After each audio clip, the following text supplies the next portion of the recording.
as the night shrouds Jeongju City. Suddenly, the city's tranquility is shattered by an explosion of purple lightning, striking the central tower. A massive rift tears open above the city, from which an ancient, powerful warrior emerges. In response, the city's defenders, known as the 3rd Division, spring into action. This elite team, arrayed in battle gear, charges forward with determination etched on their faces. The depths of the rift, a powerful creature voices disdain, remarking on the humans' futile resistance. The creature identified as Huang Jin, a wolf king, expresses confidence in their inevitable victory, declaring that eradicating humanity is only a matter of time. As the 3rd Division makes a desperate stand, with determination in their eyes, they counterattack, despite the overwhelming might of the enemy. Amidst the ongoing battle, a key member of the 3rd Division questions if they are dealing with a C-class portal, hinting at the unexpected strength of their enemies. The battle escalates as the Wolf King, unfazed by human resistance, declares it's too late for any realizations. One brave warrior takes a stand, insisting on handling the Wolf King personally. This allows her comrades to focus on the remaining threats. Mr. Wenyuan, a pivotal ally, arrives just in time. Back at headquarters, an official notes the alarming frequency of C-class rifts appearing over Jeongju. This marks the 6th such event in a decade. In response, the decision is made to adapt the training and assessment of the city's defenders. The cultural exam scores for martial arts students will be halved, recognizing the need for more combat-ready individuals in the face of these recurrent threats. As the class in Jeongju's martial arts school is dismissed, the students engage in typical schoolyard banter. Inside, the conversations continue, revolving around academic pressures now intertwined with martial capabilities. A student laments the missed opportunity to sit next to Lin Yanren, a particularly admired classmate. Lin Yanren becomes the center of attention, not just for her beauty, but also as a symbol of the martial arts path. As peers inquire about her future plans, the Academy of Literature and the Martial Arts University is more than academic. It's about choosing a life path in a world where martial prowess can determine one's safety and status. Su Bai sits in the classroom, deep in thought, his book open but his mind elsewhere, faced with the decision of his future educational path. He recognizes that his average academic performance won't stand out at the Academy of Literature, and in a world increasingly defined by martial prowess, the relevance of traditional education seems diminished, caught between aspirations and realities. Su Bai discusses his family's financial limitations and the lack of any special talents, which make the option of attending the martial arts university seem unreachable. His frustration is palpable as he questions the fairness of a system that seems to favor those with inherent abilities or resources. As he engages in a wistful conversation with his peers, Su Bai muses about the concept of talent awakening in another world, hoping for a scenario where he could have special powers or a significant edge. In a surprising turn of events, Lin Yanren approaches Su Bai with an unexpected proposal. Sensing his despair and frustration with the limited options available due to his lack of special abilities or financial resources, Lin offers him an opportunity to join her at the Academy of Literature without needing to pass the traditional entrance exams. This gesture not only provides Su Bai a possible path forward, but also deepens their relationship. As Su Bai processes this unexpected lifeline, his world is further turned upside down by the sudden activation of a personal system, a common trope in fantasy and martial arts narratives where the protagonist gains access to a unique set of skills or abilities through a digital interface. This system classifies him as a beast tamer and provides detailed stats about his capabilities, including the potential to evolve his talents infinitely. Overwhelmed and unsure, Su Bai stands at the cusp of a new beginning, his previous concerns about his future momentarily overshadowed by the new and mysterious opportunities that the system might offer him. As Su Bai tries to comprehend the sudden appearance of a system interface only he can see, Lin Yanren concerned for his sudden distress. Despite his assurances that he's fine, the situation quickly escalates when a jealous classmate, infuriated by Su Bai's proximity to Lin, confronts them aggressively. As the classmate threatens to teach Su Bai a lesson, driven by of envy and misplaced loyalty towards Lin. The escalating conflict in the classroom is swiftly interrupted by the arrival of a formidable teacher, who commands immediate silence. She brings with her exciting news for the students, effective immediately. Individuals who have awakened their abilities can enroll directly at Jeonju Martial Arts University without the need to pass the cultural exam. Additionally, the cutoff score for the literature exam has been halved for those with the potential to become martial artists, significantly easing the academic burden on students aiming to pursue a path in martial arts. This announcement offers a new horizon for Su Bai and his classmates, potentially altering their educational and professional futures. With the announcement of the new education policy, excitement ripples through the classroom. Students chatter about the lowered exam requirements and the new opportunities for those with awakened abilities. As the teacher offers immediate registration for awakened students, Lin Yanren and Su Bai share a significant glance. Lin speculates about the possibilities this new path could open for Su Bai, hinting at a future where he might not only attend the martial arts university but also rise to prominence within it. Su Bai walking confidently through the city streets, a mere high school student to a potential martial arts contender, setting the stage for his journey in a world where academic and martial prowess are intertwined with one's destiny. On September 18, 1906, a massive spatial rift opened in the sky above Jeonju, changing the course of history. From this rift, a host of terrifying monsters emerged, wreaking havoc across the city. The creatures were relentless, their attacks causing widespread destruction and chaos. As the situation grew increasingly dire, the armies of various countries mobilized, launching a concerted effort to combat these monstrous invaders. The battles were fierce and prolonged, with significant losses on all sides, but eventually, the combined military forces managed to repel the monsters. This event marked a pivotal moment for Jeonju, highlighting the city's vulnerability to supernatural threats and the global community's capacity to respond to such unprecedented crises. Despite repeated military efforts to contain the threat, the persistent rift continued to spawn monsters, prompting a drastic measure. Recognizing the relentless nature of the threat, a daring decision was made to send a suicide squad into the rift to gather intelligence and explore its origins. Inside, they discovered an expansive and boundless land, suggesting a complex network of worlds beyond their own. Faced with the enormity of this discovery, the world's militaries united to construct a formidable military base directly within the rift. This strategic move aimed to fortify humanity's defenses, allowing forces to engage the monsters at the source and potentially control or even close the rift. This base represents humanity's resilience and commitment to safeguarding their world from the continuous onslaught of extraterrestrial dangers. A new era for humanity officially began with the appearance of additional rifts in the sky. Following the first rift in 1906, a second and third rift appeared in quick succession by 1907, and soon more followed. Over the century, these rifts grew more frequent, each introducing a unique breed of monsters, leading scientists to name the interconnected dimensions behind the rifts the battlefield of 10,000 races. As these rifts proliferated, so did the battles and the species of monsters emerging from them. This ongoing war necessitated global cooperation, resulting in the construction of military bases within the rifts to combat the threats directly at their source. Interestingly, alongside the physical battles, a transformation occurred within humanity itself. The spiritual energy of Earth began to rise, awakening latent abilities in humans, giving rise to a new era of martial artists and superpowered individuals. As the intensity of the battles escalated, traditional weaponry began to fall short, replaced by the power of these newly awakened beings. This ongoing war between humans and the myriad of alien races from the rifts has continued to the present day, profoundly impacting every aspect of life on Earth, including educational reforms like those seen at Jeonju Martial Arts University, indicating the severity and widespread nature of this global crisis.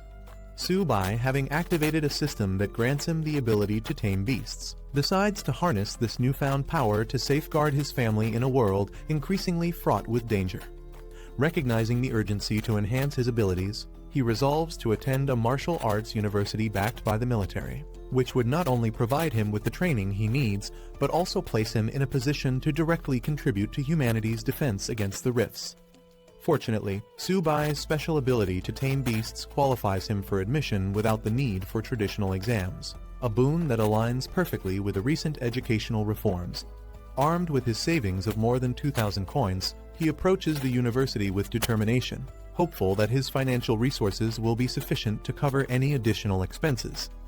As he steps into the university, he remembers that his system is supposed to automatically detect and guide him towards suitable opportunities. Yet, upon entering, nothing happens, leaving him momentarily confused. He approaches the reception, seeking guidance on how to proceed, a tangible step towards realizing his dream of becoming a protector not just for his family, but for his city as well.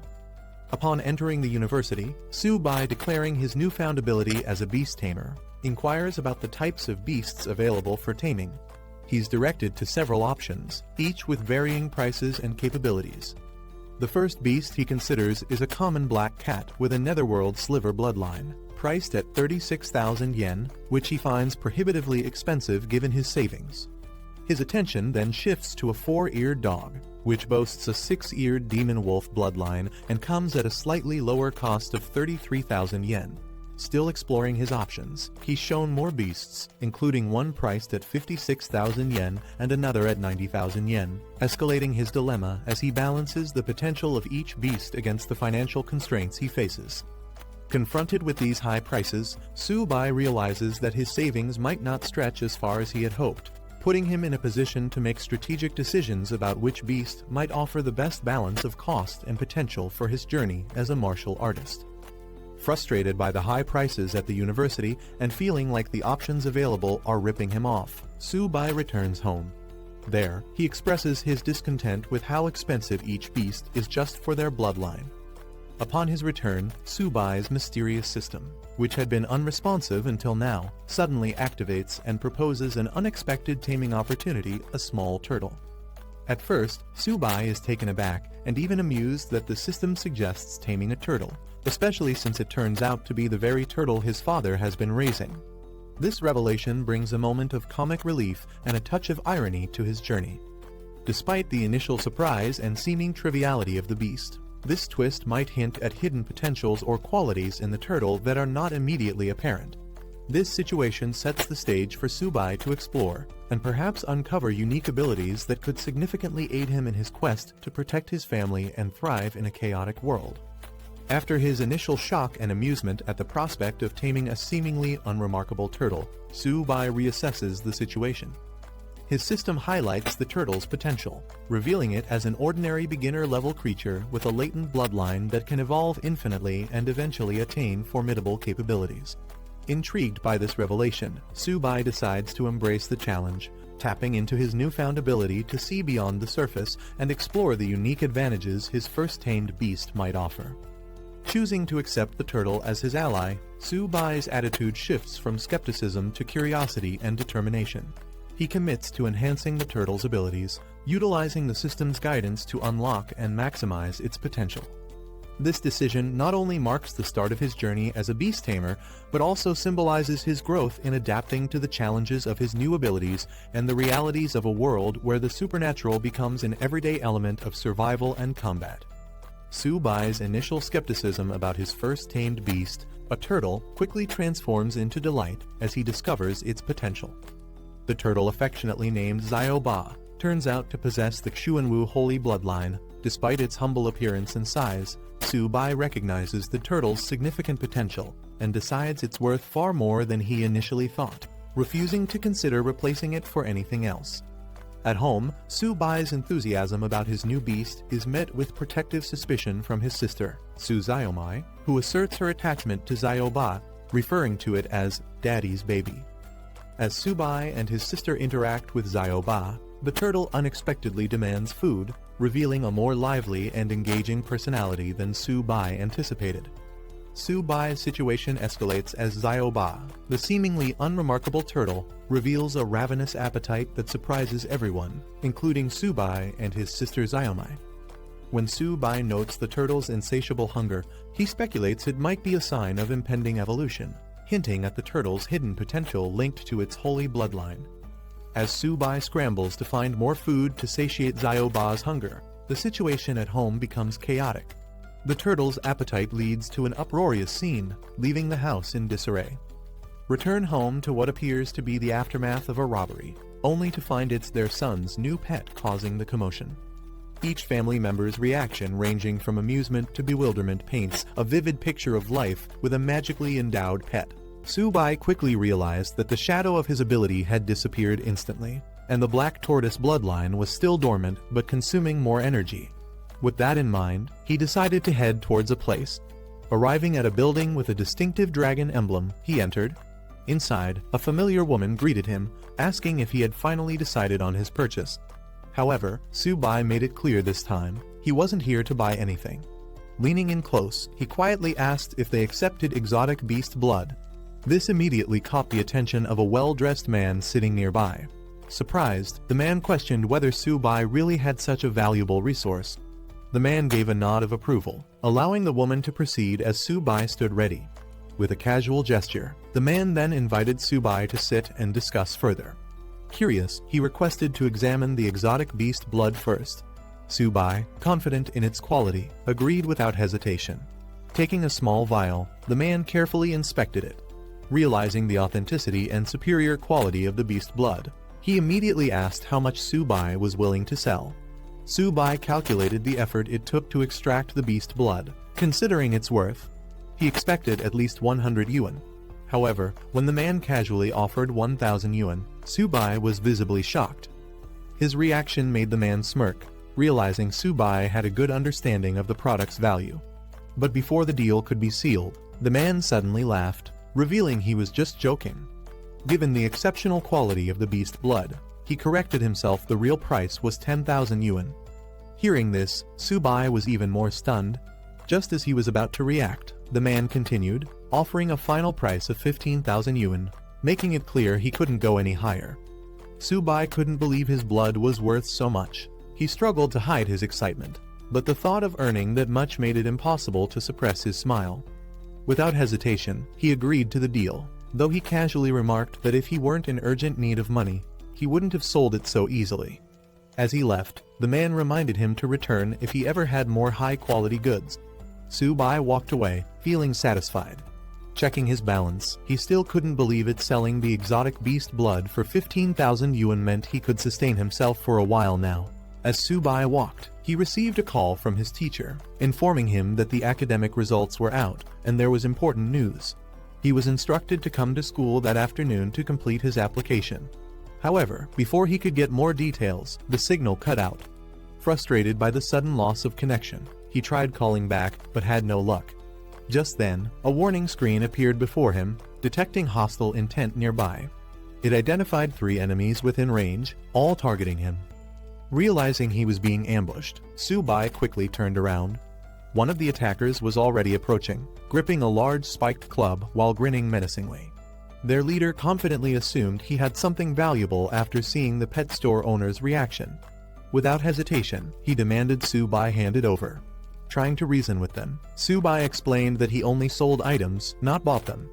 Yet, luck was clearly not on his side. He quickly assessed the situation. Only one of them was a primary warrior, which meant he had a chance. Confidence sparked in his eyes. He wasn't afraid. However, the thug laughed at his expression, mocking his supposed cowardice and demanding the money. Su-bai appeared to surrender, curling up slightly, as if preparing to comply. He suddenly made his move, pretending to surrender, but instead hurling his turtle companion straight at the bald thug. Caught off guard, the thug quickly raised his weapon to strike, but the unexpected attack threw him off balance. His eyes widened in shock as he realized too late this was a trap. Panic took over as he let out a terrified scream. Su-bai took advantage of the opening, delivering a powerful counterattack that sent the bald thug flying. The force was so strong that it even made the thug imagine an egg cracking in his head. His 2 subordinates panicked and rushed to his aid, furious that Su-bai had dared to lay a hand on their boss. Without hesitation, they charged at him, weapons in hand. But Su-bai used his turtle companion's defense to shield himself. One of the attackers lunged, thinking he had Su-bai cornered. But Su-bai swiftly reacted, grabbing his fist mid-air, ready for the next move. He struck the incoming attacker, sending him flying backward. The second thug barely had time to react before he, too, was slammed into the ground. The bald leader, now regaining his footing, roared in fury. His face twisted with rage as he crawled forward, vowing to kill Su-bai. Su-bai quickly prepared to retreat. He called out to his turtle companion, signaling to pull back before things escalated further. With precise movements, he countered the bald thug's charge, flipping him over and sending him crashing hard into the ground. The thug howled in pain, his earlier confidence shattered. Subai stood tall, looking down at his fallen enemies. They had provoked him, and now they were paying the price. Just as he was about to leave, he noticed something strange. His turtle companion had somehow ended up next to the unconscious thug. Subai noticed his turtle companion holding something glowing in its mouth. Curious, he rushed over, questioning what it had found. Before he could react, the turtle tossed the object into the air. Subai caught it, realizing it was a Kai and blood potion, an incredibly valuable item worth tens of thousands. Shocked, he muttered that warriors typically absorb this potion over an entire month. Yet, his turtle had consumed it all in one go. He stared at the creature, now radiating energy, wondering if it could even handle such a massive boost. Subai's eyes widened as he felt a surge of power coursing through his body. His entire being radiated energy this time. The feeling of growing stronger was overwhelming. A system screen appeared before him, detailing his updated stats. His tamed beast's evolution had increased his attributes significantly, even granting him a new talent. Checking the turtle's stats, Subai was shocked its physique and defense had skyrocketed. The turtle had also grown in size, its shell now radiating with power. The Kai and blood potion had caused an immense transformation, leaving Subai stunned at how much both he and his beast had advanced. Subai recalled what he had learned in class. Normal high-level strength type exotic beasts usually only reached 30 in stats. Yet, his turtle was already exceeding that without even activating its full potential. Realizing the incredible potential his companion had, Subai decided it was time to leave. He patted the turtle, telling it they needed to get moving. Meanwhile, back at school, the academic results had been released, and it was time to submit applications. However, there was also a major announcement. Tomorrow, a special admissions teacher from Marshall University would arrive to conduct an ability test. This was a rare opportunity, as only 2 students would be guaranteed a spot.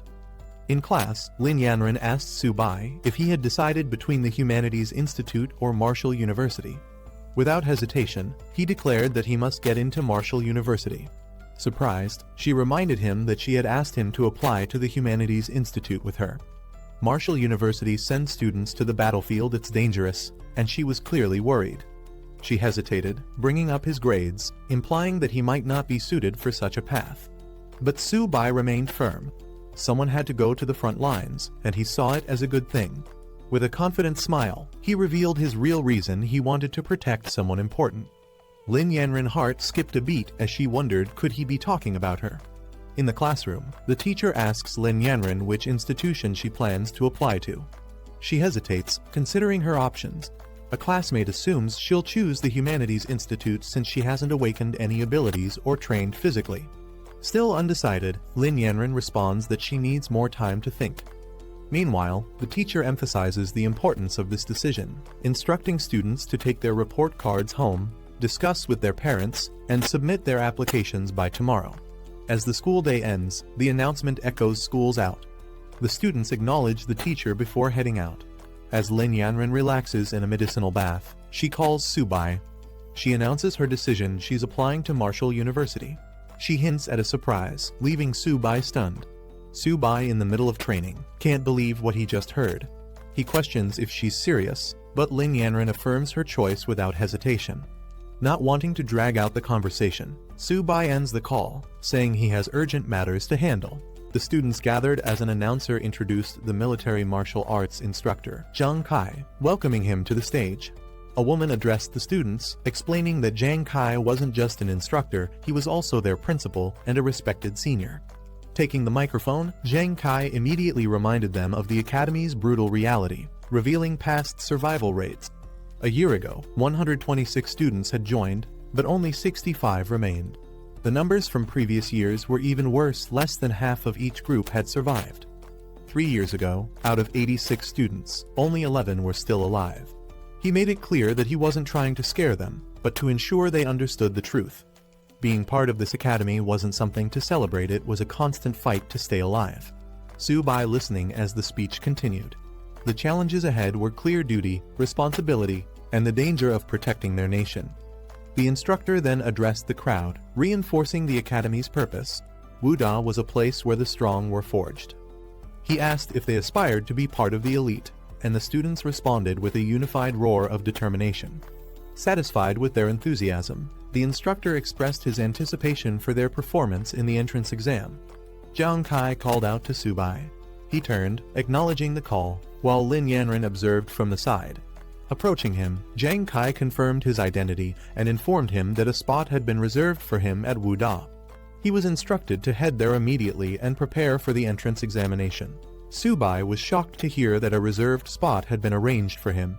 He couldn't believe it, but the instructor confirmed that a vehicle was waiting to take him to the academy's entrance.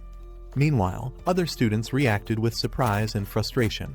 Some called it favoritism, while others wished they were in his place, envious of the special treatment. Shortly after, the students arrived at Wuda. The instructor announced their arrival, instructing them to disembark. As they stood outside, the instructor called for the students to follow, signaling the beginning of their journey at Wuda. As Subai and the students explored Wuda, they came across a towering stone pillar engraved with the school's motto. The inscription spoke of unwavering honor and dedication to the nation. Subai was impressed by its grandeur, while another student explained its significance. The instructor then led the group forward, guiding them to collect their uniforms before heading to the dormitories. Once there, she directed the male students to their designated area, informing them that they would soon receive further instructions regarding the examination. Subai acknowledged her guidance before heading inside. Reaching his assigned room, Subai reflected on the importance of resources in martial arts training. Inside the dormitory, a red-haired student showed off a rare bottle of medicine, explaining that it was made from extremely rare monster blood his father had acquired. He emphasized how valuable it was, something most people would never see in their lifetime. The others were fascinated, some admitting they had never encountered anything like it before, while one mentioned having bought similar products, but never something this rare. At that moment, Subai entered the room, introducing himself as their new doormate in room 303. A student Han Jiagang acknowledged him, noting that now everyone was present. He then introduced the other two students Tao Jiajun, who casually greeted Subai, and Fan Keon, who gave a friendly nod. Han Jiagang's doormates welcomed Subai, telling him there was no need for formalities since they were all roommates. They showed him the rare monster blood that Han Jiagang's father had obtained, explaining that it was difficult to acquire and required extensive effort to find. Subai, while unpacking, was surprised to hear it came from Yu Mountain and wondered if he was the one who had originally sold it. He casually asked about its price, assuming it must have been expensive. Han Jiagang, however, dismissed the cost, saying each drop was only around 30,000, totaling less than 100,000, an amount he considered insignificant. Hearing this, he realized that he had originally sold it for 30,000, but someone had resold it for triple the price. Frustrated, he cursed the middlemen who had taken advantage of the deal. Inside the dormitory, Subai's roommates excitedly pointed outside, claiming there was an incredibly beautiful girl downstairs. One of them even declared that she was his pick for the upcoming beauty contest. Curious, they rushed to the window, their eyes locking onto the tall, Lai Yanren confidently walking toward the dormitory. They were mesmerized by her appearance, praising her elegance and wondering why she was there. Meanwhile, outside, the dormitory manager stopped Lin Yanren, asking about her purpose in the men's dorms. Without hesitation, she stated that she was looking for Subai. The dormitory manager called out for Subai, announcing that a beautiful girl was waiting for him outside. His roommates were stunned by the revelation, unable to believe what they had just heard. Subai, without hesitation, decided to leave, while his roommates watched in disbelief. They couldn't understand why someone as stunning as her would be looking for him. Suspicious, they started to wonder if Subai was more influential than he appeared. Outside, Lin Yanren greeted Subai, complimenting how well he looked in his uniform. He responded casually. Lin Yanren adjusted Subai's uniform, complimenting him on how good he looked. Subai was caught off guard by her sudden closeness, unsure how to respond. Meanwhile, his doormates watched from the window, completely stunned.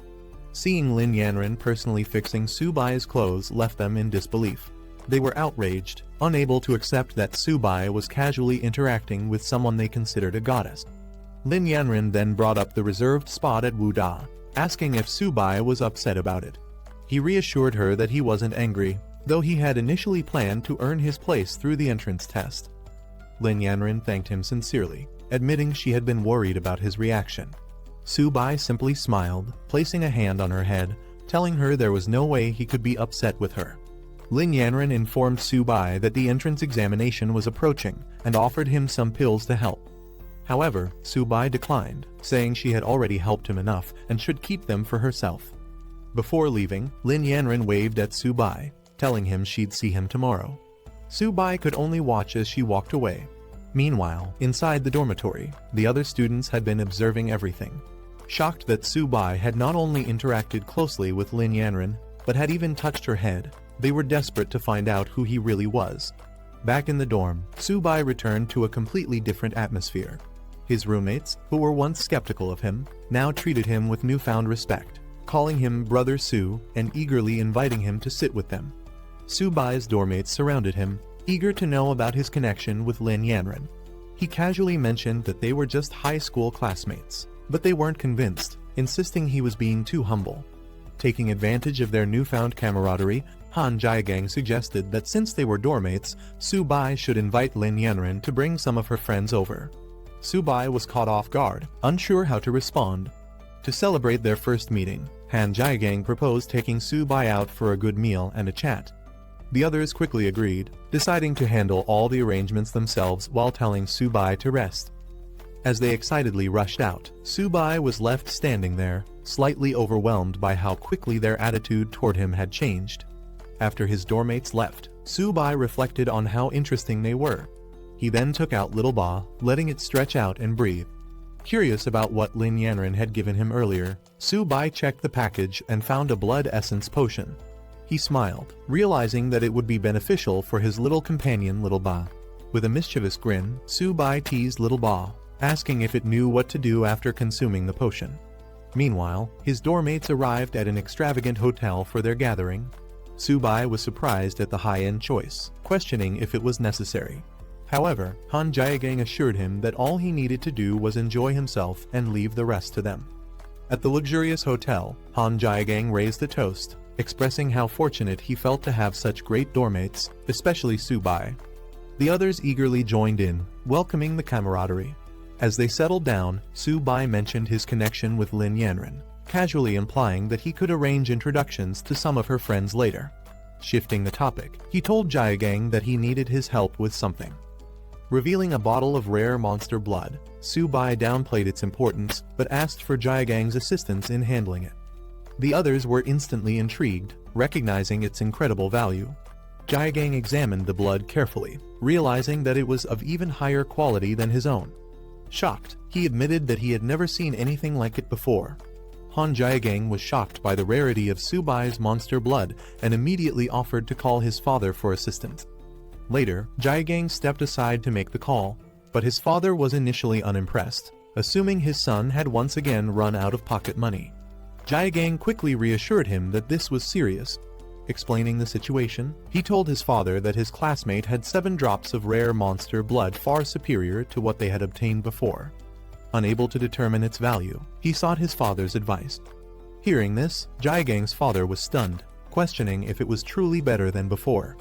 Jiagang swore by it, urging him to come see for himself. Without hesitation, his father instructed him to send the location, promising to dispatch Master Cow immediately. An hour later, Master Cow arrived to examine the monster blood. The moment he saw it, he was in awe, calling it the purest and most potent he had ever encountered. He excitedly declared that with such high energy content, he could create something extraordinary. Jiagang's father, still skeptical, questioned if Master Cow was exaggerating. However, Master Cow insisted that even with the finest equipment, the value of this blood would only increase. Meanwhile, Su-bai casually sipping a drink as Jiagang marveled at how overpowered his monster blood truly was. Jiagang's father inquired about the price for Su-bai's monster blood. However, Su-bai clarified that it wasn't for sale, he was only willing to exchange it for blood essence of equal value. Acknowledging their connection through Jiagang, his father assured Su-bai that he wouldn't be shortchanged. He offered to take all the monster blood in exchange for 14 bottles of blood essence, a deal that Su-bai readily accepted. With a knowing smile, Jiagang's father then made an unexpected offer. He invited Su-bai to join the Han family, promising free resources and additional benefits. Su-bai politely declined Jiagang's father's offer, stating that he had no plans to join a family for now. However, Jaegang's father tried to persuade him to reconsider. Before the discussion could continue, Lin Yanren suddenly entered the room with a commanding presence. She firmly declared that Su-bai had already made his decision and that no one had the right to pressure him into joining any family. She made herself clear her stance was non-negotiable. Su-bai was surprised to see Lin Yanren and asked why she was there. The others in the room were equally shocked, recognizing her instantly and wondering why she had suddenly appeared. Lin Yanren casually stated that she had come to take care of her own matters and hadn't expected to run into Su-bai. Meanwhile, Jaegang's father and Master Cao observed the situation closely. Jaegang's father was clearly unsettled, realizing there was something significant about her presence. As Master Cao tried to explain who she was, his expression changed to shock as he fully grasped her identity. Jaegang's father explaining that it's all a misunderstanding. He insists that Su-bai and his son are not just classmates but also close brothers. Lin Yanren asking if he's heading back to school. She suggests they go together. Su-bai nods saying he's done with his matters here and is ready to leave. Before leaving, Su-bai bids farewell to Jaegang's father and Master Cao, telling Jaegang that they'll meet back at the dorm. Jaegang's father responds, wishing him well. As Su-bai walks away with Lin Yanren, Jaegang suddenly panics and rushes forward, calling out to her, saying he's heading back too. But his father grabs him, scolding him and demanding he come back, clearly frustrated by his reaction. Jaegang's father sternly advises him to get along with Su-bai, emphasizing that the future of the Han family might depend on their relationship. Jaegang is confused by this statement, but is even more shocked when his father warns him to keep a respectable distance from Lin Yanren.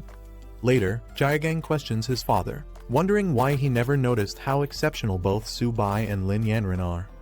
2 days pass, and at the Marshall University campus training ground, the students gather for their freshman special training. The instructor announces that this session's training will take place at a significant location. The students are stunned to learn that they will be training at the battlefield of myriad races, a place filled with danger. Some voice their concerns, questioning the safety of such a decision. The instructor reassures them that while failing the training isn't a big deal, survival is what truly matters. He assures them that the designated training area has been secured and that their safety will be ensured.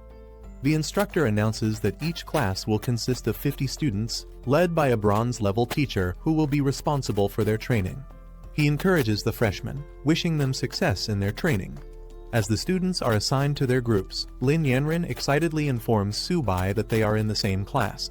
Nearby, Jaegang and other students react with excitement, thrilled to be in the same class as the goddess. Su-bai, however, wonders if this arrangement was intentional. A voice calls out for Class 8 to gather. A striking woman steps forward, introducing herself as Liao Yuxin, the special training instructor for the group. Liao Yuxin confidently informs the students that she will be in charge of all training tasks. As she speaks, several students are captivated by her striking appearance. Then, she announces their first task, writing a will. The students are stunned, their excitement immediately turning into panic. Some hesitate, questioning if she was serious, while others start to grasp the reality of the training. She gives them a day to complete this task, instructing them to gather at the teleportation plaza at 8 am for their departure to the battlefield of myriad races. Some students wonder if their lives are truly at risk, while others start worrying about the future. A few are left reflecting on their unfinished goals, realizing they might not return. Lin Yanren asks Su-bai about his plans before departure. He replies that he doesn't have much to prepare and plans to head back to the dorm. As they part ways, she tells him they'll meet tomorrow. Meanwhile, other students feel the pressure of the upcoming battlefield training and focus on their preparations. Later, at the dorms, a group of students invites Su-bai to join them for a fun night before their departure. However, Su-bai declines, saying he has things to take care of. Jaegang, understanding his decision, offers to bring anything back for him if needed. Su-bai acknowledges and lets them go. Jaegang notices Su-bai's pet turtle and comments on its tough shell. Su-bai introduces it as Little Bai, explaining that it's quite a foodie. As the others leave for their night out, they bid farewell to Su-bai, who stays behind. He tells them to enjoy themselves. Alone in the dorm, Su-bai prepares food for Little Bai, teasing it for always eating. He lets it feast, reminding it to prove its worth on the battlefield. Meanwhile, he prepares his own supplies, making sure everything is ready for tomorrow. Little Bai eagerly devours its meal, and Su Bai reassures it that no one will take its food away. As Su Bai feeds Little Bai, a notification appears, announcing that the tamed beast has evolved into an ordinary high-tier beast. Along with Su Bai's level increasing, Little Bai gains a new talent, Heavy Strike. A detailed status screen reveals Little Bai's improved attributes, including Constitution, Defense, and Agility. Its talents now include Shell Defense, which boosts defense when fully retracted, Turtle Skin Defense, which enhances durability at the cost of stamina, and Heavy Strike, which increases attack power depending on stamina consumption. Another screen displays Su Bai's updated stats, confirming that he, as a beast tamer, benefits from his beast's evolution. His base attributes have grown, and Little Bai's abilities will partially enhance him as well. Excited about the improvements, Su Bai acknowledges that the Blood Kai powder played a crucial role in the upgrade. He praises Little Bai, encouraging it to give its best performance in the upcoming battle. Little Bai responds confidently, ready for the challenge ahead. The preparations for battle are complete, and a report is sent to the chief instructor confirming that all students are ready. Instructors stand by as orders are given to activate the teleportation array. With a command, the massive portal begins to hum with energy. Students marvel at the enormous teleportation array, acknowledging that only Marshall University could provide such a grand sight. Before departure, Lin Yanran expresses concern for Su Bai, urging him to stay cautious on the battlefield. Su Bai reassures her with confidence, promising that they will complete their mission successfully. She nods, wishing him luck as they prepare to embark on their journey. As the teleportation process begins, Su Bai and the students step forward, preparing for the transfer. A bright glow surrounds them as the command is given. The students arrive at their destination, disoriented but amazed. Jiagang stumbles slightly, exclaiming in surprise, while others look around in awe. A student wonders if this is the military base within the battlefield of myriad races. They take in the vast structure, realizing they have truly arrived. Some are excited, marveling at the incredible technology, while others remain cautious about their new surroundings. Before the excitement can escalate, Liu Yuxin commands everyone to quiet down. She addresses a high-ranking officer, Deputy Commander Liatao, apologizing for the students' reactions, explaining that they are all new recruits who haven't seen much yet. The Deputy Commander of Military Base F-269 introduces himself, making it clear that rank doesn't matter here, everyone follows his orders. He demands acknowledgement, and the students, led by Liu Yuxin, respond in unison, affirming their understanding. As the commander addresses them, Jiagang questions why they should be impressed by a mere deputy commander. However, Su Bai observes the scar on his face, recognizing that he must be a seasoned officer. The commander then assigns their first task, cleaning the battlefield. However, it's not just about clearing debris. They must also eliminate any remaining shadow cats lurking in the area. He deems it a perfect test for new recruits stepping onto the battlefield for the first time. The deputy commander explains the reward system. Eliminating shadow cats earns merit points, which can be exchanged for valuable resources like blood kai powder and body refinement elixirs, helping students enhance their strength. Hearing this, the students become excited.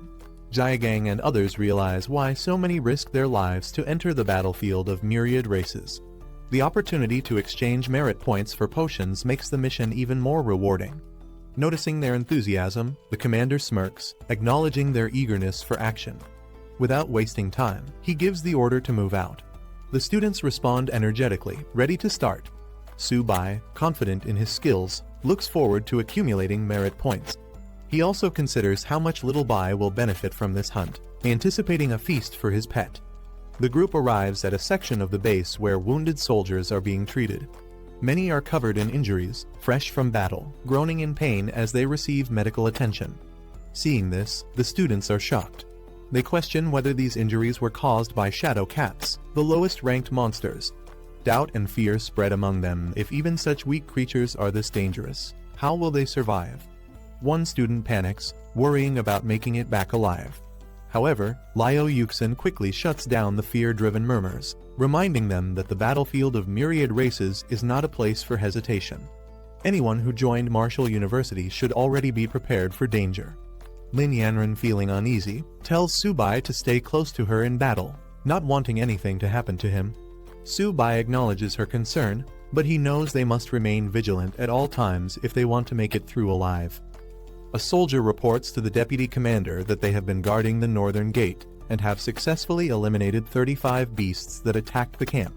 Awaiting further orders, the commander decides it's time for the recruits to experience the true nature of the battlefield. With a firm command, he orders the camp gate to be opened. Liao Yuxin reminds them that this is a rare opportunity. As Deputy Commander Liatao himself is leading the team, they must prove themselves in battle. Liatao warns the recruits, having left their wills behind, they must now be prepared to walk alongside death every second from here on out. The commander addressed the gathered rookies, ensuring they were ready for the mission. With their confident response, he wasted no time giving the order to move out. Meanwhile, the strike force was instructed to follow and provide protection. As they proceeded, Liao Yuxin questioned why Captain Fu was personally leading the team, noting that clearing a battlefield wasn't particularly dangerous. The commander casually dismissed her concerns, saying it would be a waste to send inexperienced rookies straight to the front lines. When Yuxin pressed further, he cut her off, telling her not to ask unnecessary questions. Later, as they marched, Yuxin expressed gratitude for his presence, but the commander brushed it off, stating that the students were warriors on the battlefield, and it was his duty to protect them. At Didu, the highest military command post in Long, an urgent report was brought forth.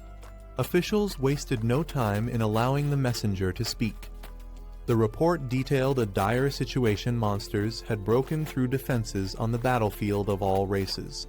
A powerful group from the Young Cats tribe was already engaged in combat, but the crisis was far from contained. The invading horde had spread out, launching attacks on 12 additional military camps in the southwest. A high-ranking officer swiftly took charge, ordering an immediate assessment of the monsters' movements and warning other camps to prepare for battle. He emphasized the importance of protecting the new students from Wuda, as they represented the future of Long.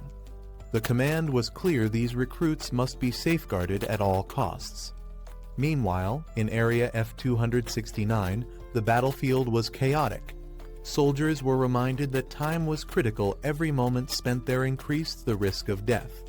Fires raged, fallen enemies littered the ground, and the battle showed no signs of slowing. The rookies had entered a true war zone, where survival depended on speed and skill. Su Bai and his team continued harvesting resources from the battlefield.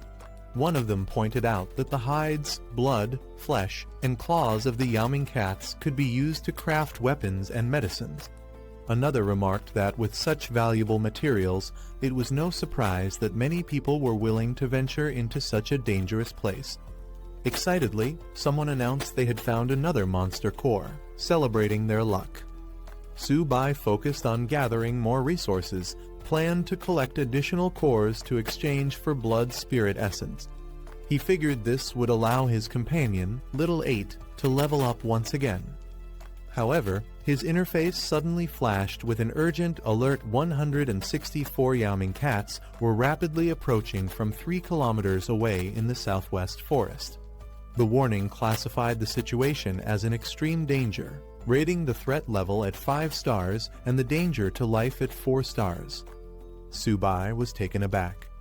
The last time his system had issued a warning, it was for a minor threat, a low-level martial artist. But now, it was flagging a 5-star, life-threatening crisis. Alarmed, Liao Yuxin noticed his change in expression and immediately asked what was wrong. Su Bai urgently called out to Liao Yuxin, warning her about a large horde of monsters moving toward them from the southwest. Perched on a tree, she seemed skeptical, but listened as he insisted on the danger. Observing the area, Liao Yuxin found nothing unusual, only silence stretching across the battlefield. Frustrated, she reminded Su Bai that this was a battlefield, not a place to stir panic. Recklessly alarming others could have severe consequences. However, Su Bai insisted he wasn't joking. The threat was real, and the monsters were approaching fast. Captain Fu, overhearing their exchange, stepped in. He confidently dismissed Su Bai's claims, asserting that no monsters were within 2 kilometers. Su Bai, however, stood firm, warning that over 100 Yaoming cats were just 3 kilometers away and closing in quickly. Captain Fu scoffed at Su Bai's claim, questioning whether his senses were superior to his own. Liao Yuxin, trying to de-escalate the situation, suggested that Su Bai was simply overreacting due to his inexperience in battle and that it wasn't worth wasting time on.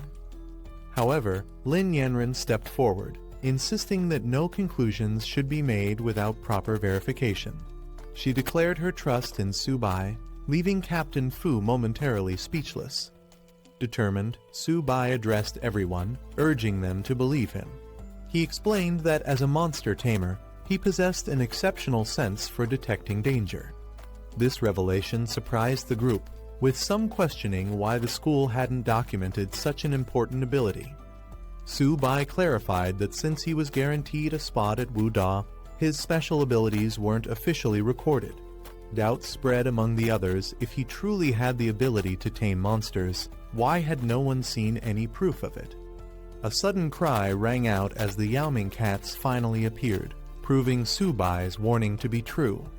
The group quickly realized the sheer number of enemies approaching, forcing them to act fast. Orders were given to form a defensive formation immediately. As the threat grew, the call for reinforcements was sent out. However, bad news followed. Nearby camps were also under attack, meaning no backup would be coming. They were on their own. Liao Yuxin expressed her concern, questioning if there were truly over 100 monsters. Without reinforcements, the students stood little chance against such an overwhelming force.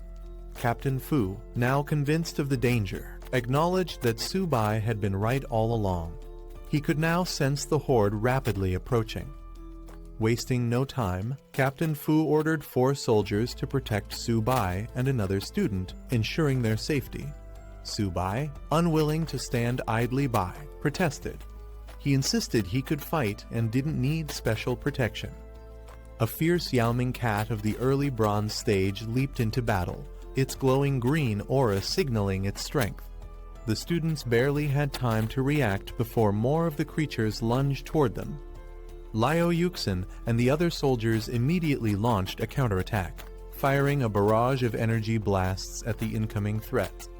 Urgent orders echoed across the battlefield to protect the students at all costs. Despite their efforts, the monsters were relentless. The soldiers struggled to hold their ground as the beasts tore through their ranks with brutal force.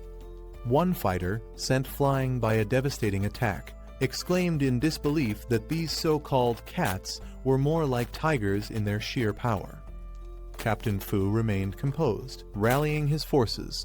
He commanded everyone to maintain their defensive formation, assuring them that if they could withstand the initial wave, victory was still possible. As the Yaoming cats pounced, an instructor called out to the students, reminding them of their vow. The beasts lunged from all sides, their glowing claws aiming for a decisive strike. In response, the students stood their ground, their spirits unwavering. With shields raised and weapons drawn, they declared their resolve by the honor burning in their chests. They swore their country would never fall. Suddenly, a powerful blue energy blast tore through the sky, striking down multiple enemies in an instant. Reinforcements had arrived, launching a devastating counterattack from above.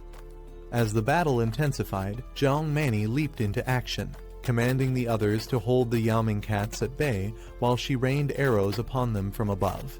Meanwhile, Luo Yongqiang charged forward, dismissing the threat as nothing more than mere cats, vowing to handle them himself. Liao Yuxin was impressed. With Mani's exceptional archery and Yongqiang's brute strength, this batch of students was proving to be extraordinary. Su Bai observed them in admiration, acknowledging their power and skill. He couldn't help but note that while they had impressive abilities, his only weapon was his trusted companion, Little 8. Around him, other students were in awe of Mani's combat prowess, some even referring to her as a goddess.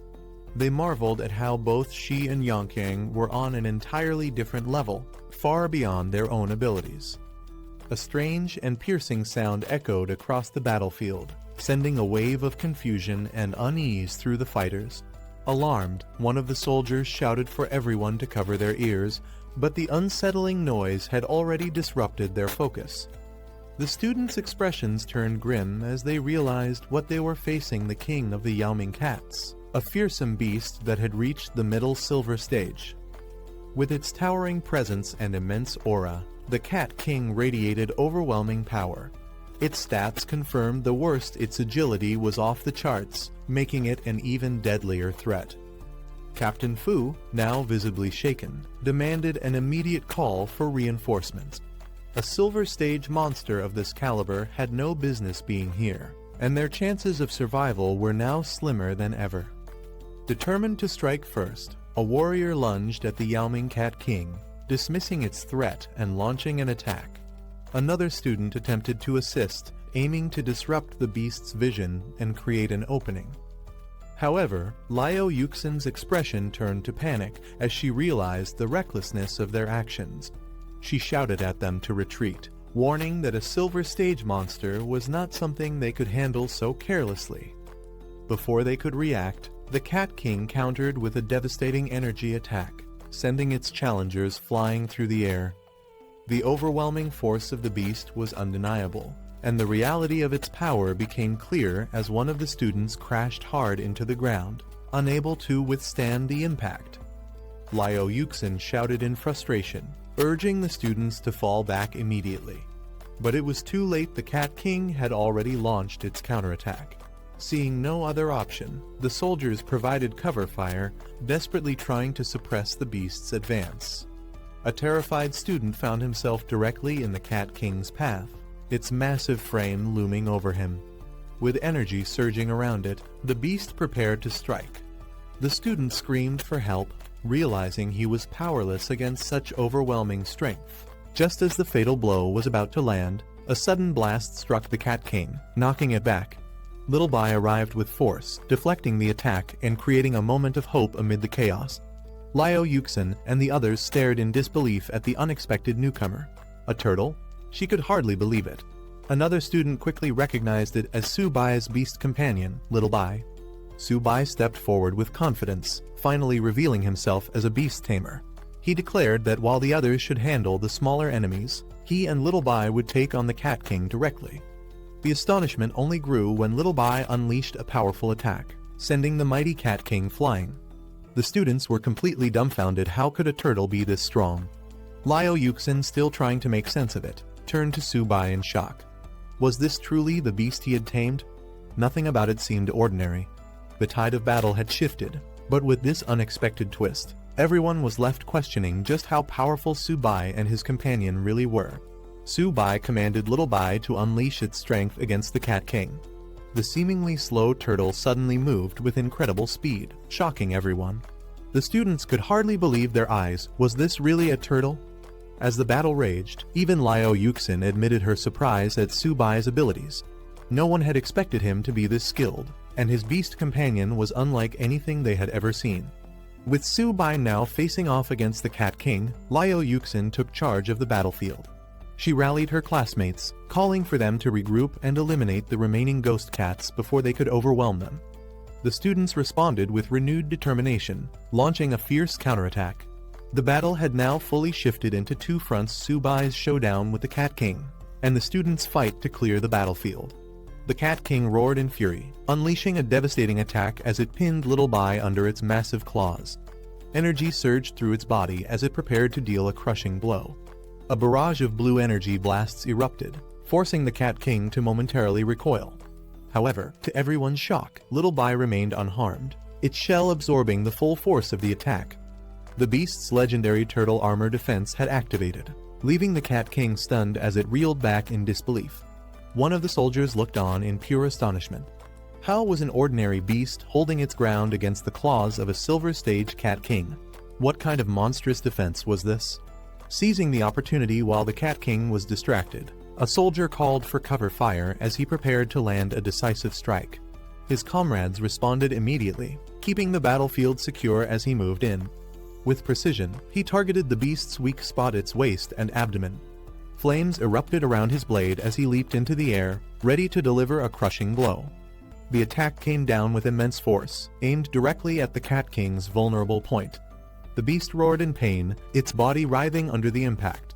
But just as victory seemed within reach, the Cat King twisted its body at the last moment, narrowly avoiding a fatal strike. In an instant, it countered, sending the attacker flying backward. The plan had failed just barely. The battle raged on as a soldier, filled with determination, charged forward with his flaming weapon. He roared at the beast, declaring that this fight would end with either its defeat or his own. Meanwhile, another group of recruits faced their own challenge. One of them confidently instructed Little Ba to unleash a special move.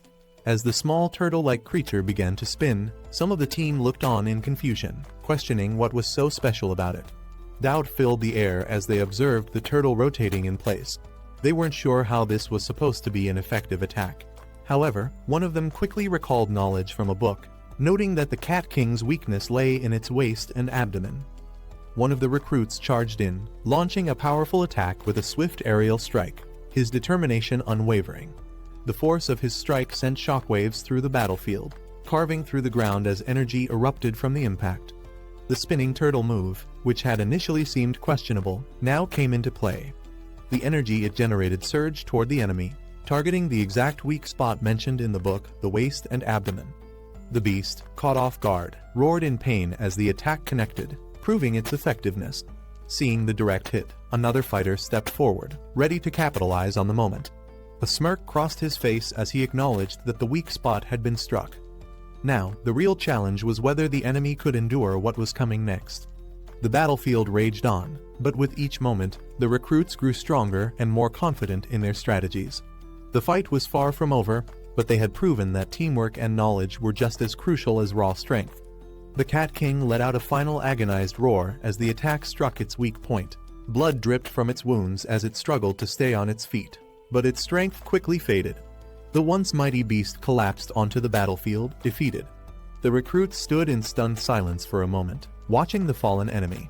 They had fought hard, but had they really won? Then, confirmation came. Someone triumphantly announced that the Cat King had been defeated. Relief and excitement spread through the group as the realization set in. One of the recruits, still processing the moment, hesitated before asking if they had truly won.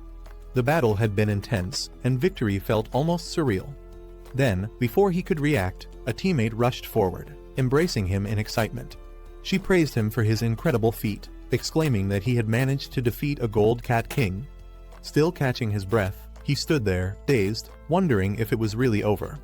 With the battle over, admiration for Subai spread among the recruits. They praised his strength, impressed by his victory over the gold Cat King. Some, however, were more interested in his turtle companion, wondering where they could get one for themselves. Meanwhile, Little Ba, the turtle, wandered off and found something intriguing, an energy-filled crystal. As it happily grabbed its newfound prize, Subai called out in exasperation, demanding it return before causing trouble. Just then, an ominous presence filled the air. One of the recruits noticed something strange in the sky. Looking up, they saw dark shapes approaching fast. Realization hit. The Cat King's dying roar had not just been a cry of pain, but a call for its kin.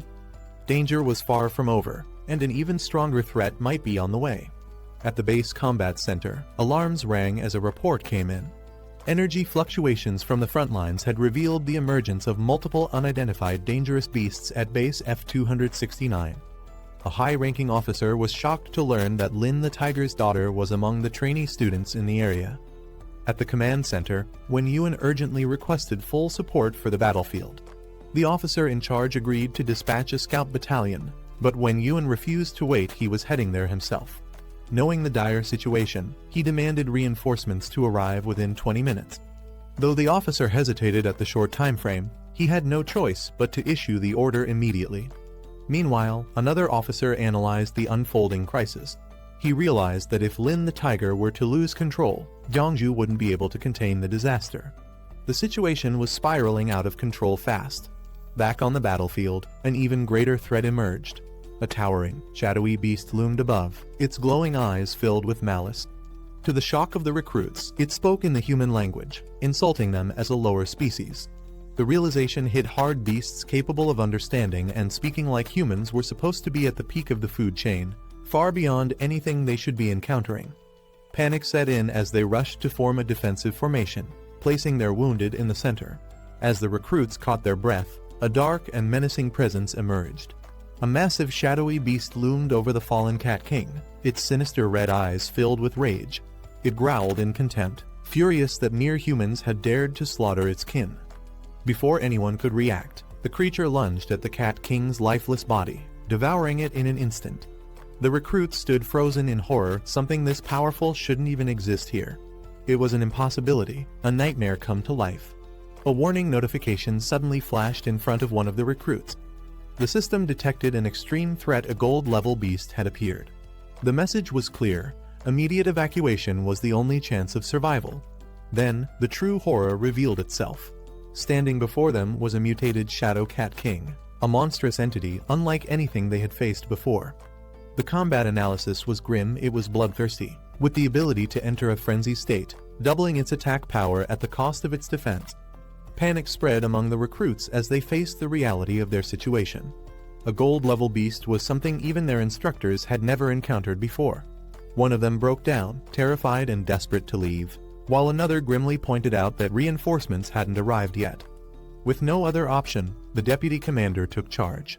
He ordered everyone to escort the wounded to safety, while he stayed behind to hold off the monstrous enemy. With a determined battle cry, he charged straight at the beast, ready to risk everything. However, his courage was met with brutal reality. The beast barely acknowledged his attack, swiping him aside effortlessly.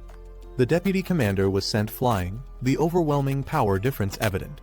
The creature mocked him. Was he really foolish enough to challenge it alone? Seeing their leader in danger, one of the recruits quickly shouted for Little Ba to step in and protect him. The battle was far from over, but the gap in strength was becoming painfully clear. Little Ba launched itself into action, intercepting the gold-level beast's devastating attack. Flames and energy surged through the battlefield as the turtle bravely took on the monstrous foe, its shell acting as an impenetrable barrier. The beast staggered back in disbelief. Despite its overwhelming power, it couldn't break through the turtle's defenses. It was forced to acknowledge the creature's resilience. This turtle's shell was unbelievably tough. But even the strongest defense had its limits. Deep cracks formed across Little Ba's shell as it bore the brunt of the attack. One of the recruits rushed forward, eyes filled with concern, calling out to see if the brave turtle was still alright. Su Bai staggered, blood trickling from his lips. Lin Yanren, noticing his condition, immediately panicked. He was injured. But something was off. Su Bai wasn't in a direct fight, so how could he be wounded? Liao Yuxin, observing from a distance, couldn't believe it either. She speculated that this might be due to the beast tamer talent, Origin Confluence, a rare ability. The commander, however, found it hard to accept and decided to check on Su Bai himself. A system warning confirmed their suspicions. Su Bai's tamed beast was in critical condition, and because of Origin Confluence, he was sharing its pain and injuries. As they reached him, they found no external wounds, yet his body showed clear signs of strain. Yuxin marveled at the possibility that Su Bai had truly mastered this legendary beast-taming skill. Lin Yanren anxiously asked if he was alright, and despite his weakened state, Su Bai managed to assure them he was fine. Liao Yuxin quickly realized that Su Bai was suffering from the attacks meant for his tamed beast, the silver-level nether cat. Knowing he couldn't withstand the damage alone, she immediately called for support. Lin Yanren agreed they couldn't let him fight by himself. The other trainees rallied behind them, weapons drawn, ready to assist. Meanwhile, the enemy loomed in the shadows, glowing eyes burning with disdain. It scoffed at their efforts, viewing them as nothing more than insignificant pests. As the battle erupted, Liao Yuxin and the others charged forward, launching an assault on the beast. But just as she prepared to strike, something unexpected happened. Her expression changed as she sensed imminent danger. With wide eyes, she realized she had miscalculated. Lin Yanren rushed forward, pushing Su Bai out of harm's way as a dark force surged toward them. A massive explosion erupted, engulfing the battlefield in flames. As the smoke cleared, Lin Yanren held onto Su Bai, her eyes widening in disbelief. Su Bai, now steady, smirked with confidence. He revealed that the crystallization of the Silver Cat King had finally been fully absorbed. Su Bai's tamed beast, the little tortoise, had undergone a breakthrough, advancing to bronze tier with significantly enhanced attributes. Its new talents granted it a powerful defensive barrier, a spirit-infused form for combat, and even the ability to manipulate gravity. A brilliant golden light engulfed the battlefield as the tortoise evolved into a massive armored beast. Liu Yuxin and the commander could hardly believe their eyes. This wasn't an ordinary upgrade. Could it have reached an epic-level transformation? Meanwhile, Lin Yanren helped Su Bai to his feet, relieved to see that his injuries had healed. Su Bai assured her that he was fine now. Su Bai stood tall, commanding his tamed beast to eliminate the enemy. In response, the newly evolved tortoise unleashed its power, striking with devastating force.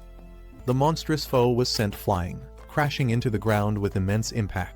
The commander, unable to believe what he had just witnessed, noted that despite only being bronze tier, Su Bai's beast radiated an overwhelming presence. As the dust settled, the once dominant beast lay defeated, thrown into the distance like it was nothing.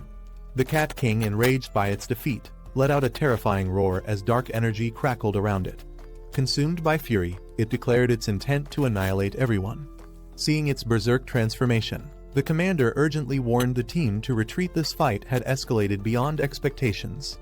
With a sinister laugh, the Cat King unleashed its shadow clones, summoning multiple monstrous figures that lunged toward the group. There was no time to escape. Combat was inevitable. Before the clones could reach their targets, Su Bai's tamed beast took action. The golden tortoise roared, its immense body shielding the team from the incoming attack. Su Bai didn't hesitate. He commanded his beast to put an end to the chaos. In an instant, a powerful gravitational force erupted from the tortoise, pulling everything toward it. One of the trainees struggled to defend himself as a shadow beast lunged at him, its claws aimed for a lethal strike. But before it could land, a massive force pulled the creature away. Su Bai's tamed beast unleashed its gravitational might, sending the enemies hurtling through the air. With an earth-shattering roar, the armored tortoise stood tall, radiating an unstoppable power. Su Bai's eyes burned with determination as he commanded his beast to go all out. Responding to its master's call, the golden tortoise let out a deafening roar, gathering an overwhelming surge of energy in its core. The air trembled as it unleashed a massive energy blast, a blinding beam of golden light shooting toward the heavens. The shockwave from the attack spread across the battlefield, forcing everyone to shield themselves. As the golden energy engulfed the battlefield, the enemy was completely overpowered. From a distance, a man watched from atop a tree, intrigued by the overwhelming scene before him. Down below, the surviving warriors scrambled to clear the battlefield, tending to the wounded and gathering what remained. After the battle settled, the man approached, relieved to see Lin Yanren unharmed. She assured him that she was fine, then curiously asked about his sudden arrival. Meanwhile, the deputy commander of the F-269 military base provided a report. During the battle, their forces worked alongside university students and mentors, eliminating over 800 nether cats, including bronze, silver, and even a gold-level beast. He explained that they were now assessing casualties and tending to the wounded. Shocked by the mention of a gold-level creature, one of the officers couldn't believe such a powerful foe had appeared. But what surprised him even more was that Su Bai had been the one to take it down. Hearing this, the man now identified as Mr. Wenyuan turned his attention to Su Bai. He directly asked if he had truly been responsible for the Cat King's defeat. Remaining humble, Su Bai clarified that it was a team effort, acknowledging the contributions of the deputy commander and the mentors. Mr. Wenyuan approached Su Bai with an offer. After graduation, he could further his studies at Yangzhou Fortress, where he would receive personal guidance despite the decline of beast tamers. Su Bai, though honored, admitted he hadn't made a decision yet. Meanwhile, the battlefield had been cleared, and the deputy commander gave the order for everyone to return to base. The students were instructed to enter the portal in an orderly fashion, with the deputy commander praising them as the strongest group he had ever encountered. As they prepared to leave, the officers observed the recruits, noting their potential. Su Bai, in particular, stood out. His strength as a freshman was nearly unimaginable. As the teams parted ways, the deputy commander expressed his gratitude, acknowledging that he owed Su Bai a life for his actions in the battle. Liu Yuxin responded modestly, bidding him farewell until they met again. Su Bai and the others finally returned, stepping out of the portal.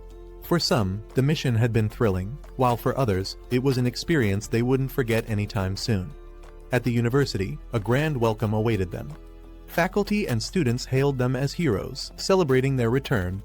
Among the returning students, some were humbled, recognizing that Su Bai was the true hero of the battle.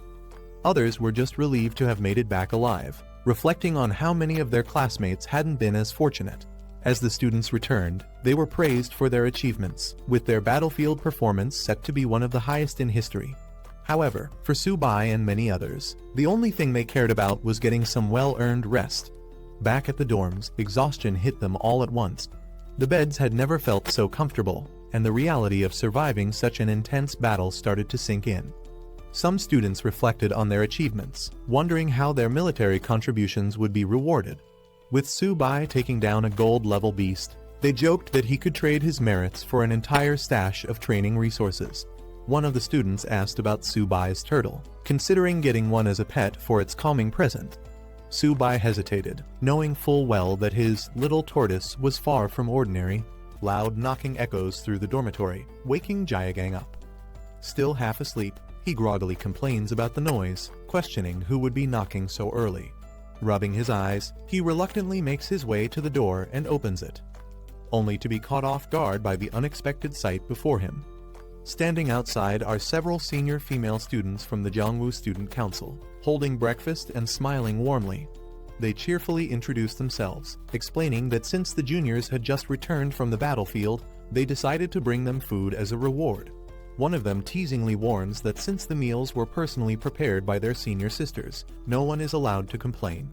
Still struggling to process what's happening, Jayagang looks on in confusion as the students then ask which one of them is Subai. The senior students confidently enter the dorm, assuring the juniors that they appreciate their efforts and won't let their kindness go to waste. However, they remain focused on their primary concern, finding Subai. They ask once again, eager to meet him. One of the dorm residents, still in his pajamas, looks confused but asks if he can take a photo with them. Meanwhile, another dormmate informs them that Subai has already gone out for a run, questioning if they personally know him. The senior students are momentarily frustrated, wondering why no one mentioned Subai's absence earlier. One of them remarks that Subai has become incredibly well known, implying that practically everyone in the school knows about him now. However, she laments that Subai himself doesn't seem to know her. Curious about Subai's rising fame, one of the juniors wonders if he has become popular. The senior students confirm this, suggesting they turn on the TV to see for themselves. As the conversation continues, one of the seniors playfully decides to take the breakfast away, since Subai isn't there to receive it. While Subai is out on his morning run, an urgent news broadcast airs on the country's military channel, drawing attention from students on campus. The news report announces a major event just the previous day. A large-scale attack occurred across multiple military bases, led by 10,000 races of ferocious beasts. The attacks devastated several provinces, leading to chaos and destruction. The report highlights that among these beasts, some exhibited golden-level combat power, making the battle even more intense. Many students from different regions lost their lives in the onslaught, unable to withstand the overwhelming force of the beasts. However, amidst the tragedy, there was also resistance. The broadcast then shifts focus to Jiangsu Martial University, where both instructors and students fought bravely against the invading creatures. Their efforts led to the defeat of several high-ranking beasts, including one golden-level ferocious beast, a silver-level beast, multiple bronze-level creatures, and countless ordinary monsters. The news serves as a reminder of the harsh reality of battle, but also a testament to the strength and resilience of those who stood their ground. The news broadcast takes an unexpected turn as it highlights Subai, a first-year student who astonishingly held back a golden-level ferocious beast single-handedly. Despite being under heavy attack, he achieved the remarkable feat of cross-tier killing, fighting alongside instructors and military experts. The report emphasizes that while many forces were overwhelmed, Jiangsu Martial University stood victorious, proving their strength in battle. Following this revelation, the military announces honors for the university's participants. All involved students and instructors will receive a second-class merit and be awarded the Great Wall Silver Medal. However, Subai, recognized for his outstanding military achievements, is granted a first-class merit and receives the prestigious Great Wall Golden Medal, a highly coveted honor. As the news spreads, students across campus react in disbelief. The idea that a freshman could receive such a prestigious award is almost unimaginable. Many express admiration, wondering who Subai really is and how he managed such an accomplishment. Some see him as a symbol of hope for humanity, while others simply want to meet him. Amidst the growing attention, one enthusiastic girl boldly proclaims that she wants to date Su-bai, sending the crowd into an excited frenzy. Meanwhile, Su-bai, realizing the sudden spotlight on him, starts feeling overwhelmed and contemplates making a quiet escape before things spiral out of control. After stepping away from the crowd, Su-bai takes a moment to process everything that has happened. Just as he tries to clear his head, his phone suddenly rings. On the other end is his excited younger sister, who eagerly tells him that he's on TV. Su-bai, already aware of the situation, responds nonchalantly. She then informs him that their parents want him to come home for a visit and treat him to a meal, but Su-bai hesitates, wondering if it's really necessary. Back home, his parents are overwhelmed with pride. His father mentions how all the neighbors are talking about him, and his mother adds that a relative even called, eager to introduce him to a potential girlfriend. His sister, realizing the growing attention on their family, urges him to return soon before people start showing up at their house uninvited. After considering everything, Su-bai decides to take a short break and visit home since his tests have just ended. He acknowledges that his sudden fame will likely make his father so proud that he'll be grinning in his sleep. As Su-bai arrives home, he is immediately met with an overwhelming reception. The entire neighborhood seems to be gathered, excitedly announcing his return as if welcoming a legendary hero. Caught off guard, Su-bai is bewildered by the attention, questioning whether all of this excitement is really for him. Before he can process it, a crowd quickly surrounds him, showering him with praise. Familiar faces from his childhood emerge, eagerly reminding him of their past connections. The overwhelming enthusiasm makes Su-bai realize that his sudden fame has spread far beyond what he expected. As he finally steps into his home, his family rushes to greet him. His sister excitedly throws her arms open, thrilled that he has returned, while his parents beam with pride. The warm welcome, though intense, reminds Su-bai that no matter how much his world changes, his family will always be his anchor. As soon as Su-bai arrives, the overwhelming hospitality of his neighbors kicks in. One of his aunts invites him over for dinner, proudly announcing that she made seafood dumplings, only for Su-bai to politely decline, explaining that he is allergic. Another enthusiastic neighbor insists on bringing him over for a drink, boasting about a special dish he has prepared just for the occasion. Realizing that the situation is getting out of hand, Su-bai's father steps in, thanking everyone for their kindness but explaining that the family has already prepared a meal at home. He assures them that once things settle down, Su-bai will make time to visit each of them. Su-bai agrees, knowing he can't refuse everyone outright, but hoping to escape the immediate flood of invitations. The situation takes a turn when one of the elders eagerly suggests introducing Su-bai to her granddaughter, hoping to set them up. Before Su-bai can even react, another person interjects, claiming that she isn't worthy and that they should introduce him to someone else instead. Overwhelmed and unsure of how to respond, Su-bai finds himself stuck in the middle of their matchmaking plans. Later, back home, Su-bai vents to his sister, regretting that he didn't sneak in under the cover of darkness to avoid all the attention. His sister laughs, teasing him that it wouldn't have mattered one of their aunts had already stationed herself near their house, waiting to introduce her granddaughter to him no matter what. Realizing he's completely trapped by his newfound fame, Su-bai sighs, wondering how long this chaotic homecoming will last. After the chaotic welcome from his neighbors, Su-bai finally makes it home, where his parents prepare a warm family meal. His mother informs him that his father is personally cooking today, and she asks his sister to assist in the kitchen while telling Su-bai to take a break. Dropping his bag onto the couch, Su-bai slumps down and stretches, savoring the rare moment of peace. He leans back, relieved to finally take a breather after everything that has happened. A glowing Sitem screen suddenly appears before him, flickering with mysterious data. Shocked, Su-bai instinctively reacts, raising his hand as he tries to comprehend what's happening. As Su-bai stares at the system window, a message appears, notifying him that a contractable creature has been detected, a little kitten. The system prompts him with a choice, tame or give up. Confused by the sudden activation of what seems to be a Beastmaster ability, he hesitates, trying to make sense of it. His sister notices his distracted state and asks what's wrong. Su-bai, still bewildered, turns to her and asks if their family has a cat. She casually confirms, directing his attention to their pet. Looking over, Su-bai spots a small white kitten happily eating from its bowl. He questions if this is the creature the system was referring to and jokingly wonders if they could have gotten a more high-end pet. His sister, clearly attached to the kitten, defends it, saying it's adorable. She explains that she found Bai a few days ago on the road and decided to bring him home. Still processing the strange system prompt, Su-bai watches the little kitten, wondering if there's more to this unexpected situation than meets the eye. Seeing how much his sister adores the kitten, Su-bai decides to go along with it, agreeing that it's cute. However, his curiosity lingers as he glances at the system screen, which has revealed surprising information. The kitten, seemingly an ordinary stray, actually possesses a lineage of the white tiger's sacred beast, and has the potential to grow infinitely strong, eventually capable of slaying gods. Shocked by this revelation, Su-bai struggles to believe that this small creature could be so powerful. The system further details its stats, showing its talents, including sharp claws that double both attack speed and power, and its evolution method eating. Confronted with the choice once again, Su-bai hesitates only briefly before deciding that taming it first would be the safest option.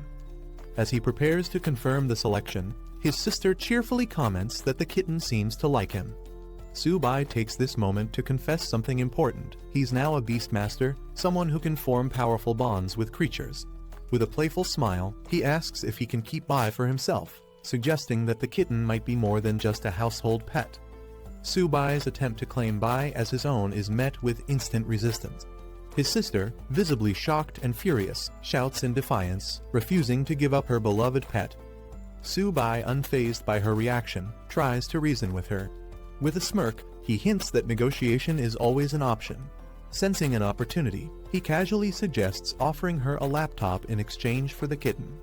Determined to convince her, Su-bai ups the ante, reminding her about a dress she had been eyeing.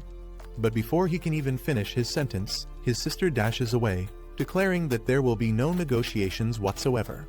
Amused, Su-bai chases after her, trying to bargain while she evades him at all costs. Their mother watches the ridiculous scene, completely bewildered by their antics, questioning what on earth is happening between the two siblings. After 2 days at home, Su-bai finally returns to campus, relieved yet slightly exhausted. As he walks through the school gates, students begin whispering, questioning if he's really Su-bai. Some recognize him as the one who received the golden medal, but others are more puzzled by the sight of a cat peeking out of his bag, wondering if he's secretly a cat lover. Inside the bag, Bai, the white kitten, shares the cramped space with a small, confident lizard, who reassures Bai that as long as they're with the big boss Su-bai, they'll be fine. However, Bai seems annoyed by the lack of space, grumbling about being crowded. As Su-bai walks across campus, more students take notice of him. Some seem unimpressed by his average appearance, yet they're shocked by how many girls visit his dorm looking for him. Realizing that his fame isn't dying down anytime soon, Su-bai internally debates wearing a mask to avoid unwanted attention. Before he can settle back into campus life, an urgent announcement echoes across the school, summoning him to the principal's office. Hearing his name repeated over the loudspeakers, Su-bai sighs his return to school is already off to an eventful start. As Su-bai makes his way to the principal's office, he wonders what exactly the principal could want from him. Upon arrival, the principal warmly welcomes him, praising him as a true man of Huaxia for his outstanding performance at the F-269 military base. As a reward for his achievements, the principal offers Su-bai a chance to request anything he wants from the school. Though Su-bai responds humbly, thanking the school and principal, he internally knows that getting anything valuable won't be easy.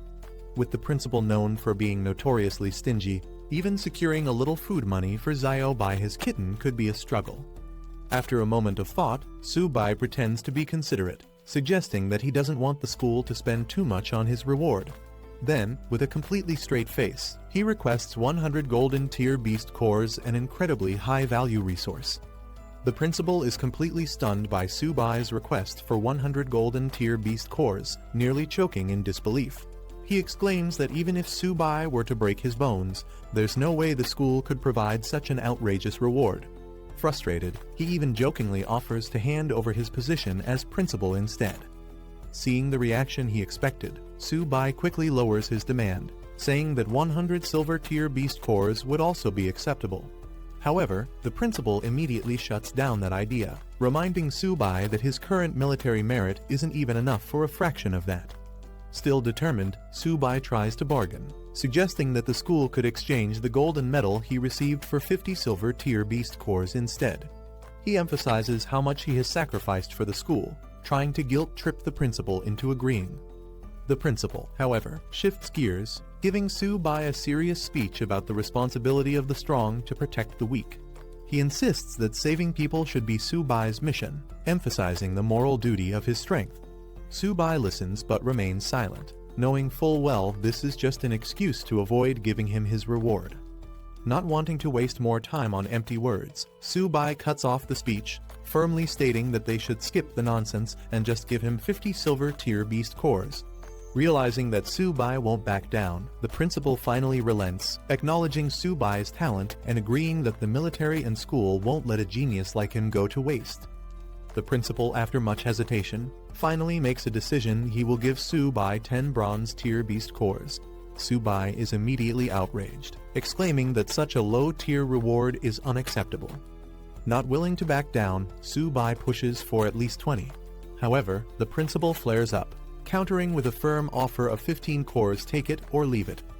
Realizing he won't get anything more out of this negotiation, Su-bai accepts the deal, though internally he finds the whole situation ridiculous. He mentally notes that the principal is as stingy as expected, clearly unwilling to part with better rewards.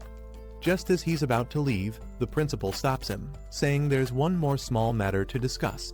Su-bai, already skeptical, wonders what kind of trouble is coming next.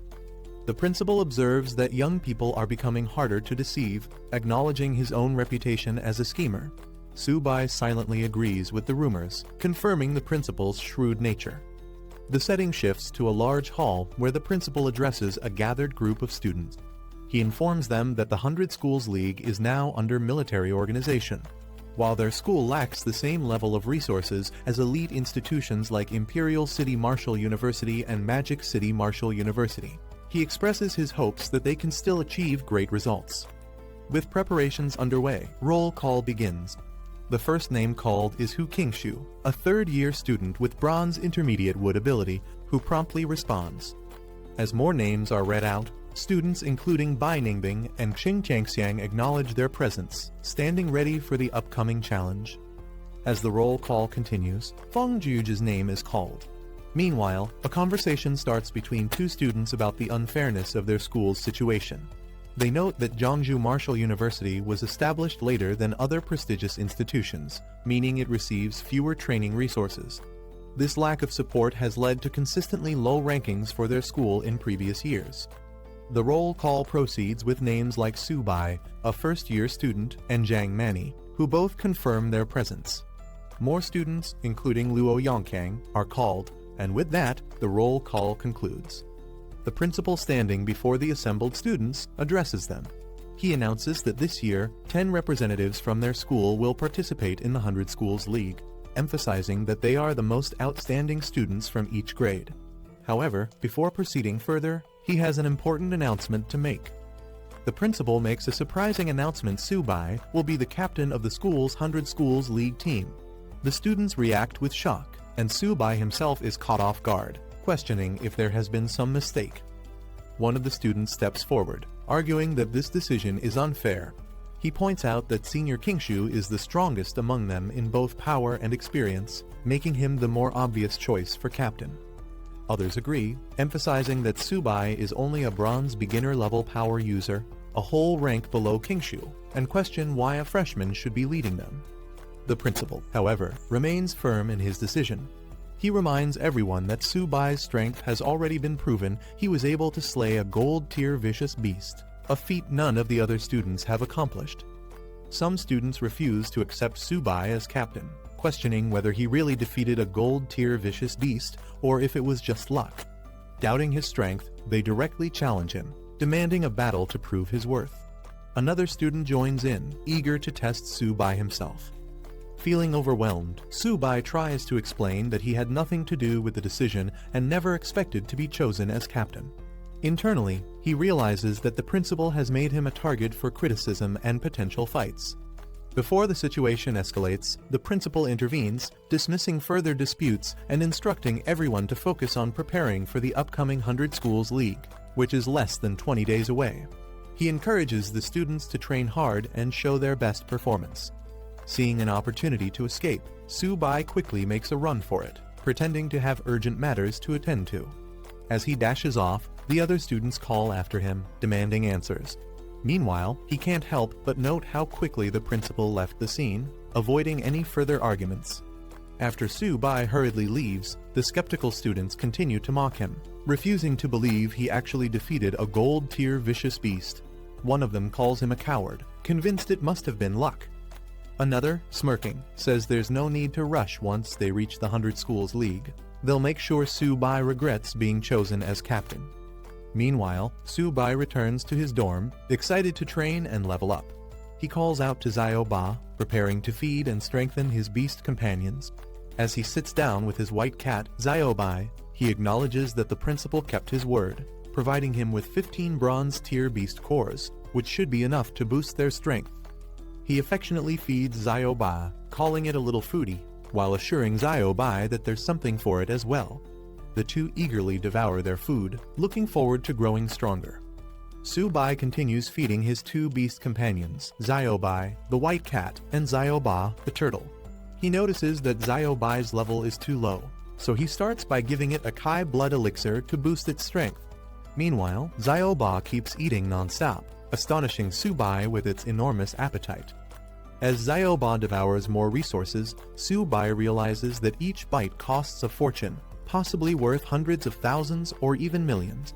Frustrated, he questions just how much food the turtle needs to evolve.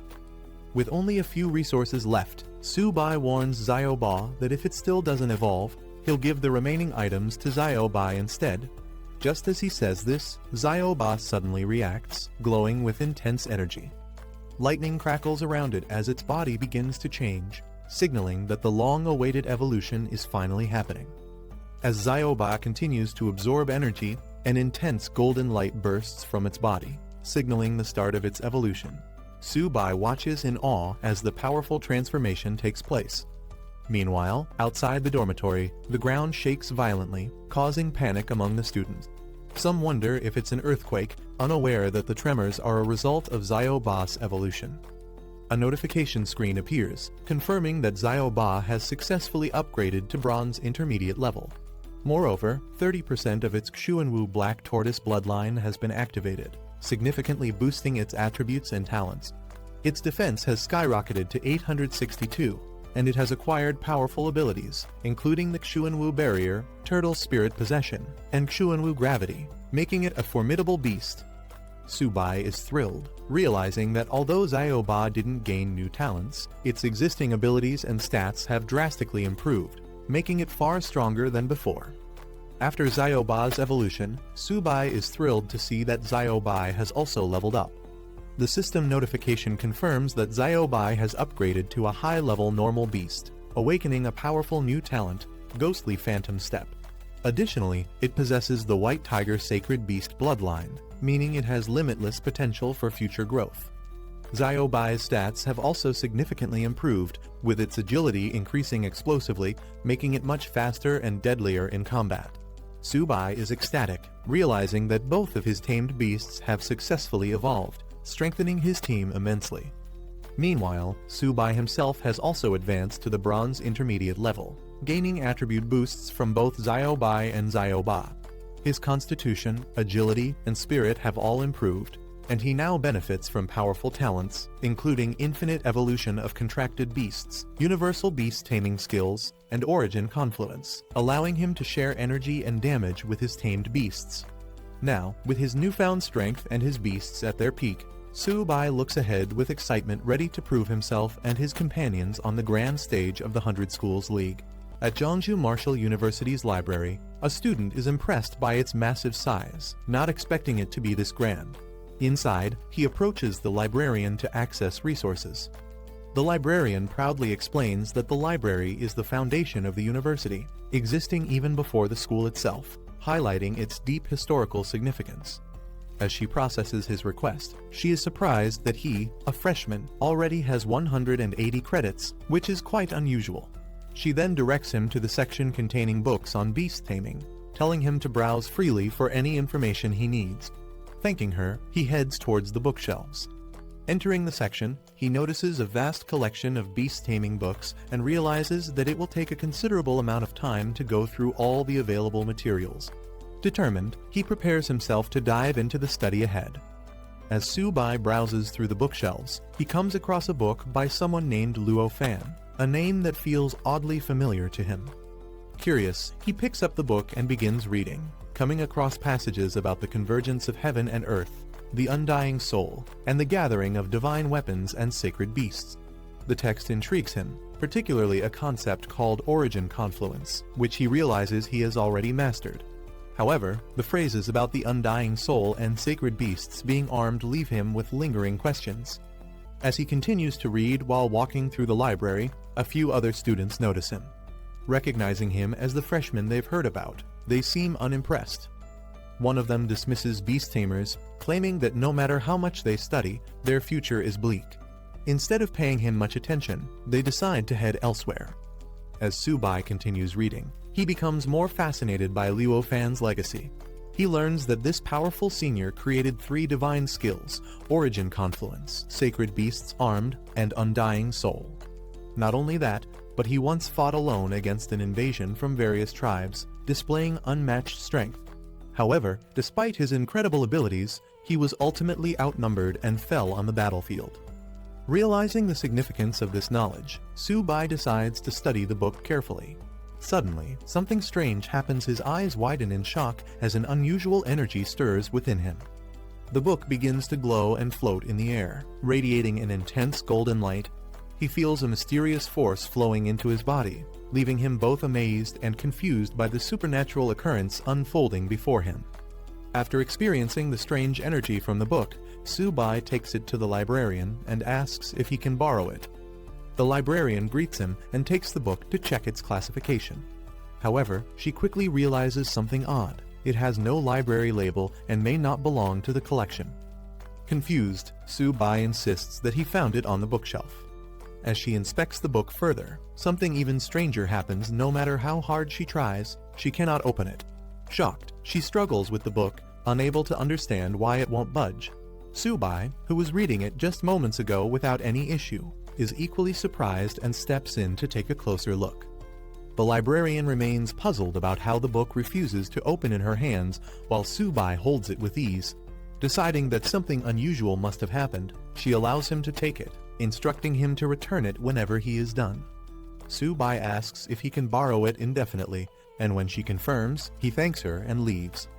After he is gone, the librarian makes a phone call to the principal, informing him that the mysterious book he left on the shelf has been taken by Su-bai.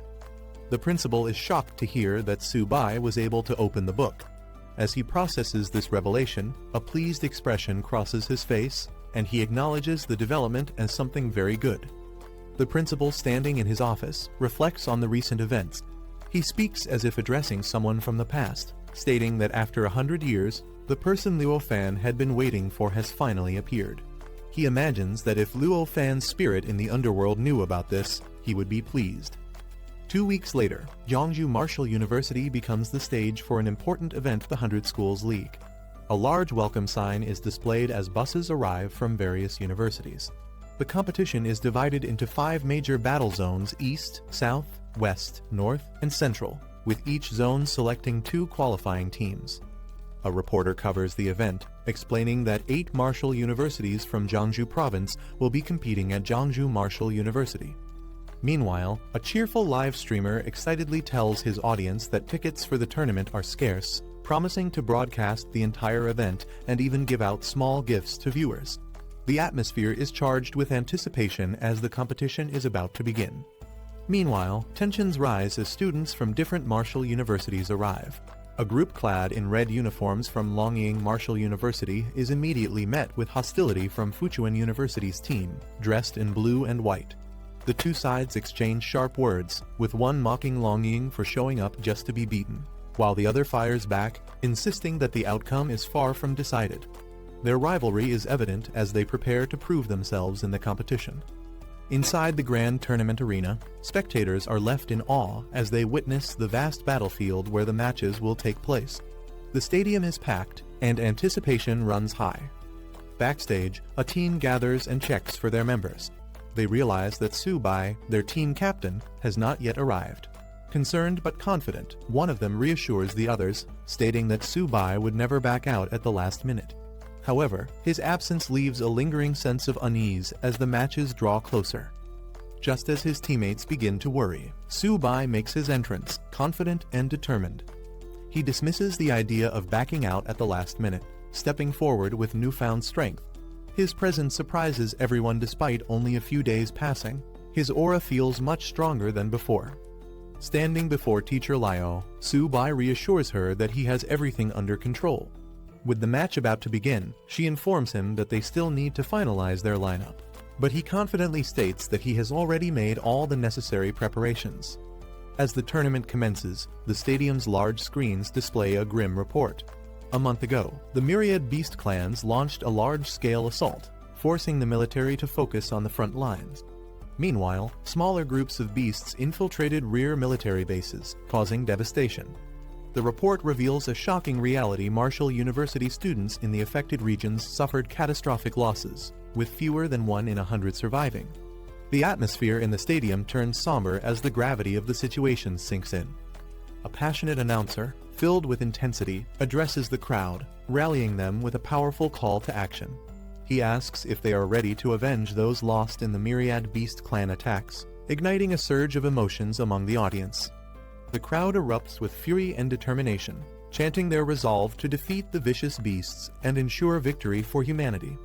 Seeing this strong response, the announcer praises their fighting spirit, declaring that such determination is the essence of the 100 Schools League.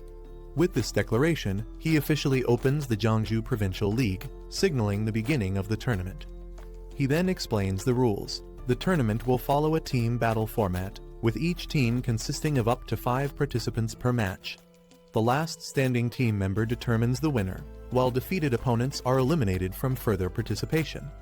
With that, the next step is to randomly draw matchups, setting the stage for the first battles of the competition. The tournament matchups are displayed on the large screen, revealing the first round of battles. Longying Marshall University will face Zinmin Marshall University, followed by Jiangsu Marshall University against Qingyan Marshall University.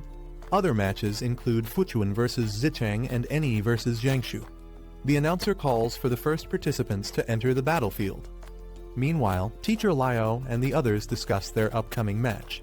They acknowledge that Longying is already engaged in battle and realize they still haven't finalized their team lineup. At that moment, the principal arrives, directly asking Subai if he has arranged the lineup. Subai, with his usual confidence, responds casually he will go first, leaving the rest of the team to decide among themselves. His relaxed attitude surprises his teammates, causing mixed reactions. One of them, in disbelief, questions if this is really his strategy for the match.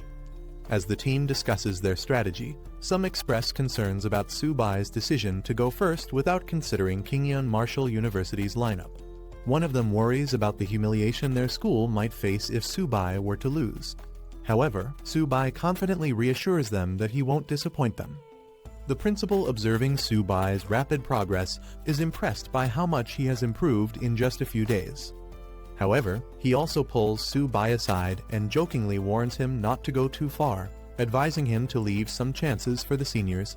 He hints that if Subai offends too many strong opponents, it could make his future at the university difficult.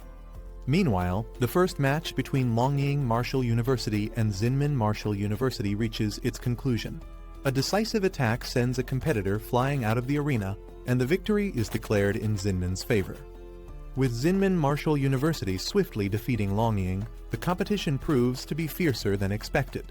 Teacher Liao acknowledges their strength but quickly shifts focus. It's now Subai's turn to take the stage.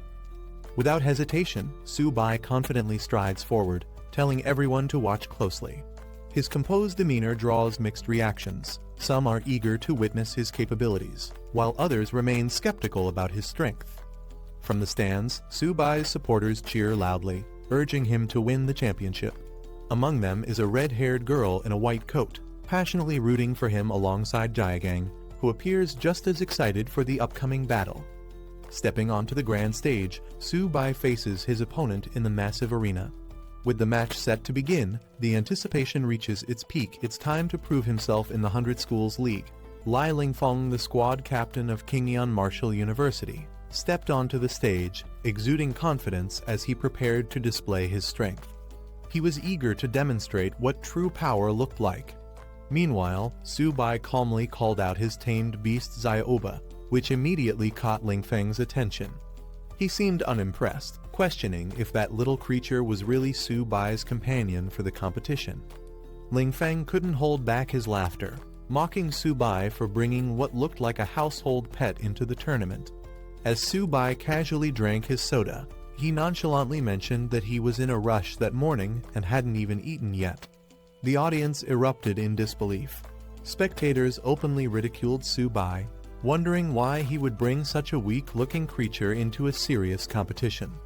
Some even criticized Jiangsu Martial University, claiming the school had lost all credibility by allowing someone like Su-bai to participate. As Su-bai casually ate peanuts and drank cola on stage, the spectators, including Liu Yuxin and others, were in disbelief.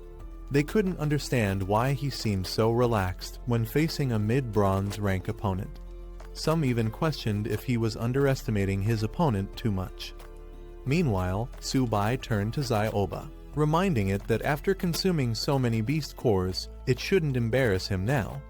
As the battle commenced, Xiaoba unleashed an unexpected surge of power, shocking Lai Lingfeng. He couldn't believe the energy radiating from the small creature. In an instant, Xiaoba's body began to transform, its legs glowing and growing larger. As Xiaoba transformed into its black tortoise form, its sheer size and power overwhelmed Lai Lingfeng, who found himself staring up at the massive beast in terror. The crowd erupted in shock at the sight of the enormous turtle. Spectators couldn't believe how massive it had grown, with some comparing its eye size to a basketball. The discussion quickly shifted from disbelief to admiration as people noticed its metallic, armor-like skin and powerful claws. Some even began to understand why Su-bai had the strength to take down a gold-ranked beast. The astonishment continued as others in the audience realized the sheer power Xiaoba now possessed. It looked strong enough to crush opponents with a single slap. Those who knew Su-bai were left wondering when his beast had become so formidable, while others simply acknowledged that Su-bai had grown far stronger than they had expected. Su-bai sipping his soda as he casually gave Xiaoba the order to finish the fight quickly. Lai Lingfeng, still confident, barely had time to react as Xiaoba launched its attack. He barely managed to register what was happening before the massive turtle's strike came crashing down with incredible force. The sheer speed and power of the attack left Lingfeng stunned. Before he could properly react, he was already sent flying, crashing hard onto the battlefield. Lying on the ground, he gasped in disbelief, unable to comprehend how a turtle could move so fast. Su-bai casually told Lai Lingfeng to hold on just a little longer. He wanted to finish his cola before this fight ended. Determined to turn the battle around, Lingfeng convinced himself that Xiaoba's attack had been nothing more than a sneak attack. He steeled himself, deciding to unleash his full power.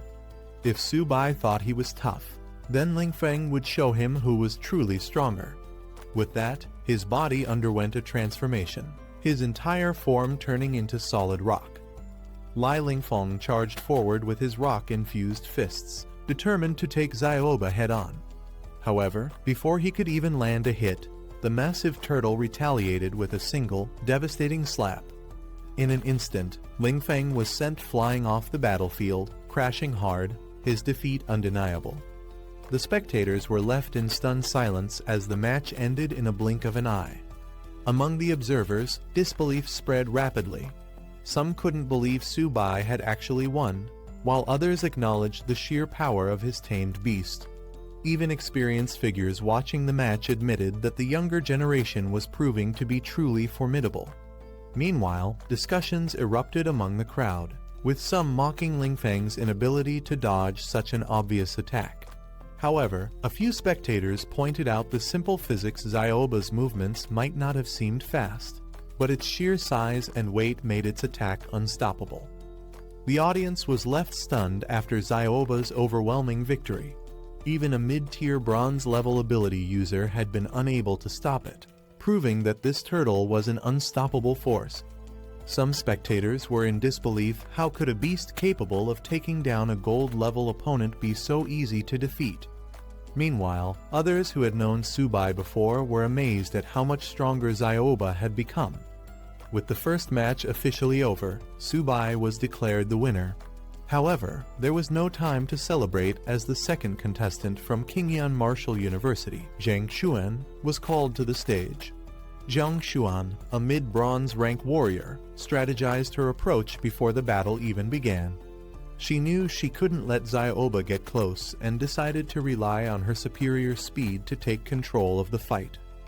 As soon as the match started, she moved at lightning speed, dashing around Zyoba in an attempt to stay out of its range. Zhang Xuan expertly used her speed to her advantage, staying just outside Zyoba's attack range. The audience immediately noticed the difference in strategy compared to the previous fight, with some even mocking Li Lingfeng for his reckless approach. Confident in her abilities, Zhang Xuan remained focused, believing that one well-timed strike would be enough to secure victory. She patiently waited for the perfect moment to strike while keeping her movements unpredictable. Meanwhile, spectators watching the fight analyzed the situation. Liu Yuxin and another instructor observed that Tsubai seemed to be underestimating his opponent, as Zyoba had been unable to land a single hit due to Zhang Xuan's superior agility. Tsubai remained as casual as ever, lazily sitting beside Zyoba while sipping his soda. Zyoba suddenly slammed the ground with overwhelming force, sending shockwaves across the battlefield. Zhang Xuan caught mid-air, barely managed to evade, but acknowledged the sheer strength of the turtle. She landed skillfully, steadying herself for a counterattack. However, realizing the difficulty of facing Zyoba head-on, she quickly shifted her strategy. Instead of continuing the fight against the beast, she made a split-second decision to target the beast tamer directly. With lightning speed, she dashed towards Tsubai, hoping to turn the tide of the battle before it was too late. Tsubai, unfazed as ever, simply sipped his soda, as if the entire fight was nothing more than an afterthought. As Zhang Xuan made her move towards Tsubai, the spectators reacted in alarm. Liu Yuxin immediately recognized the danger, warning that Zhang Xuan was shifting her target. Lin Yanren, watching anxiously, shouted for Tsubai to be careful. Zhang Xuan, confident in her strategy, lunged forward with her weapon, declaring Tsubai's defeat. However, Tsubai remained entirely unfazed, still sipping his soda as if the fight was nothing more than entertainment to him. At the last moment, something unexpected happened. Tsubai continued drinking, completely unbothered, as a sudden force intervened. Just as Zhang Xuan closed in for her final strike, Zyoba reacted instantly, swinging its massive tail with precision. The sudden counterattack sent shockwaves through the battlefield, forcing Zhang Xuan to retreat. The audience erupted in amazement at Zyoba's move, calling it a divine tail swipe. Lin Yanren and others breathed a sigh of relief, realizing how close that encounter had been. As the dust settled, it became clear the match was over. Tsubai had claimed another swift victory. The spectators were in disbelief at how quickly he had won again, while Liu Yuxin and the other instructors acknowledged Tsubai's true strength. Meanwhile, Zhang Xuan, now on the ground, seemed completely drained. However, instead of frustration, she simply muttered something unexpected. She was finally full. Tsubai casually stretched, commenting that Zyoba might have been a bit too rough this time. Without much concern, he told Zhang Xuan to go heal herself before turning his attention back to the competition. Meanwhile, Zhang Xuan, exhausted and lying on a stretcher, muttered weakly while Tsubai nonchalantly declared that he was finally going to get serious. With complete confidence, he stood alongside Zyoba, issuing a challenge to the remaining competitors who was brave enough to step up next. The crowd erupted as another opponent was sent crashing into the water, the large screen replaying the dramatic fall. Without hesitation, he called for the next challenger. His confidence was unshaken as another opponent fell before him, knocked down with ease. Amid the competition, Subai casually snapped a picture, flashing a grin while Zioba dealt another decisive blow, sending yet another fighter flying. Finally, the match concluded with the announcement of his victory. The referee raised his hand, declaring Jeongju Martial University's Subai as the winner. The audience erupted in disbelief and admiration as Subai dominated the match, effortlessly securing victory with Zioba at his side. Despite relying on his turtle companion, he had taken down 5 opponents in a row without breaking a sweat. Spectators were in awe, calling him both incredible and unorthodox. As chants of "one man, 5 wins" echoed through the arena, Subai couldn't help but feel amused and slightly puzzled. The way they phrased it made him feel more like the turtle in the fight rather than the actual fighter. After his impressive performance, officials and mentors approached him, praising his victory over the formidable King Shan Martial University. His success had brought great honor to Jeongju Martial University, and he humbly accepted the recognition. With the morning matches concluded, contestants were given time to rest and recover before the next round. The cafeteria was open to all, ensuring they could replenish their energy for the battles ahead. The competition was far from over, but for now, the fighters had earned a well-deserved break. As the competition continued, an announcement declared that food in the cafeteria was free of charge, much to the delight of the contestants. Meanwhile, in the Fuchuan Martial University lounge, the team strategized for their upcoming match. They anticipated facing Jeongju Martial University again, which meant they would likely go up against Subai. His tamed beast Zioba was nearly unbeatable in close combat, making them anxious about how to counter him.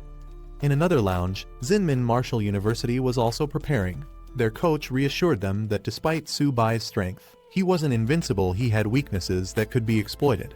Their best chance to win was to find a way around Zioba's formidable defense and target Subai directly. Back in the arena, the announcer praised the fierce spirit and determination displayed by the students in the morning matches. With the first round complete, the second round of the competition was about to begin. Spectators marveled at Subai's dominance, some joking that the rest of Jeongju Martial University's team didn't even need to participate. With him alone, they believed he could defeat all the other schools. His teammates couldn't deny that having such a powerful ally was a great advantage. However, not everyone shared the same enthusiasm. A cautious observer reminded others that they were still in the provincial stage. Once Jeongju Martial University faced stronger opponents from outside the province, their overwhelming success might not continue. While the team had struggled for recognition in the past, Subai's presence now made their other members seem even more insignificant. As the excitement built up, the second round matchups were announced. Jeongju Martial University was set to face Zinmin Martial University, while other schools were also paired for their respective battles. In the first match of the round, Subai was chosen to fight against Lai Feng from Zinmin Martial University.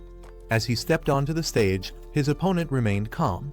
Zinmin had anticipated this matchup and had already prepared a strategy specifically to counter Subai and his beast companion, Zioba. Subai leaned casually against Zioba, completely at ease as he watched his opponent. With a smug grin, he reassured Lai Feng not to be too nervous and promised the match would be over quickly. However, as soon as the battle began, Lai Feng refused to let Subai's arrogance go unchecked. He activated his ability, Clear Wind Step, allowing him to move at incredible speed. As a high-level bronze rank fighter and captain of Zinmin Martial University, he was determined to prove that Subai wasn't invincible. Using his swift movements, Lai Feng closed in, aiming to break through Zioba's formidable defense. Zioba, unfazed, braced itself as the attack approached. Whether Lai Feng's strategy would be enough to bypass its defense remained to be seen. Lai Feng moved swiftly, dodging Zioba's massive attack with ease, using his speed to create afterimages across the battlefield. With an opening in sight, he launched a powerful kick at the turtle's side, confident in his strategy. However, as his attack landed, reality struck. Zioba's defense was far too strong. Despite his speed and force, his attack barely made an impact. Shocked, he realized he couldn't even break through the beast's sturdy shell. Frustration set in as Zioba turned its head, seemingly unfazed by the attempt. Lai Feng had aimed for a weak point, but instead, he found himself facing an impenetrable defense. Spectators watched in surprise as Zioba struggled to land a hit on Lai Feng. Some laughed at how easily the Zinman captain was provoking the turtle, making it angry and reckless. This unexpected development raised a question: if Lai Feng suddenly went after Subai, could he actually win? Excitement filled the stands as more people started cheering for Lai Feng. While some saw it as taking advantage of Xiaoba's dim-witted nature, others found the strategy entertaining. Lai Feng smirked, taunting the enraged turtle as he dodged its attacks. Meanwhile, the Jiangsu team observed the battle with concern. Liu Yuxin questioned why Subai wasn't making a move to counter this strategy. Instead of strategizing, he rummaged through his bag and finally found what he was looking for: a drink. Casually, he took a sip, remarking that his lunch had been too salty. As the audience continued cheering for Lai Feng, Subai stood calmly, drinking as if he wasn't even in a match. Lai Feng saw an opportunity. Subai was at a distance, seemingly vulnerable. He was confident that Xiaoba's attacks couldn't reach him from this range. Fueled by frustration, Lai Feng launched a powerful attack, accusing Subai of underestimating him. Frustrated by Subai's nonchalant attitude, Lai Feng launched himself into the air, determined to make him pay for his arrogance. Subai, still calm, simply called out to Xiaoba. Suddenly, glowing golden rings spread across the battlefield, catching Lai Feng off guard. In an instant, his body froze mid-air, unable to move. Panic set in as he struggled to understand what was happening. Subai, still sipping his drink, watched as Lai Feng flailed helplessly, Xiaoba radiating an overwhelming presence. Lai Feng was in disbelief. This was beyond what he had prepared for. Subai, unbothered as ever, casually told Xiaoba to stop playing around and finish the battle. Xiaoba unleashed its ultimate move, Black Tortoise Gravity, as the golden armored illusion roared to life. Panic took over as he desperately pleaded, realizing he had lost control of the situation. With a sudden burst of energy, the golden projection launched Lai Feng like a shooting star across the battlefield. The audience gasped as he was sent flying out of the arena at incredible speed, disappearing into the distance. A moment later, a loud crash echoed through the stadium. Spectators rushed to the edge to see where he had landed, only to find a smoking crater in the concrete. The audience was left in shock, but realization quickly set in: Lai Feng wasn't weak. Subai was simply too strong. Some even admitted that if they were in Lai Feng's place, they would have surrendered immediately. Fighting against Subai seemed like a hopeless battle. Meanwhile, Zinmin Martial University staff assessed the situation. With Lai Feng badly injured and no chance of turning the tide, they had no choice but to give up. The principal sighed in resignation. There was no point in continuing the match. The official announcement confirmed it: Zinmin Martial University had forfeited. The competition moved on, but the next team to face Jiangsu Martial University had a difficult decision to make. When the matchup was revealed, Fuchuan Martial University shocked everyone by immediately forfeiting before even stepping onto the stage. Spectators were stunned. How could they surrender without even trying? With Zinmin Martial University forfeiting, Subai barely had to exert any effort. His teammates acknowledged that this gave him more time to prepare for the next match against Fuchuan Martial University. However, some questioned whether he even needed to conserve strength in the first place. Despite Subai's overwhelming power, they remained cautious. Fuchuan's captain was a poison-type user, which could pose a real challenge. As the match began, Xiaoba roared, ready to engage. But before the fight could even start, Fuchuan's captain, Mao Kai, suddenly called for a pause. Mao Kai openly admitted that he had no chance of defeating Subai. Rather than fighting a hopeless battle, he suggested making a deal instead.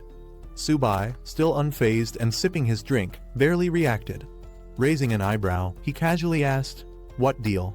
Mao Kai acknowledges Subai's strength, admitting that he stands no chance against him. However, instead of fighting outright, he brings up a discussion about beast tamers, hinting at a deeper motive. Subai is puzzled by this sudden shift in conversation, wondering what Mao Kai is really trying to do.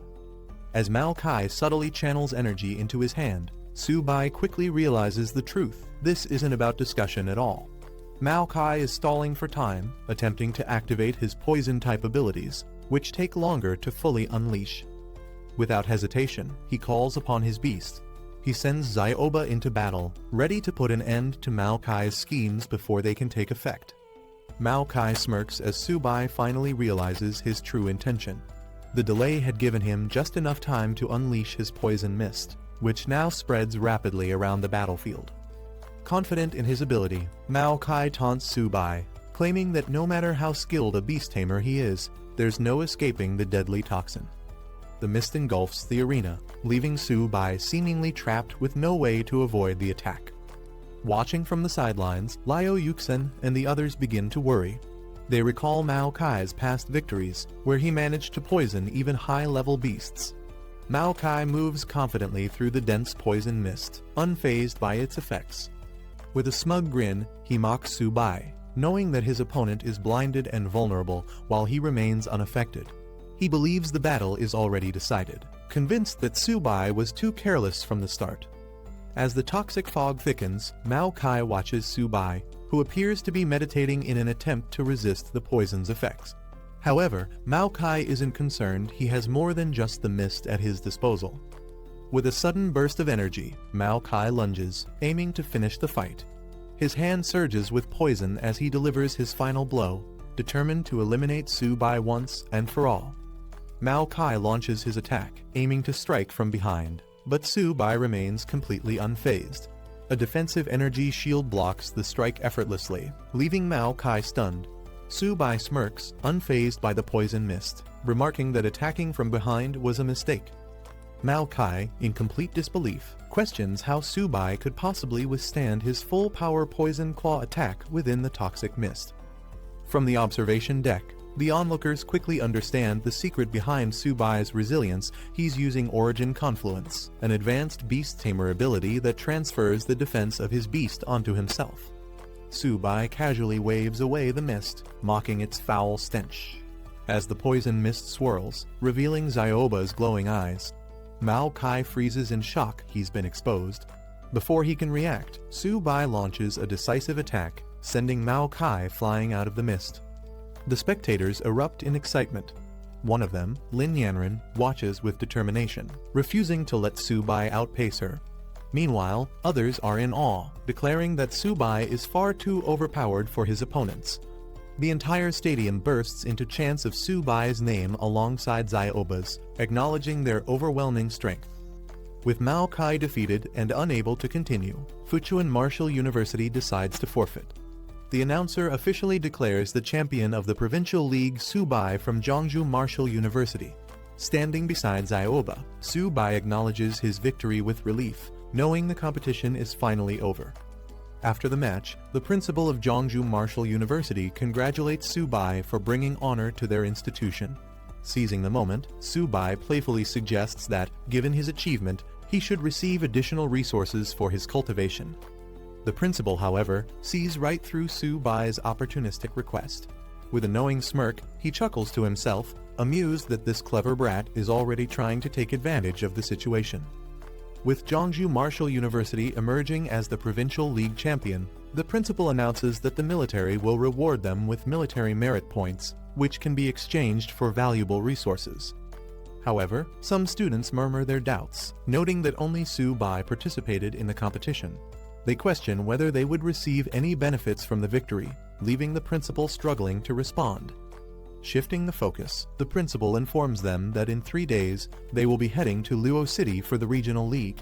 He rallies the team, asking if they have confidence, but only Su-bai immediately responds enthusiastically, while the others remain hesitant. With the meeting coming to an end, the principal encourages everyone to rest and prepare for the upcoming challenge. But as he turns to leave, Su-bai once again brings up the matter of resources, ensuring that he doesn't miss out on any potential rewards from his victory. Before leaving, the principal specifically calls out Su-bai, expressing his high expectations for his performance in the upcoming regional league. However, Su-bai sighs, noting how quickly the principal dodges any conversation about resources.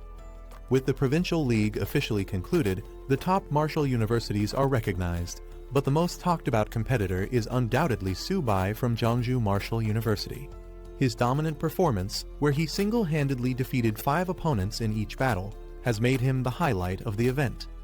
As Su-bai's achievements are broadcasted, people across the city take notice.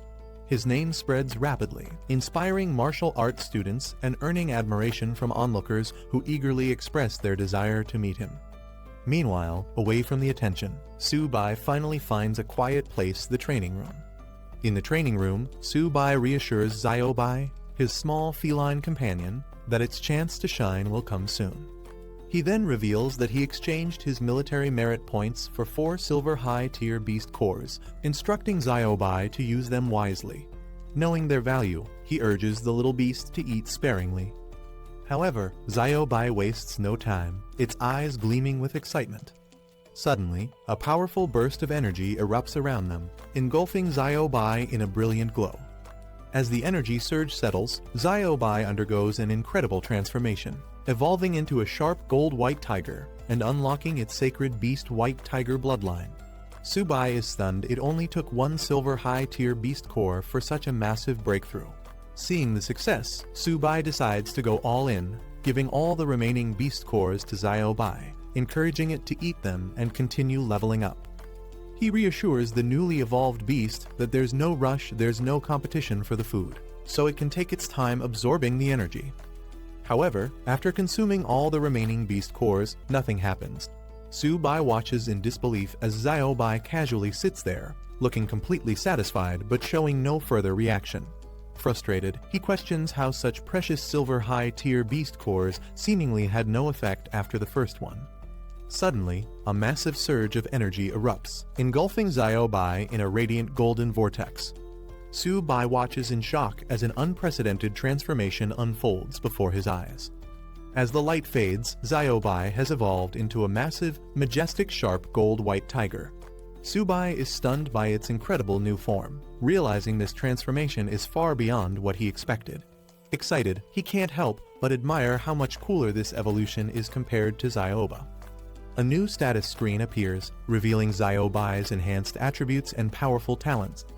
Now at bronze mid-tier, it has significantly increased stats and 3 powerful abilities. Sharp Gold 100 Claws delivers 100 rapid attacks, each strike growing stronger. Sharp Gold Spirit coats the body in energy, amplifying damage and tearing effects. Sharp Gold Ghost Shadow increases speed by 300%, making it nearly untouchable in battle. Subai examines Xiaobai's updated stats, thrilled by its heaven-defying attributes. He acknowledges that spending his 4 silver high-tier beast cores was absolutely worth it. Pleased with his beast's transformation, he praises Xiaobai, emphasizing that its strength will be crucial in the upcoming regional league. Meanwhile, in the imperial capital, a luxurious estate is shown, revealing a mysterious figure watching footage of Subai's battles. Intrigued by his skills, they comment on his many secrets, recognizing his unusual power. Deciding to dig deeper, the figure orders an investigation into Subai. They speculate that his turtle might be even more powerful than a legendary beast once owned by Luo Fan. With this command, an investigation into Subai's true abilities begins. 3 days later, the competition was set to begin at Luo Martial University. As the participants arrived, they couldn't help but notice the sheer size of the venue, which was significantly larger than their own.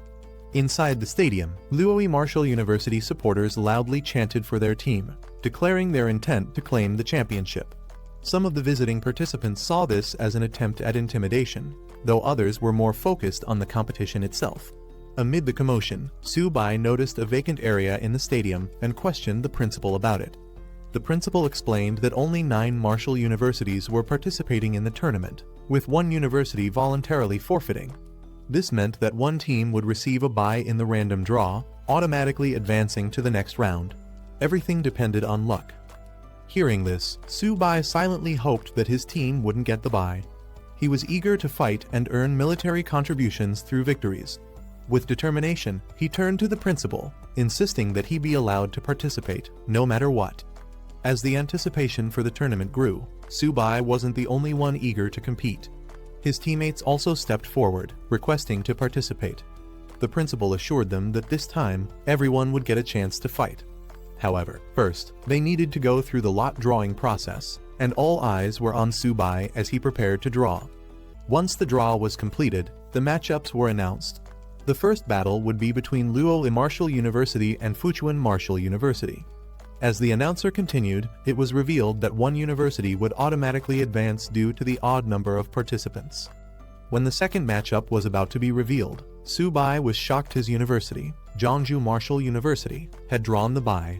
His teammates and the principal celebrated, calling him their lucky charm for skipping the first round. They even joked that he should try his luck with a lottery ticket. However, while others were happy, Su-bai was disappointed. He had been looking forward to competing but ended up sitting out the first round. Frustrated, he couldn't help but think that, despite what others said, he was actually quite unlucky. The first round matches kicked off, with contestants giving it their all.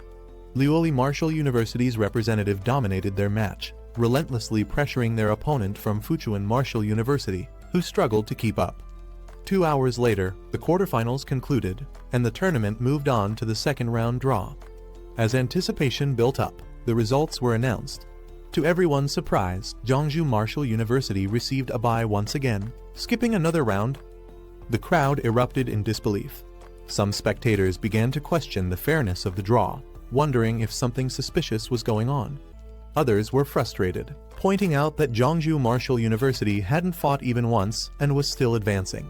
Some had even traveled far just to see intense battles, only to watch Su-bai comfortably sitting in the audience, snacking and drinking soda.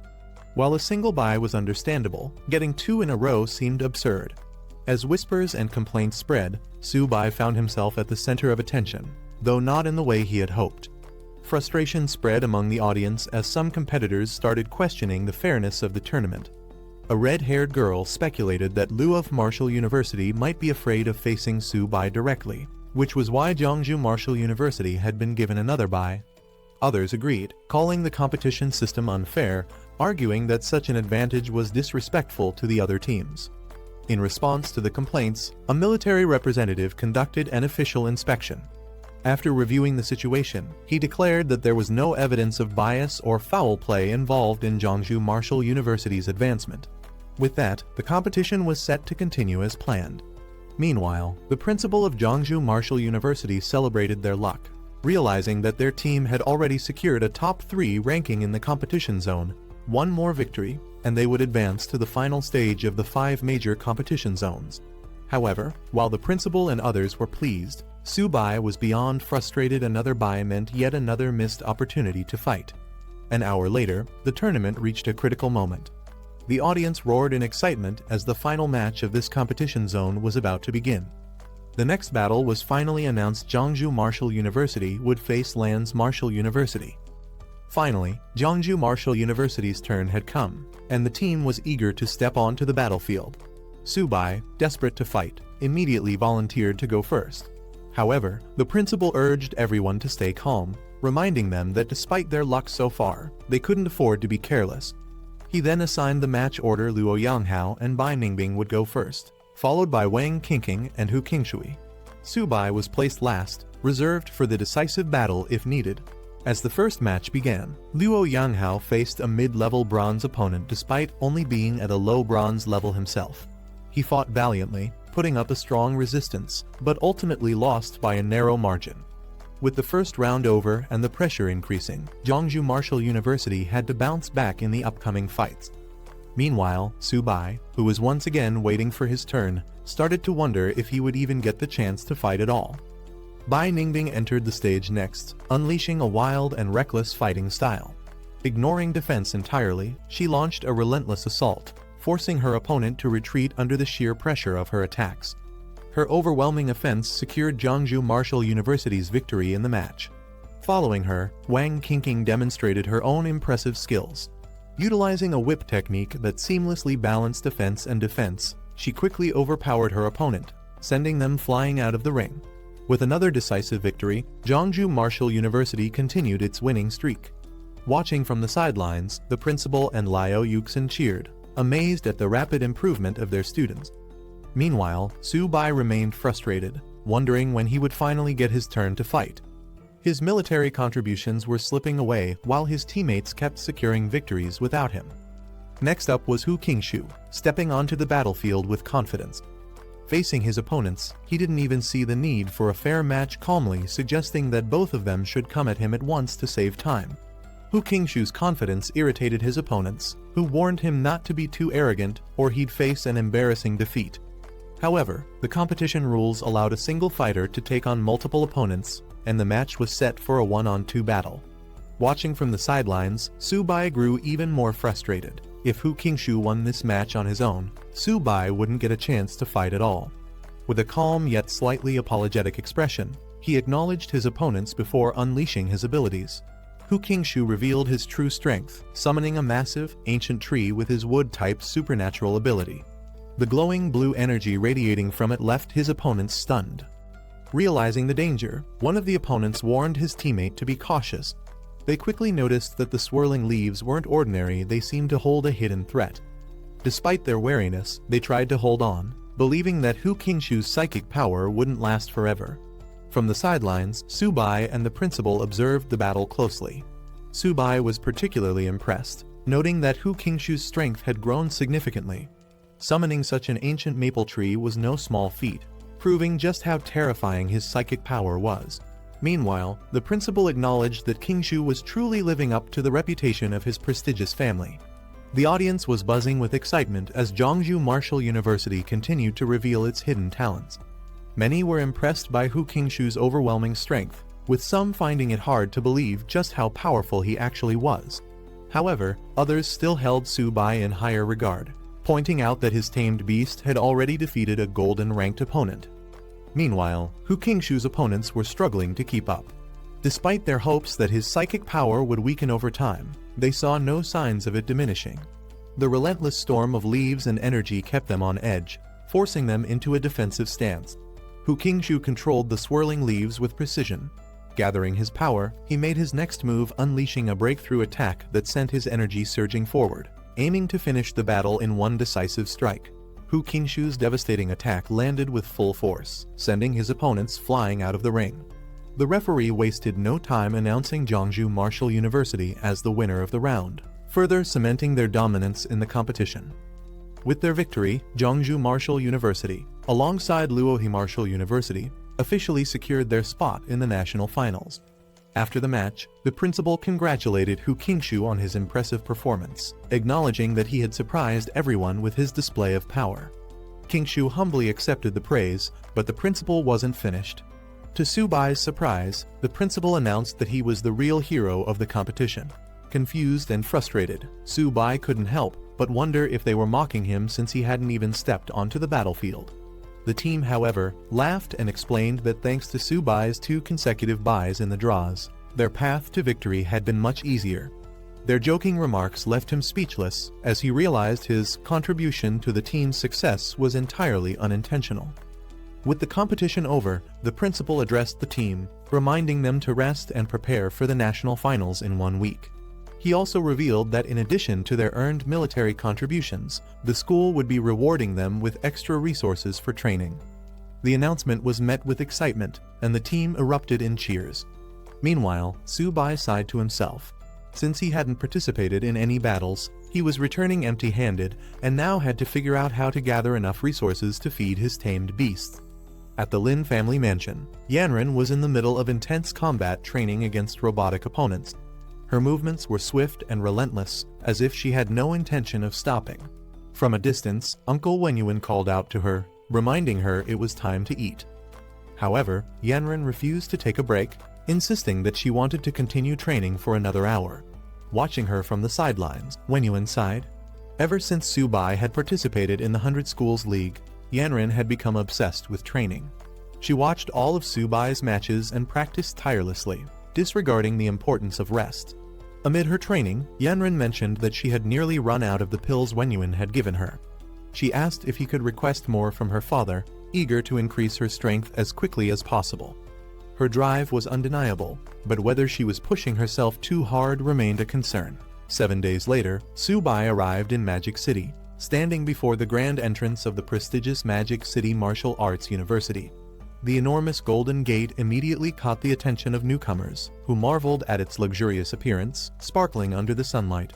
Some wondered if it was made of solid gold, unable to contain their amazement at such an extravagant display.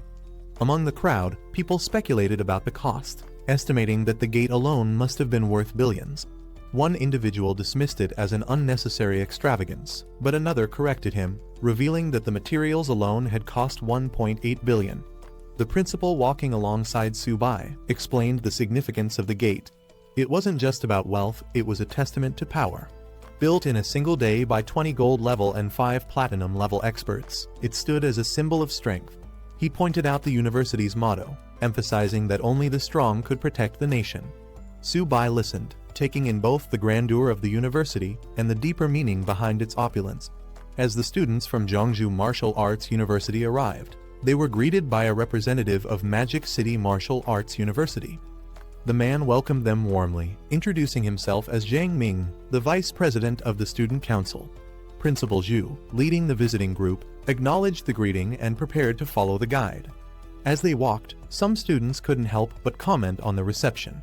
They found it underwhelming that their principal had made the effort to come in person, yet only a student council vice president was sent to welcome them. Some speculated that if it had been representatives from Imperial City Martial Arts University, the principal himself would have greeted them instead.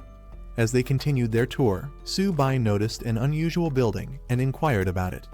Their guide explained that it was the Gravity Adjustment Training Ground, an advanced facility used for specialized training. The principal couldn't help but express his envy at the state-of-the-art facilities. He lamented that if his academy had a gravity adjustment training ground, they could train hundreds of silver-level students annually, drastically improving their capabilities. Soon, they arrived at their accommodation, a grand hotel where they would be staying and dining. Their guide explained that the first floor featured a 24-hour buffet, an exciting perk for the visitors. The real surprise came when it was revealed that the buffet wasn't just any ordinary meal. It was made entirely from the meat of ferocious beasts, cooked by top-tier chefs. The meals were designed to enhance a martial artist's blood energy, providing unlimited nourishment. The principal, skeptical at first, asked if the food was truly unlimited. Their guide reassured him, stating that Magic City Martial Arts University would never let their guests go hungry. He encouraged everyone to eat to their heart's content, further showcasing the university's abundant resources and hospitality. Excited by the idea of an unlimited feast, Su-bai eagerly rushed ahead, ready to indulge. His enthusiasm didn't go unnoticed, and some couldn't help but joke about how much he was looking forward to the meal. Others, however, began to worry if he ate that much. Would there be anything left for them? One student remarked that they had no idea just how much Su-bai could consume, hinting that his appetite was far beyond normal. The concerns grew as some feared they might go hungry if they didn't hurry inside. Meanwhile, the principal and the guide observed the energetic younger generation with amusement. Laughing it off, they acknowledged their boundless enthusiasm, apologizing for their liveliness before finally heading toward the dining hall themselves. The next day, the focus shifted from feasting to competition. The stadium roared with commands as an intense training or battle event was about to begin, marking the next phase of their experience at Magic City Martial Arts University. As the students stepped into the massive competition venue, they were in awe of its sheer scale. Many had only seen such a grand arena on television, and experiencing it in person left them amazed. The principal, however, quickly brought them back to focus, telling them to stop acting like they had never seen the world before. With that, he began explaining the competition rules. He revealed that this final tournament would feature martial arts universities from 13 different schools, competing for the top ranks. However, one school had a distinct advantage: the Great Wall Guards Military Academy, directly under the military, was automatically placed in the top 4. This ensured there would be no buys in the tournament. Hearing this, some students immediately voiced their frustration, questioning why the military academy was given a free pass while the rest had to fight for their positions. The principal calmly explained that the Great Wall Guards Military Academy was a specialized training ground for military geniuses, justifying their advantage in the competition. The principal continued his explanation, revealing a key reason why the Great Wall Guards Military Academy held such a privileged position. Unlike other universities, it was the only martial arts institution situated directly on the front lines of battle, constantly engaged in defending against multiracial invaders. This revelation stunned the students. The idea of a university doubling as a military training base on the battlefield was almost unheard of. Su-bai and his peers couldn't help but acknowledge the intensity of such an environment, realizing that those from that academy were forged in real combat. The principal warned them not to underestimate anyone in this competition, as the national finals were filled with hidden talents. He then assigned Su-bai as the lead competitor for Jeongju Martial Arts University, with Hu Qingshu anchoring the team. Their group rallied behind them, shouting their determination to win. As excitement built in the arena, an announcement echoed across the stadium. A large screen displayed a woman calling for teachers and students to settle down. The 100-school competition finals were about to begin. The first round matchups were announced, with Jeongju Martial Arts University set to face Yokohama Martial Arts University. Meanwhile, other battles were lined up between Imperial City and East China Martial Arts Universities, as well as Magic City against Nanjing Martial Arts University. All three matches would happen simultaneously, raising the stakes for every team. Jeongju's group breathed a sigh of relief, realizing they had avoided drawing any of the top three universities in the first round. Their opponent, Yokohama Martial Arts University, was about on par with them, making it a fair challenge. One eager teammate immediately volunteered to fight first, wanting to take the lead. However, Subai wasn't about to let anyone steal the spotlight. He stepped up, insisting that he would go first to set the tone for Jeongju and show their strength. With that, the battle commenced. Stepping into the arena, Subai faced off against his opponent, who immediately recognized him. Subai's acknowledging Jeongju Martial Arts University's impressive achievement in reaching the finals. Unfazed, Subai wasted no time. Summoning his beast, he called out to Xiaoba, preparing to finish the fight as quickly as possible. With a burst of energy, flames erupted as his attack launched toward his opponent. Xiaoba, a massive turtle, emerged in the arena, shocking the audience. Many in the crowd were surprised that Jeongju had sent a beast tamer to compete, especially one using a turtle. Yet, some spectators noticed that the creature looked much larger than before, making them eager to see what would unfold. Subai's opponent was in complete disbelief.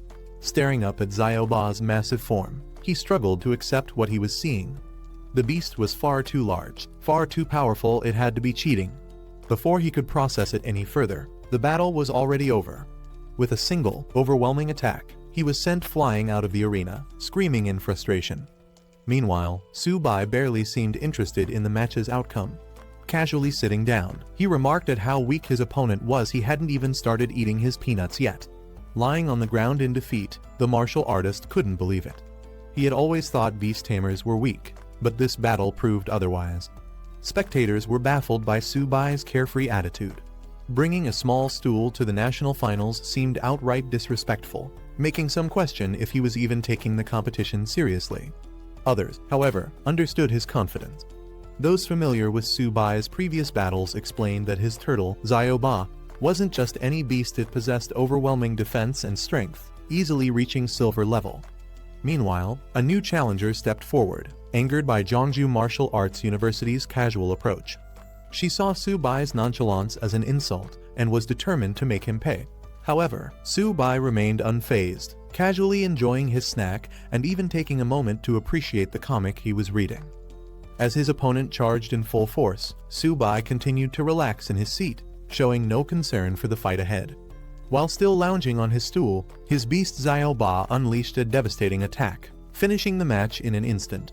The announcement confirmed that Jeongju Martial Arts University had won. Spectators couldn't believe what they had just witnessed. Not only had Subai barely moved during the fight, but he had been snacking on peanuts the entire time. His behavior was so casual that it bordered on humiliating for his opponents. Meanwhile, the principal of Jeongju Martial Arts University couldn't help but chuckle at the situation. While Subai's overwhelming victory was a great achievement, it also meant he would have to deal with the aftermath. How was he supposed to face Yokohama's principal after this? However, not everyone was celebrating just yet. A reminder came from the sidelines. Subai might have dominated so far, but tougher opponents were waiting. Attention shifted toward a new figure emerging from the crowd. The team captain from Imperial City Martial Arts University had arrived, and the real challenge was just beginning. As the competition heated up, a towering fighter lunged forward, aiming to crush his red-haired challenger with brute force. In an instant, an explosion rocked the arena. The fight ended in a blink as flames engulfed the stage, leaving spectators stunned. When the smoke cleared, the red-haired warrior stood victorious, holding his burning weapons with a casual apology. He had hit a little too hard. The announcement confirmed that Imperial City Martial Arts University had won decisively. Observing from the sidelines, the Jeongju principal took note of the fighter's terrifying strength.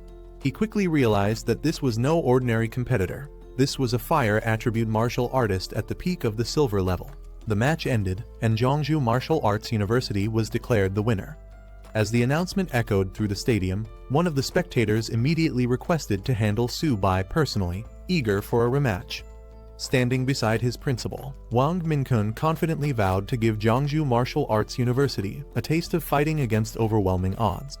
His principal, not wanting him to take unnecessary risks, advised him to use his speed rather than confronting Su Bai's defenses head-on. Minkun, however, showed no concern, assuring his principal that he had it under control.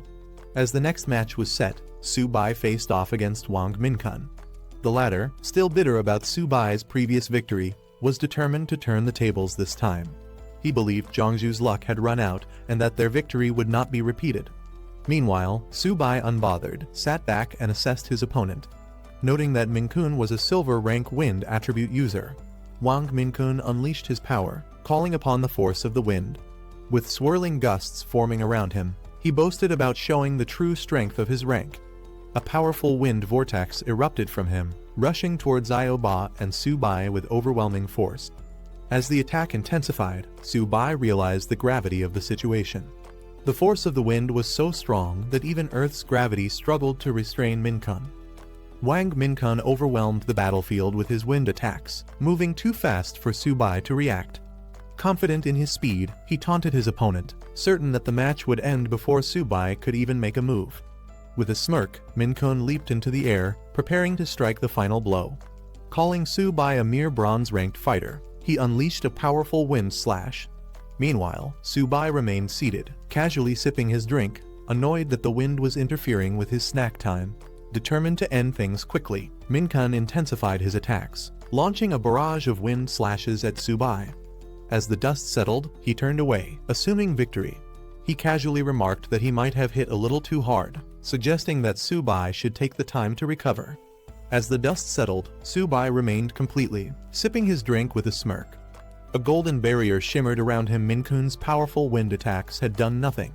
Su Bai casually questioned what had just been said. Minkun was stunned. Seeing Su Bai's defensive ability, he quickly realized that this was no ordinary technique. Su Bai had mastered source synchronization, something thought to be nearly impossible. Shocked that someone could actually wield Luo Fan's divine technique, he hesitated, realizing this battle wasn't going to be as easy as he had assumed. Meanwhile, Su Bai remained relaxed, mocking Minkun's reliance on speed. With an amused expression, he challenged the wind attribute user, implying that sheer speed wouldn't be enough to take him down. Finally, as the battle escalated, Su Bai called Xiao Ba back, signaling a shift in his strategy. Su Bai decided to turn the battle into a game of speed. With a smirk, he reached into his bag and pulled out a small, seemingly harmless white cat. Confidently, he declared that he would match his opponent's speed on his own terms. Su Bai encouraged it, signaling that it was time to shine. The small feline let out a fierce cry, surprising the audience. Minkun, however, was unimpressed and burst into laughter, mocking Su Bai for bringing a pet cat to a serious battle. He ridiculed him, questioning whether he had lost his mind.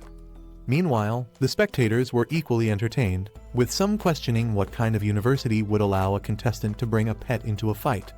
While many laughed at the absurdity, others were charmed by Xiao Bai's appearance, with one girl in particular gushing over how adorable the little cat was, even expressing a desire to have one herself. As Su Bai casually pulled out his small stool and drink, the audience grew more confused. Some spectators questioned his actions, wondering if he was simply mocking his opponent. First a stool, then a drink, and now a pet cat. Was he even taking this fight seriously? However, among the onlookers, one experienced figure urged patience. He recognized that Xiao Bai was no ordinary cat and suggested they wait and see what Su Bai had planned. Meanwhile, Minkun continued to laugh, still underestimating Su Bai's choice. He dismissed the cat entirely, insisting that Su Bai should bring out his turtle instead. Amused but calm, Su Bai gave Xiao Bai a simple instruction not to hit too hard. In the next instant, Xiao Bai roared, unleashing a monstrous energy that took Minkun completely by surprise. The small cat transformed into something far more terrifying, forcing Minkun to reconsider everything he had assumed about his opponent. Minkun stood in shock, still trying to process what had just happened. The deafening roar and the massive shadow that appeared behind Xiao Bai made him question if he had imagined it. Before his eyes, the small cat had grown into a massive, imposing white tiger. The sheer size and power radiating from it sent a chill down his spine. Minkun could hardly believe it. The spectators were just as stunned. What they had assumed to be a harmless pet had transformed into a majestic, towering white tiger. Some compared it to the ones they had seen in zoos, though none had ever witnessed one this massive. Among the observers, questions arose. Had Xiaobai always been a tiger in disguise, or was this another one of Subai's tamed beasts? The audience was left in disbelief. For a silver rank beast tamer, having one strong beast was already an achievement, but taming a second one was nearly impossible. Yet, Subai had just revealed another powerful creature, making it clear that he was far more capable than they had assumed. He quickly gathered his strength and unleashed a powerful wind-based attack, determined to regain control of the fight. Minkun's eyes widened as he realized what had happened. He wasn't seeing the real beast, but only an afterimage. Subai's so-called pet wasn't just a trick, it was a beast powerful enough to dominate the battlefield, and Minkun was now forced to fight on its terms. Minkun was in complete disbelief. No matter how much he relied on his wind abilities, Xiaobai was simply too fast. He refused to accept that anything could surpass the speed of wind itself. But the reality was unfolding right in front of him. Xiaobai's. Frustrated and desperate, Minkun changed tactics. If he couldn't keep up with Xiaobai, then he would take down Subai directly. Ignoring his opponent's beast, he fixated on the one controlling it. With all his strength, he launched himself at Subai, determined to end the fight in one decisive move. However, just as he was about to strike, Xiaobai intercepted him with overwhelming force. The massive beast loomed over him, its power undeniable. Minkun was now completely outmatched, and he knew it. Minkun was in complete shock. He couldn't accept what was happening. How could Subai's beast be this powerful? Before he could react, Xiaobai struck with devastating force, sending him flying across the battlefield. The impact was brutal, and he crashed hard, unable to regain control.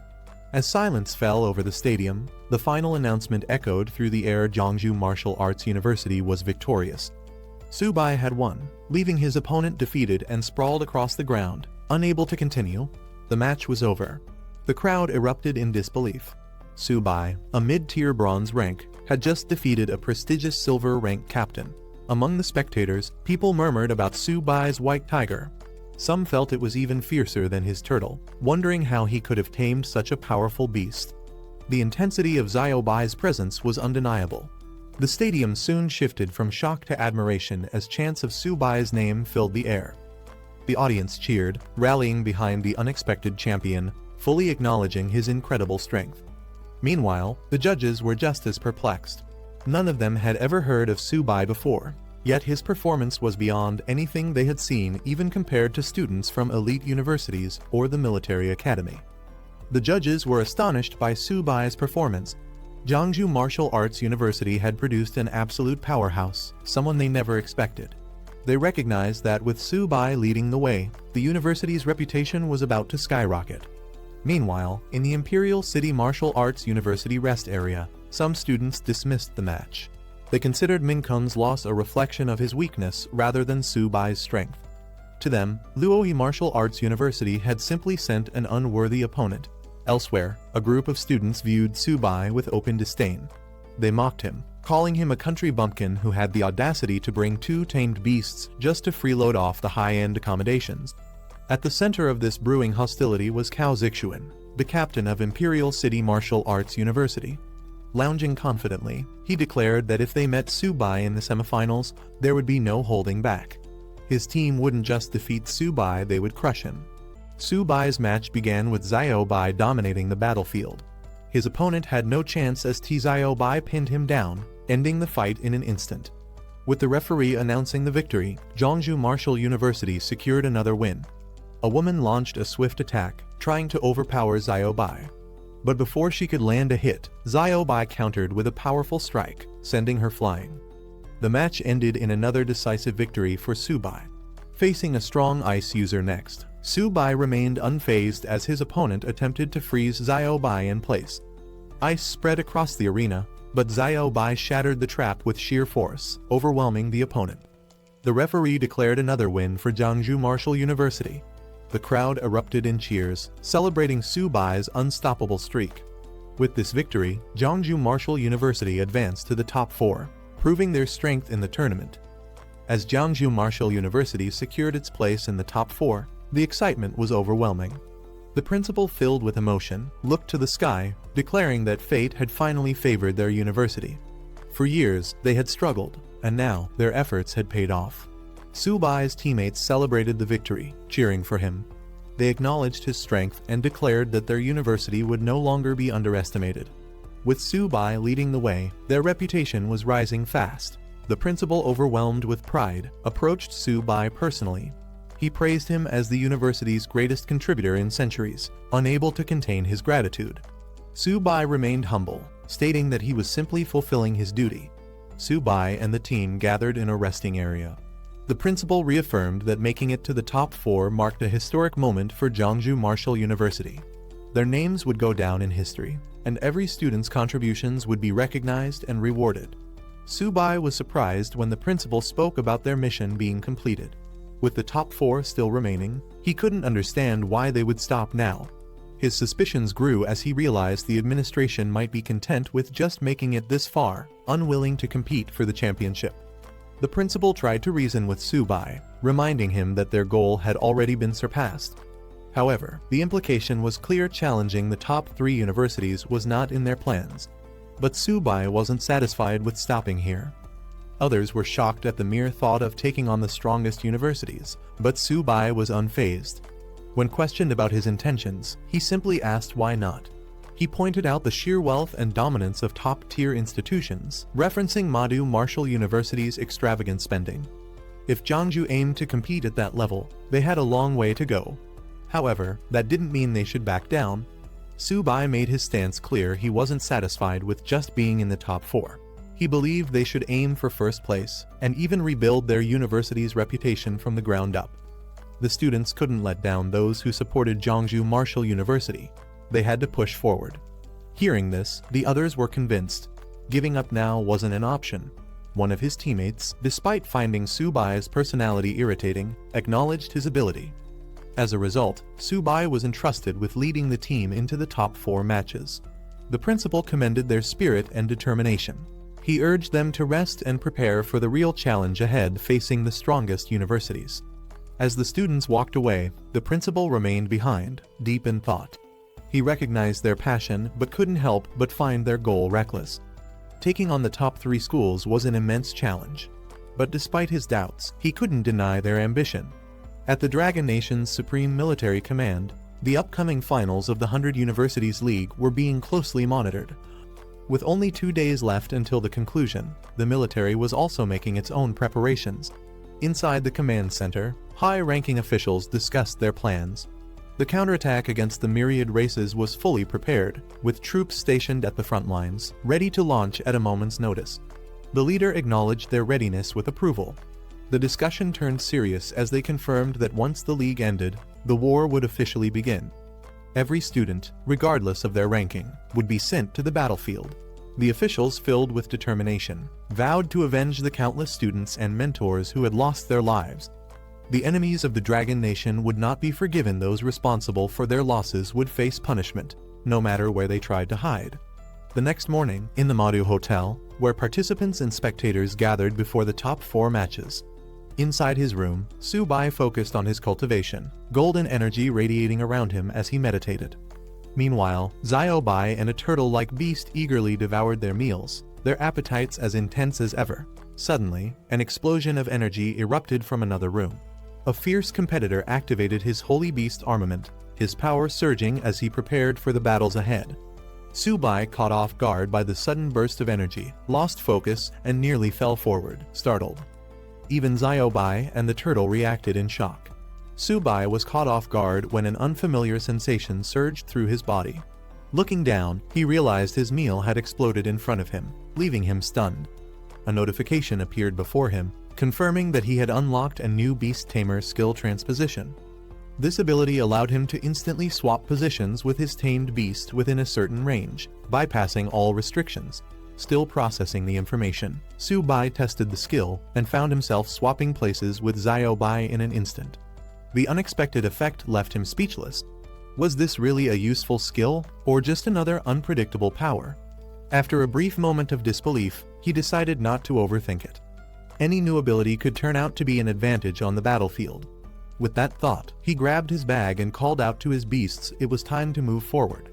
With newfound determination, Su-bai confidently announced his goal, challenging the 3 top-tier schools. Carrying Xiao-bai and the turtle beast on his shoulders, he was ready to prove Jiangsu Martial University's strength on the grandest stage. Meanwhile, the competition's host addressed the audience.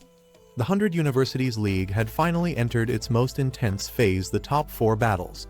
The first team to enter was the Great Wall Guardian Military Academy, a powerhouse known for its deep military heritage. The history of the Great Wall Guardian Military Academy was unveiled. Originally a military base, it was established in 1907 and played a crucial role in battles against the myriad races. For over 94 years, it had endured countless enemy attacks, standing as a symbol of resilience and strength. As the Academy's representatives entered the arena, their presence was commanding. Clad in dark uniforms, they carried their Academy's banner with pride. These warriors had been forged through real battles, fighting myriad race elites and proving their worth. Now, they were here to dominate the competition. The Great Wall Guardian Military Academy stood by its unshakable motto: as long as the myriad races exist, the Great Wall will never fall. A legacy built on war and resilience, the Academy was home to warriors forged in real battles. At the helm of this formidable institution was Nai King, the strongest human and the only king-level expert, serving as its honorary principal. His presence alone was enough to deter any myriad race from setting foot near their territory. Recognized as the most powerful martial academy in the Dragon Nation, the Great Wall Guardians were more than just competitors. They were the frontline barrier of humanity itself. The audience buzzed with anticipation. The Academy's reputation was legendary. Every student there was considered a hero. If Madu Martial University and Capital Martial University were already terrifying, the strength of the Great Wall Guardians was unimaginable. Some spectators questioned why the Academy only had 5 team members and no substitutes. However, others quickly dismissed the concern. An academy of their caliber didn't need replacements. As the competition intensified, the legendary king-level expert, Nai King, was praised as the ultimate protector of humanity. For Jiangsu Martial University, merely competing against an academy of such prestige was considered an honor.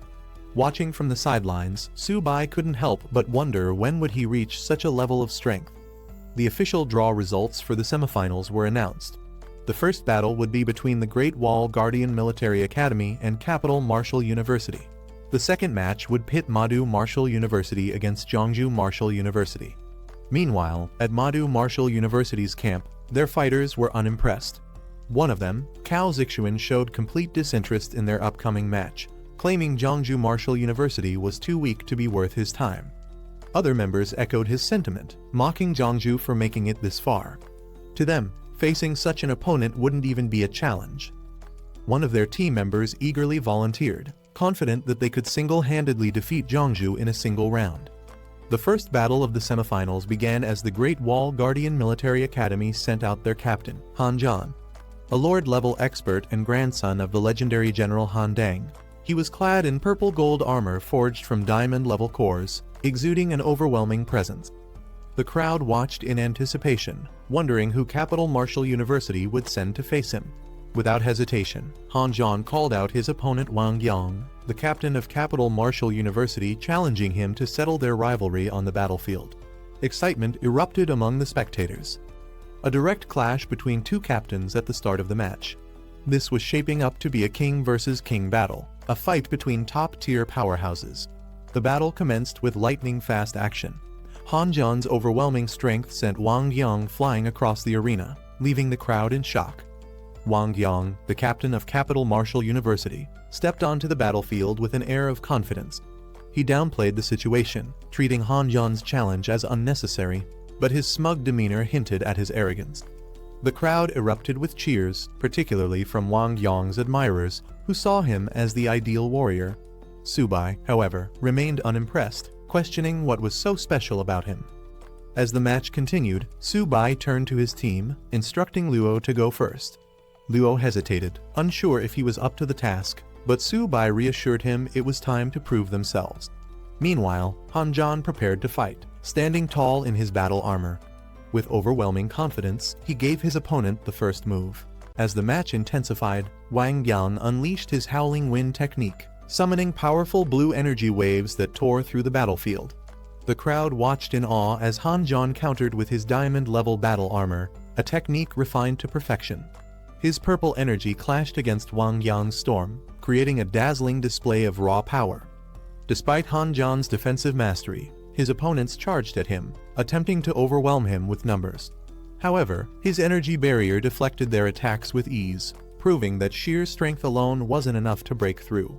Watching from the sidelines, Su Bai observed the fight closely. Principal, standing beside him, analyzed the battle, noting Wang Yang's unmatched agility and how his technique made him nearly invisible in combat.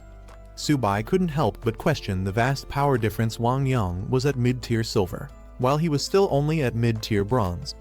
Wang Yang's movements blurred as his howling wind technique intensified. Revealing his true strength, Han Jan unleashed a surge of power. His mid-tier silver rank was now on full display. Without hesitation, he struck with a devastating move, sky-splitting slash. A massive wave of energy descended, engulfing the battlefield in flames and sending shockwaves in all directions. The impact left Wang Yang struggling to maintain his balance as the sheer force pushed him back. The audience watched in shock as Han Jan's sky-splitting slash shook the battlefield. Some recognized the technique immediately, recalling that General Han had once used it to take down a diamond-level enemy. Among the spectators, experts analyzed Han Jan's strategy. Despite being known for its destructive power, he had adapted the skill for control rather than pure offense, an unconventional but brilliant approach. His tactical genius solidified his reputation as the strongest military commander. Meanwhile, Wang Yang wielding a massive weapon, he unleashed a surge of energy, revealing himself as another mid-tier silver warrior. Han Jan reacted instantly, evading the incoming strike with precision. Han Jan, recognizing Wang Yang's attempt to force a direct clash. Confident in his overwhelming strength, he declared the battle was already over. In an instant, his attack landed, creating a fiery explosion that shook the arena. The impact sent shockwaves across the battlefield, leaving the audience in stunned silence. Wang Yang was struck down, his body convulsing from the sheer force of the attack before collapsing to the ground. The spectators reacted with mixed emotions. Some were in awe of Han Jan's power, while others were unsettled by his sheer dominance.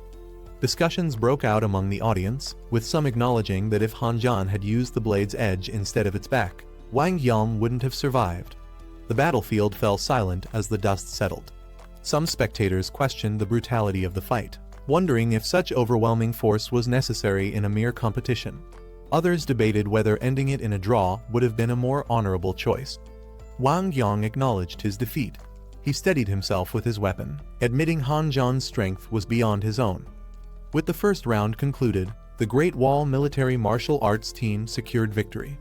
From the sidelines, Su Bai observed the battle carefully. He noted the sheer strength of the opposing team. However, there was no hesitation. His match was next. Turning to Luo Yangqiang, he asked if he was ready. Before the next round began, the principal reminded Yang Hao to fight within his limits. The goal was participation. There was no need to push beyond what he could handle. However, Yang Hao was determined. He assured the principal that he wouldn't let Jiangsu Martial University down. With that, the second round commenced. Zhang Lexiao, a sinister-looking opponent wielding dual blades, stepped onto the battlefield, his confidence clear. Mocking his opponent, Zhang Lexiao taunted Yang Hao, making it clear that he viewed him as nothing more than a plaything. But Yang Hao wasn't fazed. With his massive cleaver in hand, he charged forward, launching a powerful vertical slash. Yang Hao struck first, his cleaver slicing through the air in a powerful vertical slash. The impact connected, but Zhang Lexiao barely flinched. In an instant, Zhang Lexiao retaliated. His movements were swift, his dual blades creating a web of red slashes around Yang Hao. Lexiao laughed, taunting him as he continued his assault, treating the fight like a game. Yang Hao gritted his teeth, struggling to keep up with his opponent's unpredictable attacks. From the sideline, frustration grew among Jiangsu Martial University's team. Watching Yang Qiang struggle against Zhang Lexiao's relentless attacks felt like outright humiliation. Some urged the principal to call him back before it got worse. But Su Bai refused to accept that. He insisted that Yang Qiang was fighting for more than just a match. He was defending the pride of their university. Stopping him now would mean surrendering that honor. Zhang Lexiao continued his torment, taunting Yang Qiang to surrender. He warned that the longer he resisted, the worse it would get. But despite the pain and exhaustion, Yang King refused. He clenched his weapon tightly and declared that Jiangsu Martial University would never admit defeat. He struck again, this time with enough force to break any remaining resistance. Zhang Lexiao continued his relentless assault, slashing through the air with an eerie excitement. He mocked Yang King's stubbornness, taunting him to surrender. But even as his body trembled, covered in wounds, Yang King refused to yield. With one final strike, Lexiao delivered a devastating blow, sending Yang King crashing to the ground. The impact echoed through the arena, leaving him motionless on the floor. The crowd murmured in shock. Some questioned the cruelty of the fight. Was there really a need to push an opponent this far? Others wondered if Lexiao had any humanity left, as his actions went beyond mere competition. The match ended with Zhang Lexiao's victory. Jiangsu Martial University's team was furious, seeing their comrade humiliated. Su Bai clenched his fists, determined to make Madu Martial University pay for their arrogance. Before he could step forward, Bai Ningbing took the stage. Confident and composed, he promised not to let Zhang Lexiao continue his unchecked arrogance. The principal warned him not to be reckless, but Bai Ningbing had already made up his mind. As Bai stepped into the ring, Zhang Lexiao greeted him with a smirk, unimpressed. He mocked his new opponent, finding him far less entertaining than the last. But Bai Ningbing wasn't interested in banter. He immediately shattered his own sheath, signaling he had no intention of playing games. The second round began. Without hesitation, Bai Ningbing launched forward using Void Step. His blade aimed to end the fight in an instant. Bai Ningbing wasted no time, launching himself at Zhang Lexiao with his White Spirit Blade technique. His movements were swift and precise, aiming for a decisive strike. Lexiao smirked, amused at his opponent's ruthlessness, but he wasn't about to let himself be taken down so easily. With a burst of red energy, he countered, deflecting Bai's assault while maintaining his eerie grin. The spectators watched in awe. The sheer brutality of the battle left many questioning whether they were really witnessing a fight between students. The arena was filled with a scent of blood, heightening the tension. Some onlookers suggested stopping the fight before it escalated further, fearing one of them might die. But neither Bai Ningbing nor Zhang Lexiao had any intention of backing down. The battle was only getting started. Zhang Lexiao weaved his twin blades through the air, forming a deadly net of crimson slashes. But Bai didn't hesitate. With burning determination, he charged straight through the attack, his White Spirit Blade technique tearing through the red streaks. Lexiao dodged at the last moment. Bai's attack had real force behind it. Still, he laughed, unfazed by the threat.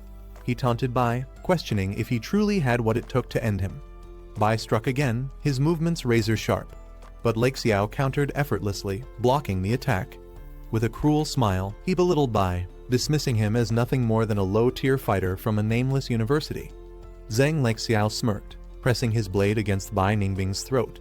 He declared the fight over, confident in his victory. But Bai refused to accept defeat. With a fierce glare, he tightened his grip on his sword, forcing himself forward despite the searing pain. Then, Bai impaled himself to strike Lexiao at the same time. Blood splattered across the arena as both fighters were locked in a fatal exchange. For Bai, winning didn't matter anymore. If taking his opponent down meant sacrificing himself, so be it. His grin widened as he declared that killing Lexiao was enough. Bai Ningbing tightened his grip, as he declared that Jiangsu Martial University fought differently, unlike cowards who preyed on the weak. He drove his blade forward, aiming to end it all. Zhang Lexiao's arrogance shattered in an instant. He begged for his life, his voice desperate. He called out to his principal, pleading to be saved.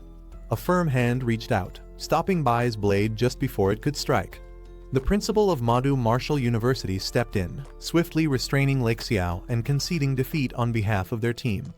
The announcer declared Madu Martial University's defeat, leaving their team stunned. Bai Ningbing stood firm, while Zhang Lexiao, who had moments ago been so arrogant, now trembled in disgrace. One of the Madu representatives lashed out in frustration, unable to accept their loss. But Jiangsu's principal stepped in, ensuring order was maintained. Bai Ningbing was quickly shielded, his victory secured. Madu's principal turned toward Jiangsu's team. He reminded them that reaching the top 4 didn't mean they were strong enough to challenge Madu. However, Jiangsu's side stood their ground, making it clear that their students' lives were just as valuable. The principal's calling Su Bai to the stage. Su Bai rushed forward, ready for the next match. As Su Bai sprinted toward the battlefield, The crowd's expectations weighed heavily on him. He assured the principal that he wouldn't disappoint, fully prepared to carry the honor of Jiangsu Martial University. Meanwhile, a severely injured Ningbing was carried off on a stretcher. The principal commended him for his efforts, reminding him that his performance had already brought honor to Jiangsu. The medical team reassured him that his well-being came first, but Su Bai would ensure their team's revenge. On the opposing side, Cao Zixuan impatiently stepped forward, eager to fight. With an arrogant smirk, he volunteered to take down Jiangsu's team himself. However, his principal advised restraint, reminding him that the championship match still awaited. Su Bai stepped into the arena as he directly challenged Madu Martial University. If Madu lost, he demanded a public apology for their disrespect toward Jiangsu. Jiangsu's supporters erupted in cheers, fully backing Su Bai. They were eager to see Madu humbled and forced to admit their mistake. Among the onlookers, a group of reporters and live streamers quickly picked up on the story. They saw it as the perfect headline: Jiangsu Martial University boldly calling out one of the top-tier schools, demanding an apology in front of everyone. Meanwhile, on the Madu side, Cao Zixuan and his team scoffed at the demand. To them, Jiangsu didn't even deserve consideration. One of Madu's fighters, Huang Sheng, volunteered to accept the challenge, eager to show Jiangsu the overwhelming difference in strength. Su Bai stood confidently in the arena, looking at his opponent. His tone was calm but firm. Was Madu finally here to apologize? To him, strength was the only truth, and the strong never bowed to the weak. His arrogance was met with approval from his side, reinforcing their belief in superiority. Instead of dragging things out, he suggested Madu send up another fighter. Taking them on one by one was a waste of time. He had more important things to do. The spectators were stunned. Many saw Su Bai's challenge as sheer arrogance. Madu's top fighter, Cao Zixuan, hadn't even stepped in yet. Some questioned whether Su Bai was being reckless, but others admitted that Madu had indeed gone too far.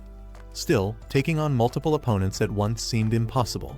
Su Bai extended his hand, signaling his opponent to step forward. His confidence was undeniable, challenging Madu without hesitation. The Madu fighters were stunned. Since when did Jiangsu Martial University dare to provoke them so openly? The Madu principal responded coldly, ordering his fighters to use their strength to remind Jiangsu of their place. Their dignity couldn't be trampled so easily. Cao Zixuan smirked, stepping onto the battlefield alongside his teammate. If Jiangsu wanted to act arrogant, he was more than happy to crush them. As he took his stance, a powerful aura erupted around him. His twin swords glowed with intense energy, red and blue flames surrounding his figure. The spectators watched in awe. Cao Zixuan's true power was being unleashed. As Cao Zixuan unsheathed his twin swords, the audience was stunned. Forged from millennium cold iron and molten lava iron, these weapons were crafted from some of the rarest materials. But what truly shocked them was the power embedded in their hilts: platinum-level cores from immensely powerful beings. The spectators whispered among themselves, recognizing the immense investment Madu and the Cao family had placed in him. Each sword alone was worth a fortune. Some even speculated if he had mastered the legendary technique left behind by the Ice-Fire War God, a former Madu graduate. Cao Zixuan smirked, offering Su Bai a chance to summon his beast. He claimed he didn't want the fight to be called unfair, giving Su Bai a moment to prepare. Su Bai, unfazed, responded with a smirk of his own. He didn't need a beast to handle this fight. The crowd was in disbelief. Su Bai, a beast tamer, had chosen to fight without summoning his beast. His opponents mocked his decision, considering it sheer arrogance. But among the spectators, some quickly realized the truth. He had activated origin synchronization, merging his power with his beast's abilities. Cao Zixuan wasted no time, charging forward with incredible speed, his twin swords blazing with energy. His confidence was absolute. He believed Su Bai was simply throwing himself to his own demise. A slight smirk crossed his lips as he observed his opponent's impatience. Without hesitation, he activated his abilities: Sharp Metal Spirit, Sharp Metal Phantom, and Earth Spirit Possession, his body surging with overwhelming energy. Su Bai's eyes locked onto his opponent's, his energy surging. This was the moment. With a powerful leap, he launched himself forward, ready to settle the score with Madu. Cao Zixuan and his teammate rushed in, weapons drawn, confident in their overwhelming strength. But in an instant, everything changed. Su Bai moved faster than they could react. His enhanced abilities sent shockwaves through the battlefield as he struck with immense force. The spectators were in shock. Subai's speed had already reached gold tier, a level unheard of for a beast tamer fighting without his beast. Some doubted if he could truly compare to past legends like Luo Fan, but the display of power was undeniable. Standing before Cao Zixuan, Subai spoke calmly, questioning if he had ever felt powerless. Cao Zixuan tightened his grip on his swords, acknowledging Subai's strength. He admitted Subai had earned his respect, but that was all. Without hesitation, he unleashed lava breath, a massive wave of fire meant to end the fight instantly. Just as the flames reached him, his body blurred. Vanishing Void Step activated, allowing him to slip through the attack effortlessly. Subai effortlessly dodged Cao Zixuan's fiery attack, his movements too fast to track. With a smirk, he dismissed his opponent's speed as still too slow.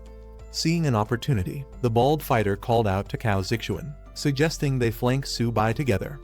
Cao Zixuan barely had time to warn his teammate before the assault began. Subai delivered a devastating barrage of strikes, each landing with precise force. He struck once, twice. By the time he reached the seventh blow, the bald fighter had been completely overwhelmed. His body slammed into the ground, unable to keep up with Subai's speed and power. The bald fighter crashed to the ground, completely defeated. His body was motionless, his face twisted in pain. Subai turned his attention back to Cao Zixuan, challenging him to step forward if he dared. Seeing his opponent still eager to fight, Subai smirked. This was perfect. He wasn't done playing yet. Cao Zixuan stood firm, gripping his twin elemental swords as flames and frost swirled around him. With a powerful swing, he unleashed a devastating attack. Watching the incoming assault, he sighed, unimpressed. In an instant, Subai closed the gap, appearing right behind Cao Zixuan with a smirk. His speed was overwhelming, catching his opponent off guard. Cao Zixuan barely had time to react before Subai struck, sending him hurtling into the air. With one final, decisive blow, Subai knocked him back, dismissing him as unworthy of standing on the battlefield. Subai stood confidently, his body engulfed in a blazing aura as he watched Cao Zixuan struggle. His amusement was evident. He couldn't understand why a so-called prodigy was barely putting up a fight. Without hesitation, Subai launched himself into the air, closing the distance in an instant. His movements were ruthless, forcing Cao Zixuan to defend himself, but each strike made it clear that he was being completely overwhelmed. With a powerful downward smash, Subai sent Cao Zixuan flying. The impact was devastating. As the dust settled, Subai scoffed, finding the match far too easy. Subai stood over Cao Zixuan, his foot pressing him down with ease. Amused, he mocked his opponent, clearly enjoying the one-sided battle. Cao Zixuan, humiliated and enraged, swore revenge, his fury boiling over. A sudden surge of power flared around him, catching Subai's attention. Watching the outburst, he acknowledged the increase in power, but dismissed it as nothing more than uncontrolled aggression. Engulfed in a fiery aura, Cao Zixuan roared, his energy spiraling out of control. His rage had reached its peak. He was no longer fighting with strategy. As the principal and others watched in shock, Cao Zixuan had completely lost control, unleashing a deadly move. Some questioned if Subai's taunts had pushed him too far, wondering if he had underestimated his opponent's rage. Cao Zixuan, now consumed by fury, charged at Subai with his flaming swords, declaring his intent to end the fight decisively. Subai, however, showed no fear. If anything, he found the situation finally becoming interesting. As Cao Zixuan's attack came crashing down, Subai effortlessly raised his defense, summoning an impenetrable golden barrier. Cao Zixuan's disbelief was evident. His strongest attack had been blocked with ease. His frustration boiled over, questioning how such a defense was even possible. Subai smirked as he absorbed the energy around him, his golden aura flaring even brighter. He mocked Cao Zixuan, unimpressed by his attack, before deciding it was time to retaliate. Subai launched a counterattack. His power surged, sending shockwaves through the arena. Cao Zixuan had no time to react as Subai's strike shattered his defense, sending him flying. Cao Zixuan's twin swords crashed onto the battlefield, a clear sign of his defeat. The entire arena fell silent for a moment before gasps and murmurs erupted. The spectators struggled to process what they had just witnessed. Subai wasn't just strong, he was terrifying. The spectators remained in awe. Some recognized Subai's overwhelming power, comparing him to legendary figures of the past. Despite being only at mid-bronze rank, His potential was undeniable, perhaps even more terrifying than those from elite families. Meanwhile, Su Bai casually picked up Cao Zixuan's fallen swords, inspecting them with interest. Cao Zixuan, barely able to stand, shouted in frustration. He demanded Su Bai return the weapons, enraged at the thought of losing them. However, Su Bai remained indifferent. Given how Martial University treated others, he doubted they would offer an apology or compensation. With a smirk, he decided the swords would serve as proper repayment. Cao Zixuan, seething with rage, refused to accept defeat. With reckless determination, he lunged at Su Bai, declaring his intent to end the fight on his terms. Su Bai watched him with a calm expression.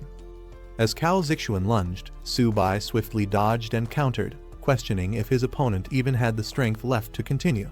Without hesitation, Su Bai delivered a powerful knee strike, sending Cao Zixuan soaring through the air. As Cao Zixuan crashed onto the battlefield once again, it was clear this fight had been over long before he realized it. Su Bai charged forward, his eyes locked onto Cao Zixuan. He wouldn't allow anyone to trample over Zhongzhou Martial University. With lightning speed, he closed the distance, unleashing a barrage of strikes. Cao Zixuan had no time to react. Each attack landed with crushing force, punishing him for his arrogance. The crowd erupted in shock. Su Bai's strength was beyond anything they had imagined. His speed, technique, and overwhelming power left no weaknesses.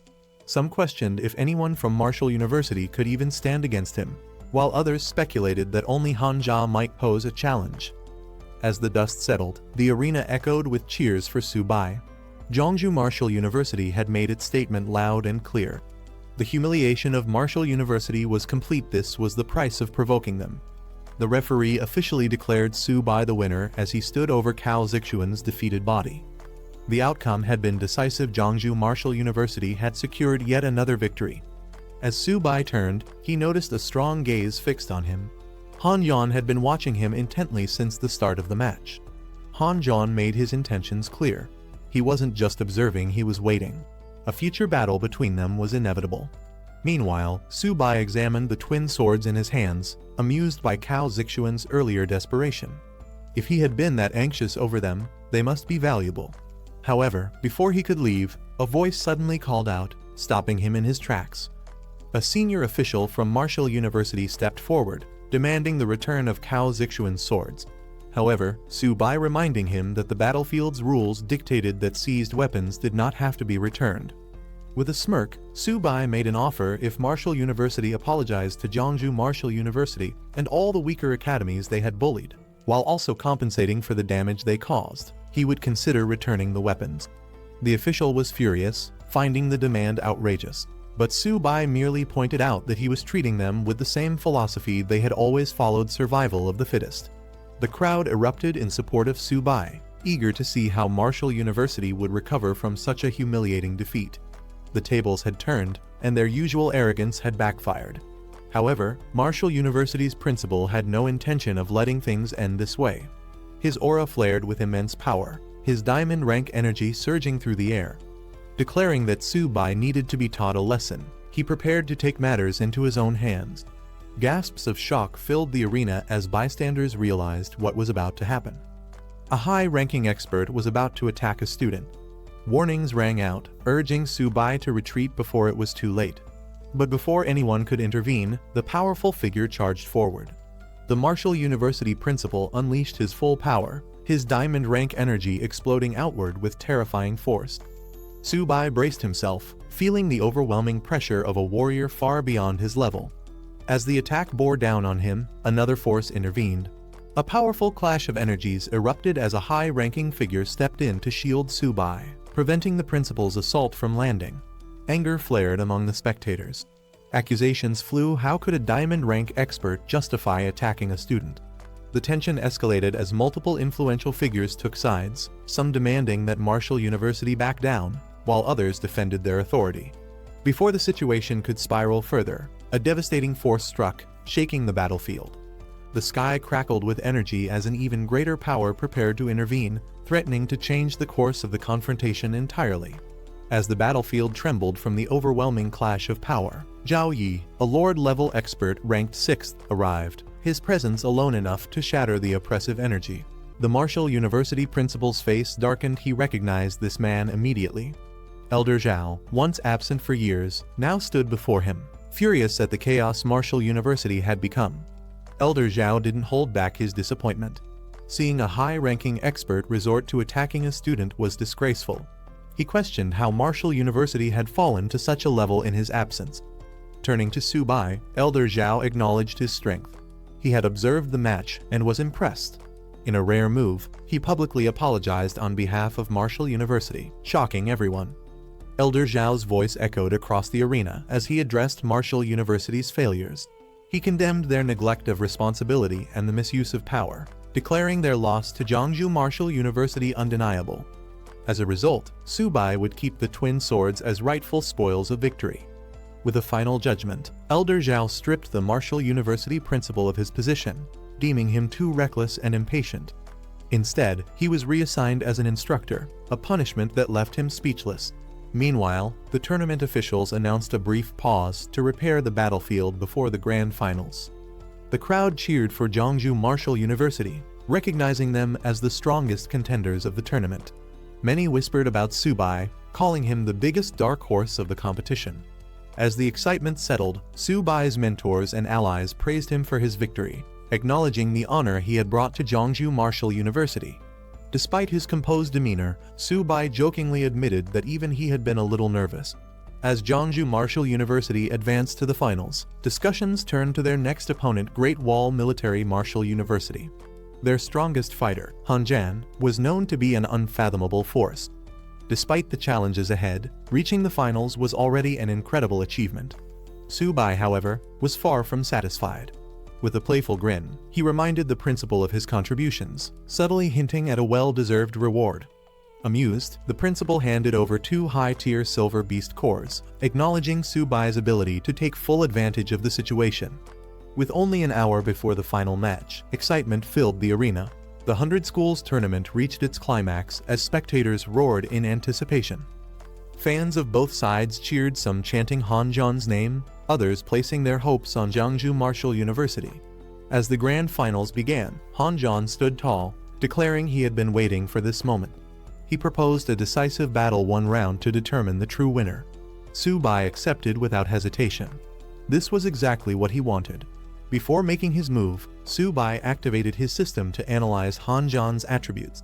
As expected, his opponent's stats were far from ordinary. His constitution and agility were at an unknown limit, proving the danger ahead. Without wasting a second, Han Jan charged forward, his spear crackling with energy. He taunted Su Bai, demanding he fight properly rather than standing idle. Su Bai smirked, activating his abilities. If Han Jan was in such a rush to see his power, he'd gladly show him. Han Jan moved at blinding speed, his afterimages surrounding the battlefield. He taunted Su Bai, challenging him to show his full strength. Su Bai reacted instantly, weaving through the attacks, narrowly avoiding each strike. Watching closely, Su Bai realized Han Jan had been holding back in previous fights. His true speed was only now being revealed. Han Jan swung his staff with precision, forcing Su Bai to stay on the defensive. The commentators were in disbelief. They had assumed speed was Han Jan's weakness, but now it was clear he had no weaknesses. His agility, strength, and defense were on an entirely different level. Among the younger generation, Han Jan was an unstoppable force. Unless someone with far superior power challenged him, no one stood a chance. The conclusion was evident: Jiangsu Martial University could only aim for second place. Su Bai was no match for Han Jan. Su Bai launched a powerful strike, aiming straight for Han Jan, but Han Jan barely flinched, countering effortlessly. Observing closely, Su Bai acknowledged Han Jan's incredible combat experience. He had fought countless battles and displayed no weaknesses. Su Bai prepared his next move. He claimed Han Jan wouldn't escape this time, unleashing a fierce attack. Han Jan's eyes widened in shock as Su Bai's strike landed with explosive force. The seemingly invincible warrior had been caught off guard. The crowd erupted with mixed reactions.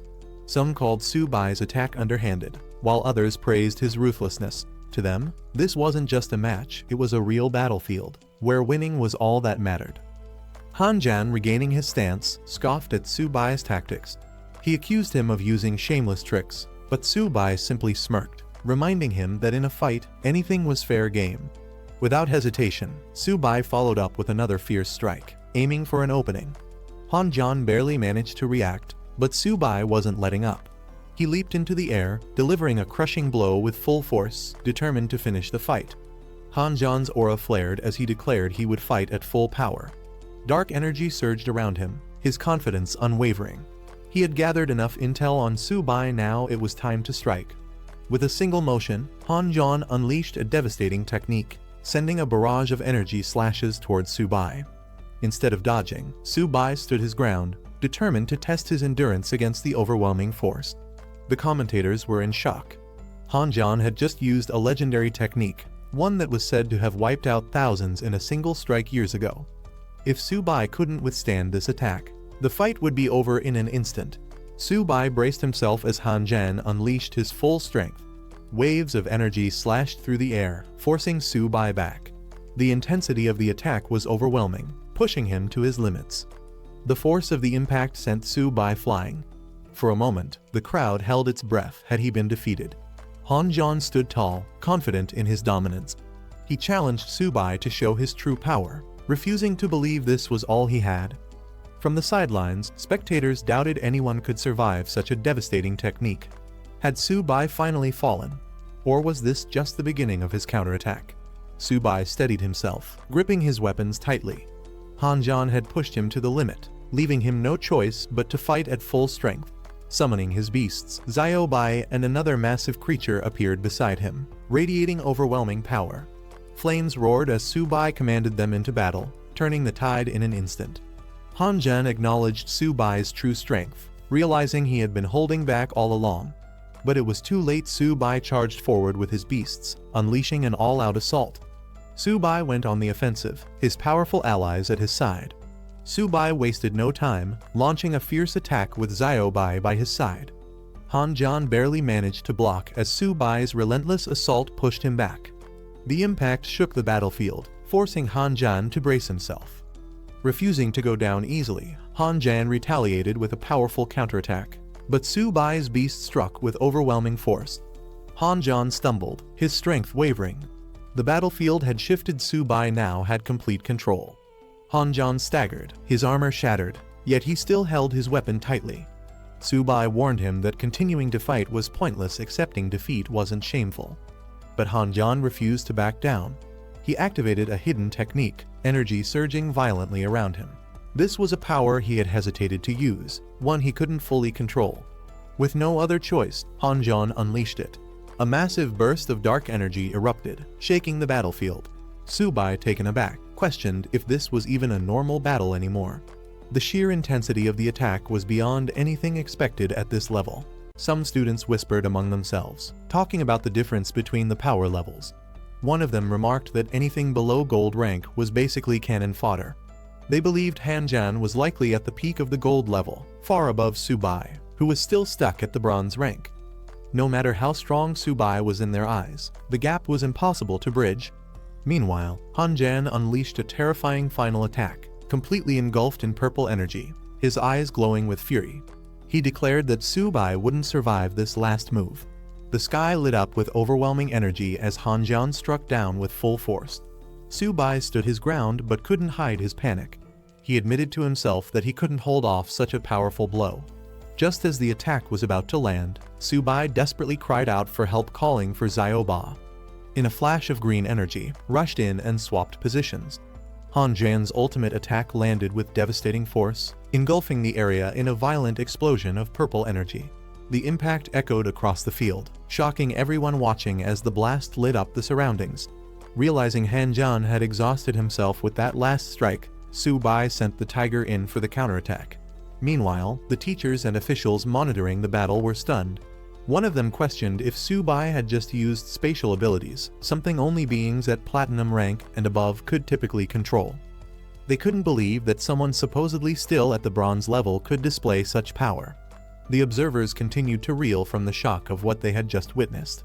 One of the senior officials, stunned, realized that the movement technique Su-bai used wasn't just any skill, it was a top-tier ability, one that had now been reworked by Su-bai himself.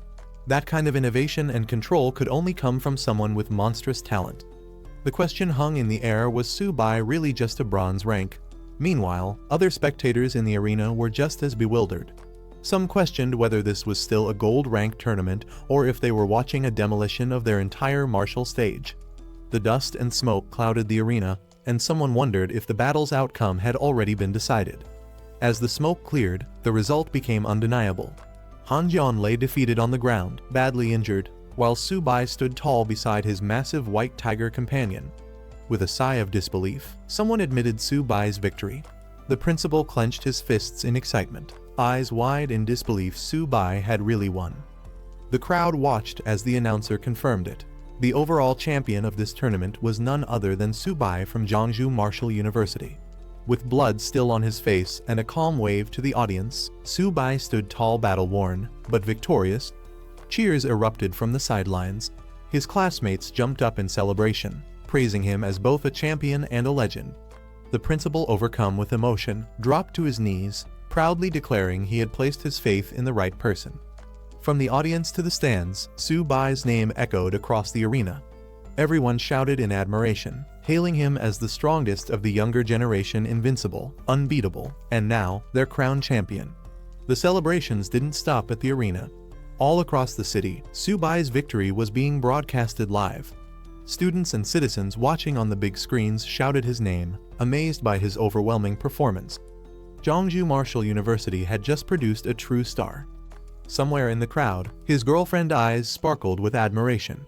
She clutched her hands to her chest, overwhelmed with joy. To her, Su-bai wasn't just a winner, he was the best. Back in the Su family living room, excitement exploded. Su-bai's sister jumped with pride, declaring that her brother had become the national champion. Their parents cheered beside her, overwhelmed and proud, barely able to believe what they were seeing.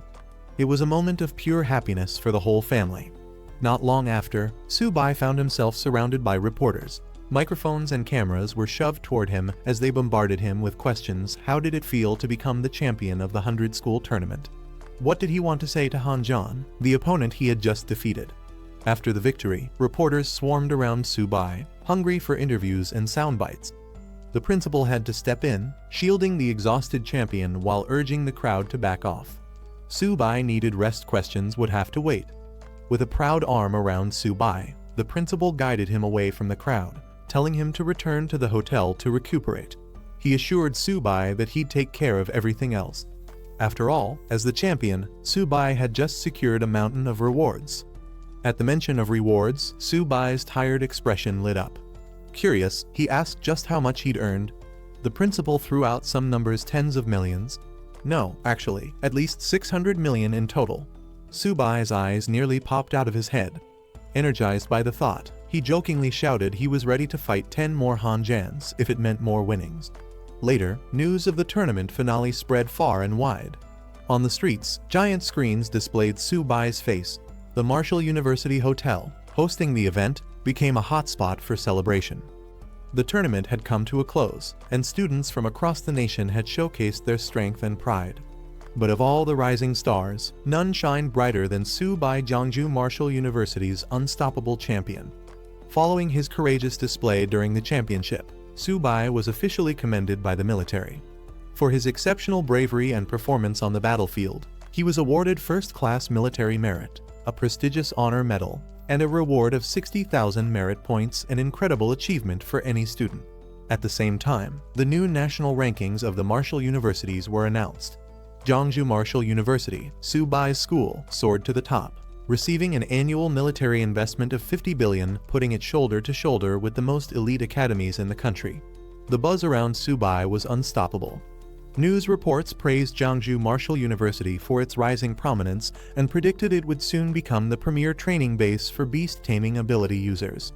The streets were filled with citizens watching the giant screens, and even songs were being written about Su-bai, turning him into a legend. In the crowd, people continued to talk about how Su-bai had single-handedly battled and defeated the strongest contenders from top martial universities. Some whispered about how close he'd come to collapse from his injuries, amazed he had held on. After everything that had happened, Su-bai finally woke up, stretching with a groan as he sat up in bed. His first thought, how had he ended up sleeping for so long? It was Manny, holding a tray with food. She smiled and told him that the principal had instructed everyone to let him rest undisturbed. Now that he was awake, it was time to return to Jeongju together. The school's car was already waiting downstairs. Su-bai got up, ready to pack. But before they left, he said there was something he had to do first. Manny looked at him curiously. With a grin, Su-bai pointed upward and declared that he wanted to take Xiaoba and Xiaobai to the buffet at the Demon Marshal cafeteria for one last feast. After everything they'd been through, they deserved it. Manny couldn't help but laugh, realizing that after the chaos, Demon Marshal was about to suffer another round of devastation, this time at the hands of Su-bai's appetite. Back at Jeongju Martial University, a massive welcome ceremony awaited Su-bai and the returning heroes. The campus was decorated with banners, and the crowd gathered in full force. Jokes flew about how Su-bai loved Demon Marshal's Grand Gate, but Jeongju had now outdone it with an even more impressive display, thanks to their 50 billion investment. Cheers erupted as voices shouted, "Welcome back, heroes!" The atmosphere was electric, the pride of victory echoing through every chant. The speaker took the stage, announcing to all students that Jeongju Martial had won the championship, truly a sky-splitting moment in the school's history. Soon, the principal invited Su-bai to speak. As the standout captain of the tournament, he stepped forward, the spotlight now his. Su-bai addressed the crowd. What he wanted most to share, he said, was that no so-called legend or invincible opponent was unbreakable. No matter how strong the enemy, as long as they refused to give up, they would always have a chance to win.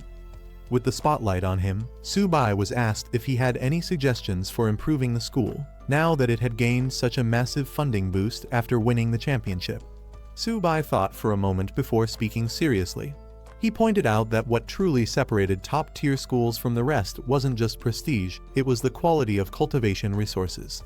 He suggested hiring professional alchemists to help produce training potions for the students. That, he said, would fill the gap in resources and help everyone grow stronger. The crowd responded with applause, and Su-bai wrapped up his speech by encouraging everyone to work together to bring glory to Jeongju Martial University. His words earned praise from the staff, who hailed him as a true role model and the pride of their academy. Later, in a private meeting, the principal handed Su-bai a reward, reminiscing about when Su-bai first earned his Golden Merit Badge.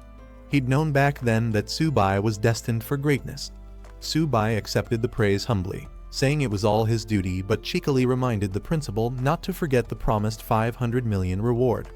After giving his victorious speech, Su-bai sat down with the principal to discuss a little unfinished business. Su-bai brought up the reward he was owed, cheekily reminding the principal that the school had earned a whopping 50 billion thanks to him. Surely, he joked, 500 million wasn't too much to ask. The principal nearly choked, exclaiming that it was supposed to be 5 million, not 500 million.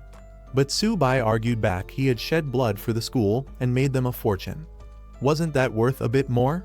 Flustered, the principal said he'd transfer him 10,000 military merit points and suggested he redeem cultivation resources directly from the stationed officers.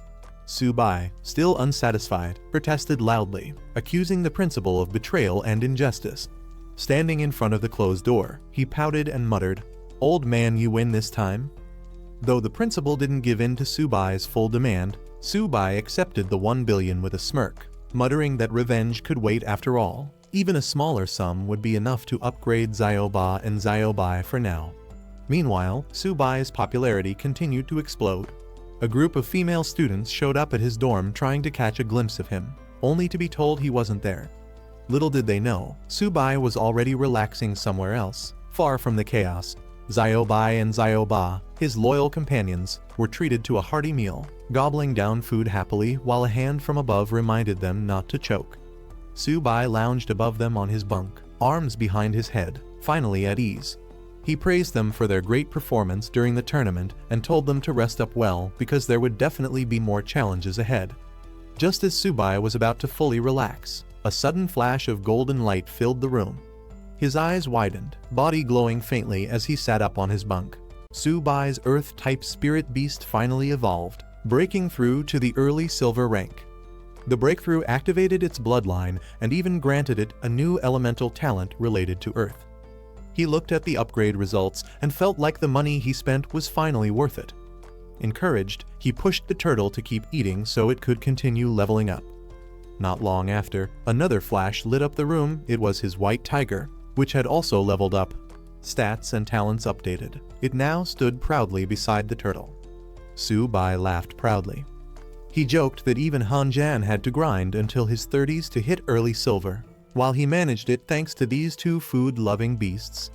Now, with both pets leveling up smoothly, he was confident his own rank would skyrocket next. Out of nowhere, a man in a pink shirt dashed into Su-bai's hallway like his life depended on it, calling him a god. Caught off guard, Su-bai sat there confused with his two spirit beasts, wondering what got into this guy. The visitor named Jiagang could barely contain himself. He grabbed Su-bai's hand and dramatically announced that he had awakened as a beast tamer too, just like Su-bai. Trying to calm him down, Su-bai told him to take it slow, but Jiagang wasn't done. He proudly pulled out his own spirit beast, a turtle, just like Su-bai's little 8. Su-bai was stunned. He didn't expect Jiagang to get the exact same kind of beast.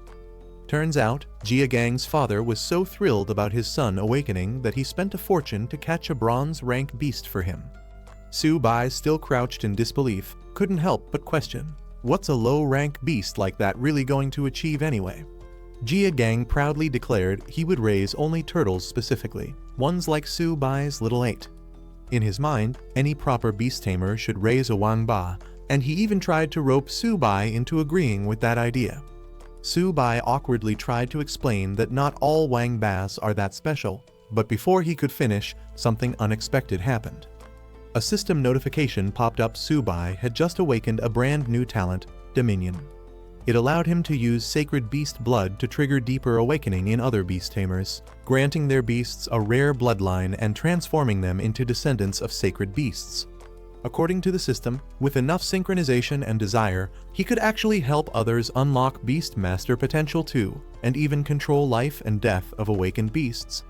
He looked at Jiagang's turtle, then at his own little 8 and Whitey, and couldn't help but wonder, were his pets about to start taking disciples of their own?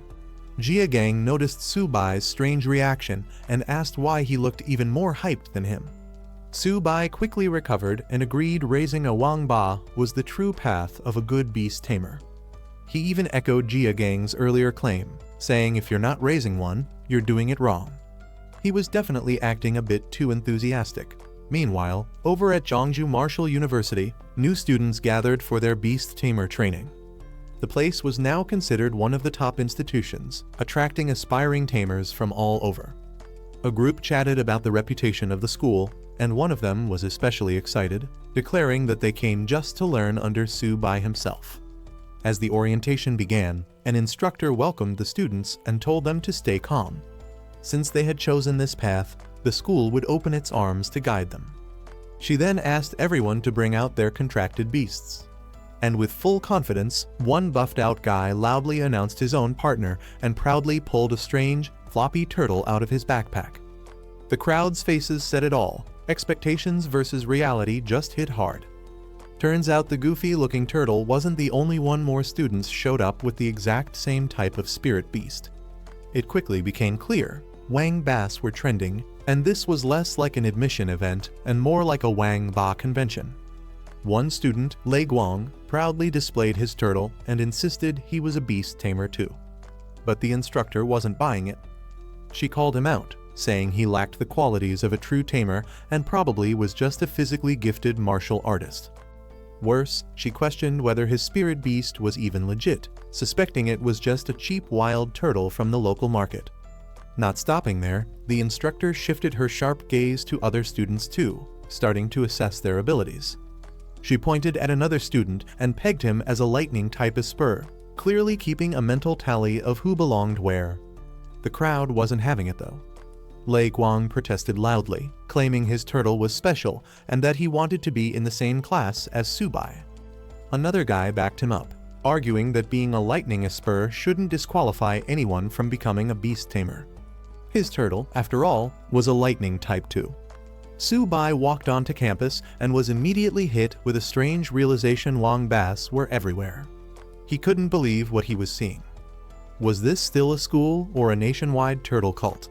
Someone even joked that by being near the beast tamer department long enough, you might evolve your own special lightning Wang Ba.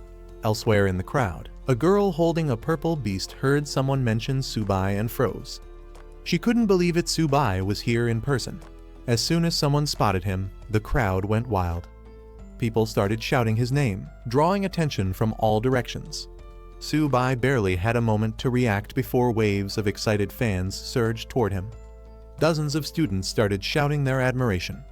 Some claimed they were inspired to become beast tamers after watching his battles, while others wore outfits mimicking his style. One guy even declared Subai's life goals had become his own. Another, not even a beast tamer, ran forward just to be near him. Subai looked around, stunned. How did stepping onto campus suddenly feel like crashing a fan convention? While the campus buzzed with excitement over Subai's appearance, somewhere else, panic broke out. A cloud of smoke exploded in the courtyard as someone frantically yelled for the principal's help. Meanwhile, on the front lines, a high-level military meeting was underway. Officers gathered in a war room, reporting recent intelligence. Surveillance had picked up movements from multiple enemy tribes. Their actions suggested they were paying close attention to human deployments. 13 powerful enemy factions, including spectral cats, six-eared wolves, and diamond bears, were gathering near the human base. Though their intentions weren't clear yet, the threat was too big to ignore. One commanding officer firmly stated that regardless of the enemy's plans, they must strike preemptively. He revealed he had already given the order.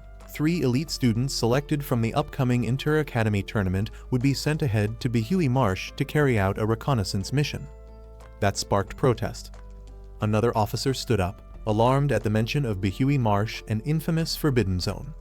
He questioned the decision, worried that these students hadn't even graduated yet. Sending them into such danger sounded reckless. Back in the war room, one of the officers hesitated. He suggested they reconsider sending students to such a dangerous mission. But the man in charge, Mr. Yan King, stood firm. As warriors of the human race, the students would eventually face the front lines anyway. This would just be sooner than expected. He had full confidence they'd carry out the task. He stressed that the only thing keeping enemy royalty from moving recklessly was his own presence holding the line. That's why the upcoming recon mission was critical and must be executed immediately. Everyone nodded in agreement. Orders were clear. Meanwhile, Subai burst into the room, yelling that things were getting out of hand. The school was slowly turning into a Wang Ba breeding ground. The timing couldn't have been more perfect. The principal welcomed him and introduced a guest, Cow Man, the head of the prestigious Cow family. Apparently, he'd come specifically to discuss the return of the Cow family's sacred soldier, and that sacred soldier just happened to be tied to Subai. Subai entered the room to find several men waiting guests of the prestigious Cow family. It quickly became clear what they were here for. They wanted the return of the legendary twin blades tied to the Cow clan's legacy. Subai casually pointed out that even the principal said those weapons were being entrusted to him. If they were here to reclaim them, they were a step too late. The Cow representatives weren't having it. They shouted that those divine weapons rightfully belonged to their family. If it weren't for the respect they held for Principal Zhao, they wouldn't have even bothered negotiating. Trying to mask their arrogance with formality, they claimed they had come in good faith to retrieve the weapons, but Subai's attitude wasn't helping. Before tensions could explode further, a loud slam echoed through the room. The principal slammed his hand on the desk. Everyone immediately fell silent. The principal made it clear, Zhongwu Academy was not the Cow family's playground. Whether Subai wanted to return the twin divine blades was his personal choice. It was his right to keep them if he wanted. Trying a different angle, one of the Cow family men shifted tone and asked Subai to name his conditions. But Subai just smirked, saying the weapons had been serving him quite well lately, making no sign of letting them go. A woman from the group then stepped in, playing the logic card. She reminded Subai that once on the battlefield against the myriad tribes, strength was everything. Instead of holding on to 2 useless blades, wouldn't it be smarter to trade them for cultivation resources he actually needed? Subai paused, nodding slightly, acknowledging that her reasoning had a point. But the sly look in his eyes said it all. This wasn't over yet. With a sly smile, Subai finally named his price 10 billion. The Cow family reps were floored. 10 billion for 2 weapons. That was outrageous, even by divine gear standards. They argued the weapons weren't worth that much even if completely reforged. Subai, playing it cool, admitted the blades didn't hold much value in his own hands either, but for the Kao family, they were vital heirlooms. He pressed the point further. If these blades were given back to the Kao heir, they wouldn't just be weapons, they'd be his life-saving tools in future battles. Wasn't that worth 10 billion? Not to mention the time and cost it would take to recreate them from scratch. The room boiled over. One rep snapped, saying Subai was blatantly extorting them. Another groaned that Subai's shameless face was finally being revealed. His business tactics were worse than robbery. Just when it seemed like the negotiation might fall apart, the calmest man in the room, the Kao family patriarch, spoke up and agreed to the deal.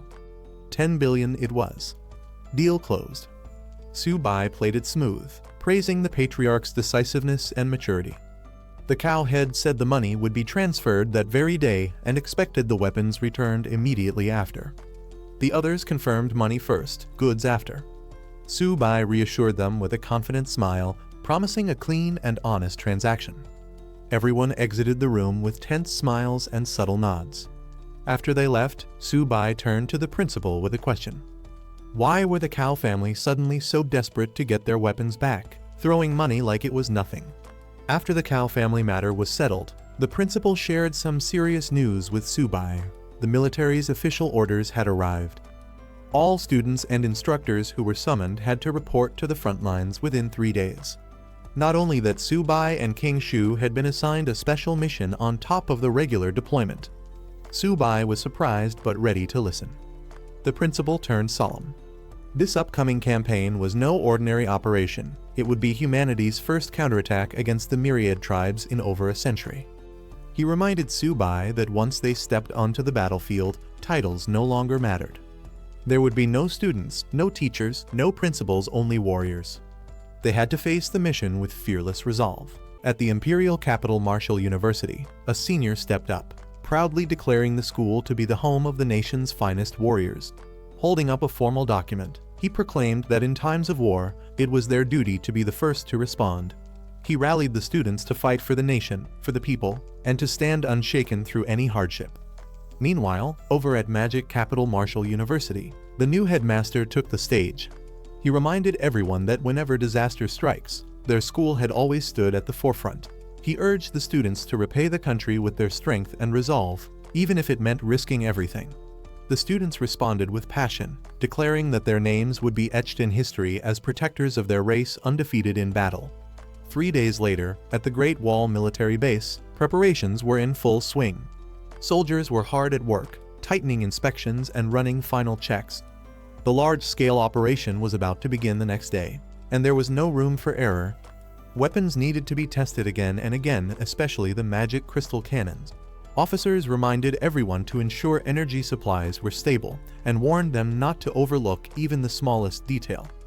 They emphasized the importance of watching enemy movements closely. No enemy should come within 50 miles of the wall.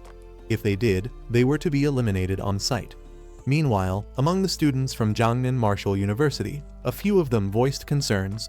They noticed how students from other top schools were fully equipped with armor, while their own group only had school uniforms. In such a dangerous environment, this felt like a death sentence. They complained to the head of their school, wondering why, despite having money, they weren't given proper protection. After all, hundreds of suits of armor shouldn't be that hard to afford. The teacher responded calmly. He admitted that under normal conditions, the school could buy resources from the military freely. But during wartime, everything had changed. Resources could now only be exchanged through military merit. If they wanted armor, they'd have to earn it through real battlefield achievements. Alarms blared across the base. The enemy was approaching fast.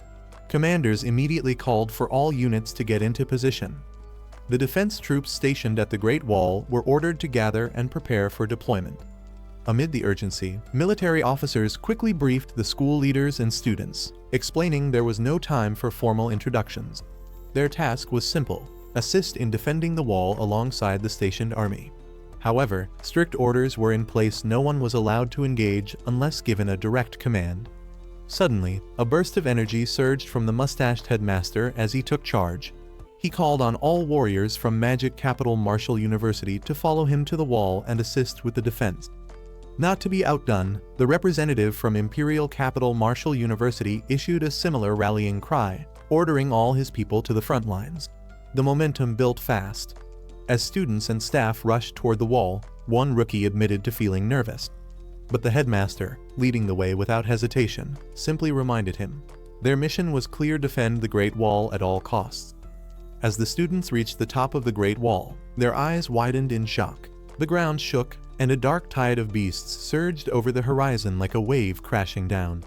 The students could hardly believe what they were seeing. It was a full-scale beast tide. One of them, overwhelmed by the terrifying sight, muttered in disbelief.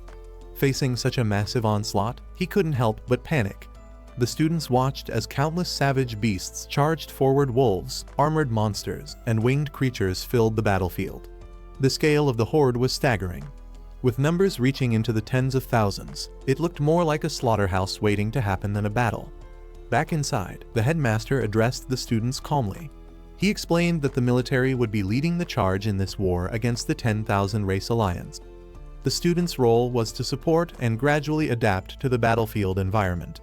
Su-bai raised a question, since the new command restricted them from taking offensive action on their own. Did that rule also apply to their tamed beasts? Seeing the overwhelming number of beasts charging in, Su-bai couldn't help but get excited. This was a perfect opportunity for fast leveling. But the headmaster reminded him firmly. This was a battlefield, not a game. Fooling around could get someone killed. The magic crystal cannons stationed along the wall roared to life. Blue energy blasts rained down like a storm, crashing into the incoming tide of monsters. Even the students watching were shaken.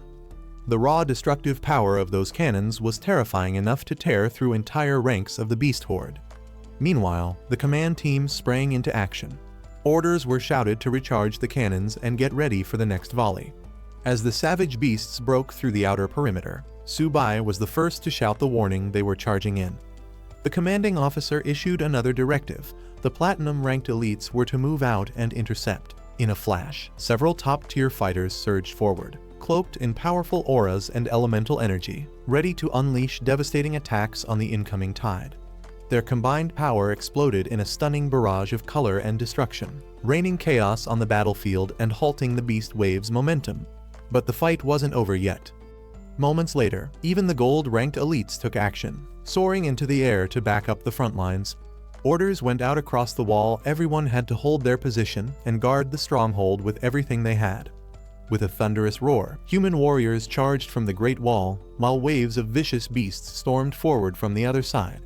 High-level fighters launched into the sky, engaging monstrous creatures mid-air, while others fought tooth and nail on the ground.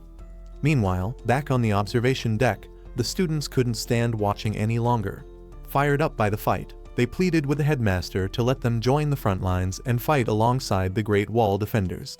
But the headmaster shut them down immediately. He reminded them sternly that this wasn't a game or training, it was real war. The headmaster continued to hold firm, telling the students that the military's orders were meant to protect them. Throwing them into a battle of this scale without proper experience would be nothing short of reckless. Their time would come, but only after they'd proven themselves as real warriors. Meanwhile, the platinum-ranked elites launched a devastating coordinated strike. A massive energy blast erupted onto the battlefield, leaving a powerful shockwave in its wake. A purple-haired mage noticed something strange. The magic crystal cannons had supposedly stopped firing, but a massive energy beam had just gone off. Back in the control room, the officers were equally confused. One of them demanded to know who had authorized the cannon to fire again, especially since the official command was to cease fire. Back on the wall, Su-bai continued his unique strategy, using his beast, Zioba, as a living artillery weapon. With a grin on his face, he commanded it to keep firing at the enemies below, excited to rack up more military merit. The others around him were stunned. Even the headmaster was caught off guard, jokingly scolding Su-bai for always finding unexpected ways to bend the rules. One observer was left speechless, questioning if beast tamers were even supposed to fight like this. Su-bai directed Zioba to specifically target low-ranking enemies, aiming for maximum merit gain. But when the beast mistakenly blasted a high-tier enemy, Su-bai immediately corrected it, yelling that elite enemies were too tough and wouldn't count toward their credit if they weren't defeated. He stressed again, go for the bronze-tier beasts only. Take them out quickly, and above all, don't mess it up or hurt yourself in the process. Subai called out to his white tiger, Xiaobai, demanding it to fight harder and stop slacking. He teased that if it didn't pick up the pace, he'd feed all the beast cores to Xiaobai instead. Meanwhile, the two powerful beasts rampaged across the field, cutting down enemies with incredible strength. Observers on the ground were shocked. Who did these beasts belong to? Someone said they were the tamed beasts of a student from Zhongnan Martial University. No one could believe it. The idea that a student who hadn't even graduated could train such terrifying creatures was unbelievable to many. As the smoke of battle began to fade, the cleanup operation was underway. The command issued orders. All platinum-ranked warriors were to pursue and eliminate the remaining fleeing beasts, while the gold-ranked elites were tasked with finishing off any survivors left on the battlefield. Back at the observation post, the headmaster couldn't help but laugh, patting Subai on the shoulder and praising his creativity. Subai had once again come up with something unexpected and effective. The students, curious, asked how his two summoned beasts had grown so strong in such a short time. Subai grinned and humbly credited the school for providing him with the necessary resources. He jokingly teased the headmaster, asking if this counted as enough merit to earn a little extra support from the military next time. The headmaster smiled but reminded him that technically, none of them had joined the fight directly. They had only been guarding the wall. Still, with how many beasts Subai had eliminated, there was no denying he had earned considerable credit. Elsewhere, a military officer reported the results of the battle. The toll had been heavy. Over 560 soldiers lost, and all 200 magic crystal cannons were now offline and in cooldown mode for nearly 6 hours. Despite the losses, the results were impressive. Over 25,000 enemy beasts had been wiped out in the battle. The victory was hard-won, but it was a decisive one. General Huan Shan reviewed the outcome of the battle and praised the army's swift success, noting that such a major victory had been achieved in just half an hour. A staff officer stepped forward with another report. Although Subai hadn't officially left the city walls to engage, he had made significant contributions. Using his summoned beasts as a power source for the magic crystal cannon, Subai had managed to eliminate a large number of enemy beasts. Impressed by the creativity and results, the officer requested that Subai be granted military merit for his actions. General Huan Shan raised an eyebrow at the unusual method, finding it intriguing. At the base plaza, students gathered around the public display boards where military merit records were posted. Murmurs of dissatisfaction quickly broke out as Subai's name appeared at the top with an absurdly high amount of merit. Many students complained it wasn't fair. Subai hadn't even left the city to fight, so how could he possibly earn so much credit? They suspected there must be some kind of special treatment or inside deal. Others pointed at the numbers in disbelief. Subai had earned over 40,000 merit points, which translated to an astronomical fortune. That amount was comparable to what top-tier platinum or even gold-ranked warriors might accumulate, leaving everyone wondering, what exactly had he done to deserve it? Though jealousy and suspicion ran high, one voice coldly remarked that if they had Subai's strength, they could have done the same. But deep down, they all knew Subai wasn't just any ordinary student. Back on the wall, Subai continued his unique strategy, using his beast, Xiaoba, as a living artillery weapon. With a grin on his face, he commanded it to keep firing at the enemies below, excited to rack up more military merit. The others around him were stunned. Even the headmaster was caught off guard, jokingly scolding Subai for always finding unexpected ways to bend the rules. One observer was left speechless, questioning if beast tamers were even supposed to fight like this. Subai directed Xiaoba to specifically target low-ranking enemies, aiming for maximum merit gain. But when the beast mistakenly blasted a high-tier enemy, Subai immediately corrected it, yelling that elite enemies were too tough and wouldn't count toward their credit if they weren't defeated. He stressed again, go for the bronze-tier beasts only. Take them out quickly, and above all, don't mess it up or hurt yourself in the process. Subai called out to his white tiger, Xiaobai, demanding it to fight harder and stop slacking. He teased that if it didn't pick up the pace, he'd feed all the beast cores to Xiaoba instead. Meanwhile, the two powerful beasts rampaged across the field, cutting down enemies with incredible strength. Observers on the ground were shocked. Who did these beasts belong to? Someone said they were the tamed beasts of a student from Zhongnan Martial University. No one could believe it. The idea that a student who hadn't even graduated could train such terrifying creatures was unbelievable to many. As the smoke of battle began to fade, the cleanup operation was underway. The command issued orders. All platinum-ranked warriors were to pursue and eliminate the remaining fleeing beasts, while the gold-ranked elites were tasked with finishing off any survivors left on the battlefield. Back at the observation post, the headmaster couldn't help but laugh, patting Subai on the shoulder and praising his creativity. Subai had once again come up with something unexpected and effective. The students, curious, asked how his 2 summoned beasts had grown so strong in such a short time.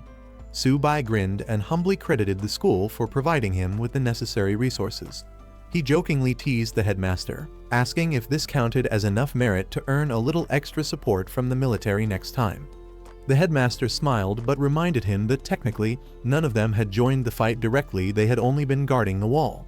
Still, with how many beasts Subai had eliminated, there was no denying he had earned considerable credit. Elsewhere, a military officer reported the results of the battle. The toll had been heavy, over 560 soldiers lost, and all 200 magic crystal cannons were now offline and in cooldown mode for nearly 6 hours. Despite the losses, the results were impressive. Over 25,000 enemy beasts had been wiped out in the battle. The victory was hard-won, but it was a decisive one. General Huan Shan reviewed the outcome of the battle and praised the army's swift success, noting that such a major victory had been achieved in just half an hour. A staff officer stepped forward with another report. Although Subai hadn't officially left the city walls to engage, he had made significant contributions. Using his summoned beasts as a power source for the magic crystal cannon, Subai had managed to eliminate a large number of enemy beasts. Impressed by the creativity and results, the officer requested that Subai be granted military merit for his actions. General Huan Shan raised an eyebrow at the unusual method, finding it intriguing. At the base plaza, students gathered around the public display boards where military merit records were posted. Murmurs of dissatisfaction quickly broke out as Subai's name appeared at the top with an absurdly high amount of merit. Many students complained it wasn't fair. Subai hadn't even left the city to fight, so how could he possibly earn so much credit? They suspected there must be some kind of special treatment or inside deal. Others pointed at the numbers in disbelief. Subai had earned over 40,000 merit points, which translated to an astronomical fortune. That amount was comparable to what top-tier platinum or even gold-ranked warriors might accumulate, leaving everyone wondering what exactly had he done to deserve it. Though jealousy and suspicion ran high, one voice coldly remarked that if they had Subai's strength, they could have done the same. But deep down, they all knew Subai wasn't just any ordinary student.